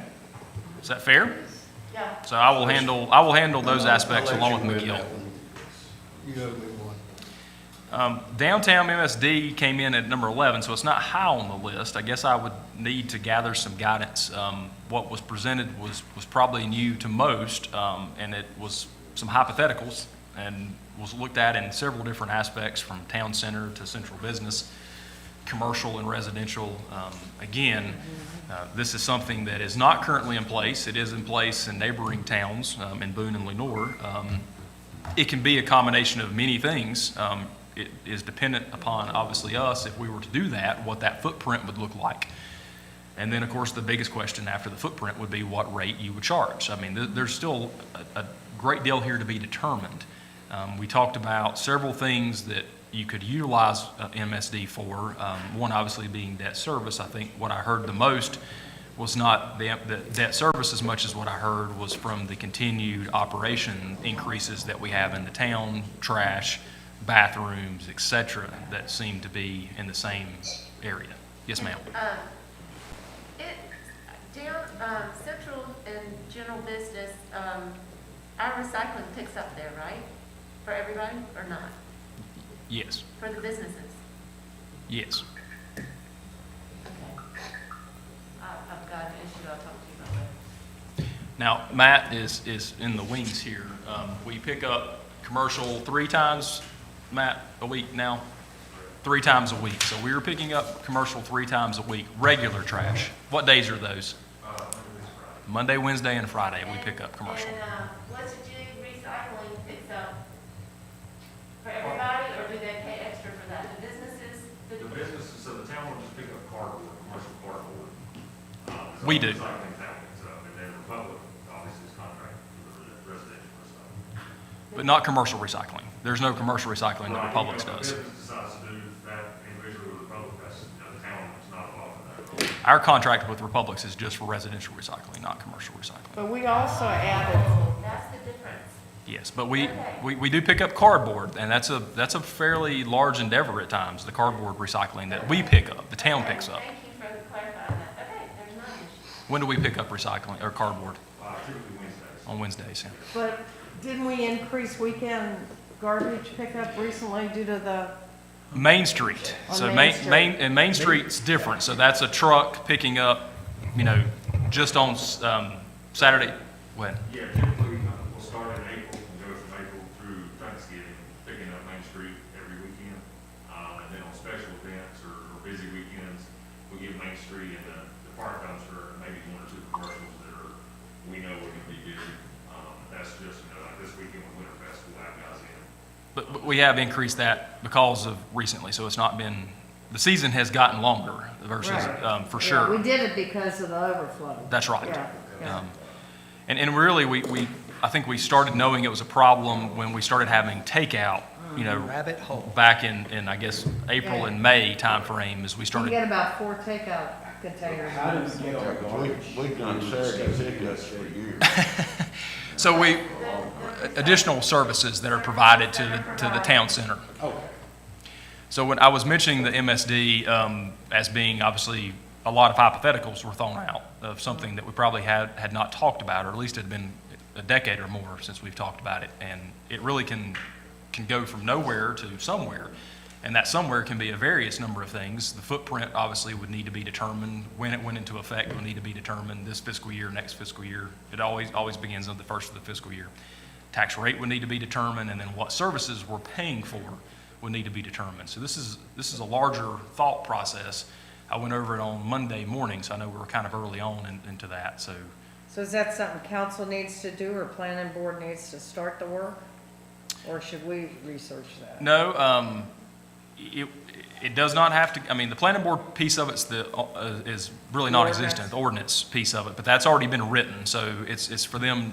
It's a template type ordinance that's written. So everything that is to be done if we were to go this route would involve putting together what they call an MSD report that includes the footprint, the rate, and the services that are to be provided or expenses to be used during that. Shane? Yes, sir. Kind of working backwards, we would want this in place before budget, correct? If Before we budget. wanted to use MSD to offset some of these things that we're talking about. Yes. It would be helpful to have that in place before budgeting. That's correct. So, working backwards, it's typical, so it's presented at back-to-back town council meetings. There's back-to-back public hearings associated with that. And the second part of this is, I don't have. just because it's in place, do you have to use it? For instance, if we had a zero rate on it, the structure's there, and if we ever want to use it, we can always just turn it on. Or do you have to have do you have to have a project assigned to that MSD or its use to establish it? Yes, so the way that it's established is again, footprint, rate, purpose behind it. So downtown revitalization would be the purpose that we would use it for. To what level of detail you'd have to go into to that is up to us to be able to present that to the public, I think, as much from a selling it versus a requirement. There is no requirement. We don't have to go through into our beginning report and say we're going to use 80% for trash and 20% for bathrooms. You don't have to go into that. You go into, here's a listing of things we plan on utilizing this money for, because that changes from year to year. Right. Using it from a 0% standpoint, I'm sure that you could. Any changes you make to the ordinance from a rate standpoint or footprint standpoint goes back through the same process. So if we were to put, 1 cent in this year, no cent in this year, and we wanted to then raise that for the 22-23 year to 5 cent, we would go back through the same process of presenting the report, going through 2 months, allowing the public to comment on it, and then it would go into effect. It always goes into effect July 1st of each fiscal, so the beginning of the fiscal year is when that does go into effect, based on the January 1st tax values of the previous year. Got it. Same as what we do now. The property tax bills that Hillary sends out in August are based on the January 1st, values as well that are put out there. So if we were to move forward with this in this upcoming year, we would need to have this into place before the budget, at least to have an idea of what we plan on utilizing the monies for beginning July 1st. And it's invoiced like the fire. Property taxes. Property tax. It would be, when you receive your property tax bill, now, let's say you have your value and your tax rate and the amount, you would have a separate line that would have municipal service district, 5 cent and the amount. But that wouldn't be filtered through the county, it'd just be the town side, right? That's right. Thank you. Yep. So we send our own bills out here, and we collect our own taxes here. So we are one of the only few maybe left. Boone, I think, still does it. Others utilize the county, and Boone may utilize the county. We do our own billing and collection here. So, Thank you, Hillary. but we do not. It does not require county approval. It does not. It requires town council approval. Like I said, through the public hearing process and the ordinance change is what it requires. So who's gonna study this?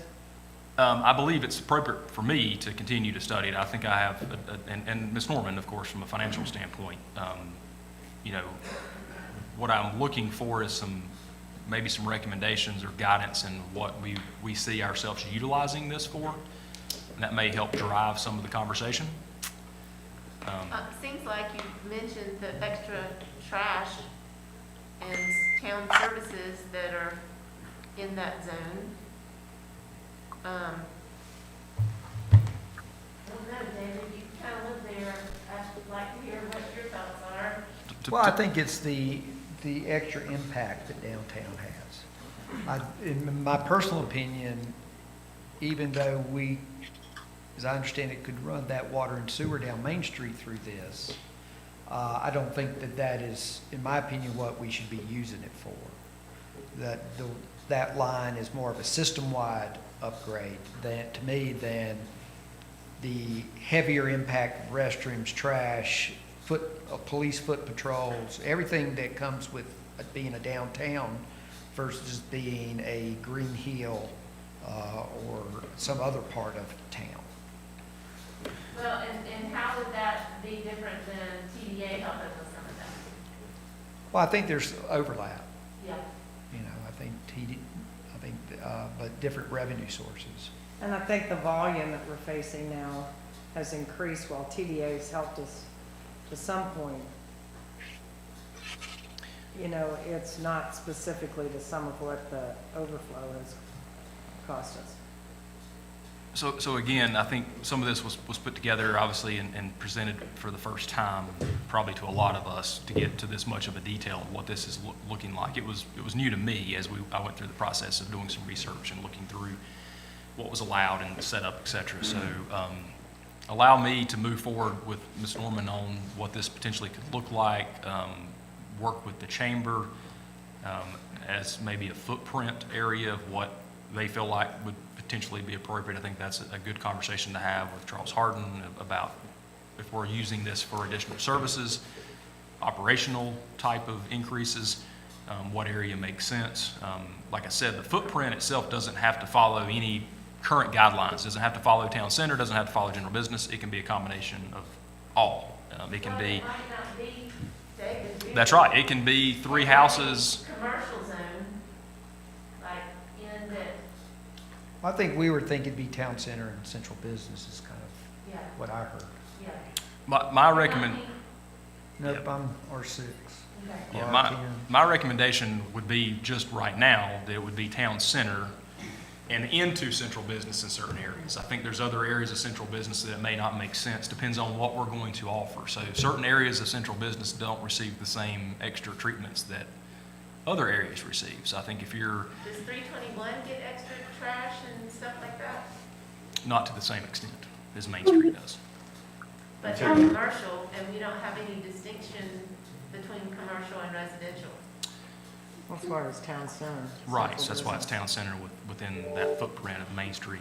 But town center doesn't include Sunset, and I would argue that as you talk through this, and maybe like I said with the chamber, Sunset, there's aspects of Sunset that probably need to be included, certain areas of Sunset, And that was the thing that we talked about, is that you've got to be careful when you get outside of town center. You can't pick and really pick and choose, so if there's residential houses in there, they have to fall within. So, you know, like we had said, you know, there's some houses on Ransom, Jim Steele's house, for instance, going down, you know, there's some houses, residential houses that you expand out, that you've got to look, that you can't skip over them and go. So again, I think what I'm hearing is that work towards some options to be presented back to Yeah, town we need council. research on that Yeah, one. some more research, and then between Ms. Norman and myself, come up with some potential usage of those potential funds of what that could be utilized for. And I'll work towards some conversations with the chamber and others about potential footprints within that, so. Stormwater ordinances and changes, number 12, obviously, Mr. Chapman yesterday gave an update of our current ordinances and many options that are out there, the various places that do various things from what we currently have, which is essentially right now, if you increase your impervious area, you have detention requirements, retention and detention requirements, depends on how it is, I guess. That's maybe in the simplest terms what we require now, but there's many other things that are involved in some of the options yesterday, from residential being required to, what he talked about from a more of a plus and minus system, forcing individuals to tie into other systems and conveying water across property in various ways. There's a lot here. We did not go into a lot of detail about fees. He mentioned obviously charging fees, to each individual homeowner is an option, charging fees to developers as they come in is an option, or not charging fees at all, and just strengthening our ordinances. I mean, so there, again, there's many options here that I believe need to be discussed as we move through these storm events that seem to be happening more often. So I do think it's appropriate to, put this back towards, probably McGill and Kevin Rothrock to work through some options here to present. I don't think we have any harm in strengthening what we currently have. I think there's some areas we definitely can strengthen, given our most recent years of rains that we've seen. Comments there? I agree. Anyone against that? I mean, everybody okay with looking towards maybe some strengthening of it? My only thing is, because we have 16, does that mean we're gonna try to do 16 things? Let's do it. No, I would, from my perspective, looking through, say, if we've got, if we have Kevin on here a couple or three times, then we're going to look at those and attack those in the order in which they're in here. So, short-term rentals would come before stormwater necessarily. And some of these things can run, concurrently with each other at the same time. But I'm not going to overwork everyone to try to knock these out. That was my point, is that it's okay that we talk about these, but, I also don't want to overtax any department or the planning board or anybody else. And if we can't do all of this, then Sure. Apparently we've got a prioritization. But the planning board and other boards and community members can see what is on our radar. And can hopefully work with us to get these things done. So they know what we're thinking about and are concerned about this year. You also have 9 people on planning board. They can break those into small groups. And you'll also notice We used to have 3 or 4. low-hanging fruit, some of these end up being low-hanging fruit, get taken care of. Low-hanging fruit. I'm the lady that just dumped 321 on them. Hey, they were the ones who wanted it originally. There was a reason I didn't do it, okay? All right, I went ahead and put down for 14, council, town manager, town hall. I think we kind of came to an understanding. Obviously, from an electric vehicles charging, we've got some things that are in the works right now with the chamber and the group they've put together. And then there's a town hall discussion. I know between Sue and David, we were hearing about looking into what this looks like from a solar standpoint on town hall. So I think we've got a plan there. Dipping our toe and moving forward with that. AMR, AMI, we put on here, we did not talk about, we did last year, obviously, the need for replacing our meters in the near future. I think in the past that's been talked about from, ad nauseum. yeah, so we did not go back through that again this year. I think maybe an updated cost, should we have a landfall? Sure. And I think the last time is more new information had come out. Yeah, there's always constant, Company too. And yeah, then there's they come- constant Yeah. evolution in the technology from, I think, even 4 or 5 years ago, where we had, large areas that couldn't be served with certain technology to, smaller areas now. So I think that's ever changing, absolutely. Unfortunately, no one wanted to talk about the cemetery, no. I believe, again, these are things that can be, I will put down here, our Public Works Director, but It's on our radar. it is. And I'll allow Matt the opportunity to go through some options, discuss the funeral homes, do a soil sample as maybe we get into the year. Those aren't things that are difficult to do. I did hear that yesterday or 2 days ago, getting some soil samples and getting to really know what we have up there and what we may want to do with it. It's a dead subject. It is close to it. That's what Doug said. Oh, sorry. And last but not least is our Main Street conduit. We heard a $4 million number that, again, is not a firm number, but that was for the vaults to be placed, obviously, for the conduit itself. That was conduit and the vaults. The conduits, Doug did not go into detail, was obviously a fraction of that cost. The majority of that cost is the concrete vaults that it takes to be put into place. Yeah, but what did he say? He said, Any reason to move forward with this? Lottery? The Main Street conduit? Mm-hmm. I don't know how we're gonna come up with $4 million. Ask Bremco if they give us a grant. When you So talk to them about the other 4 things you're talking There's about. another thing don't bring I'll ask them that at the end of the conversation. Maybe Yeah. they'll feel bad that they're not answering yes to any of the other ones. I and mean, they'll just we say pay them $300,000 a year. 350. I believe, and this is not confirmed, but I believe as the conversation could go, some of the conduit could be granted to us. The vaults themselves, though, are not going to be a part of that equation. And that was similar, I think, to other places that McGill has worked, is that depending on what utility you're working with, conduit being gifted or discounted is an option. How But about a Skyline they're on the poles, right? a vault, the vault itself, concrete box, Yeah. is usually not a part of that conversation, though, from their standpoint. And all that conduit has to have concrete poured on top of it. And it's red concrete or dyed.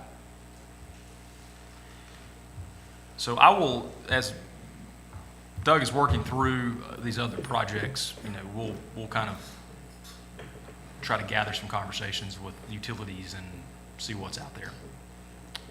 4 million was definitely more than I anticipated it being, so that's a pretty staggering number that would be only to be funded out of either the general fund, or it could be funded out of an MSD. I mean, that is a part of that, but that's a pretty, For conduit?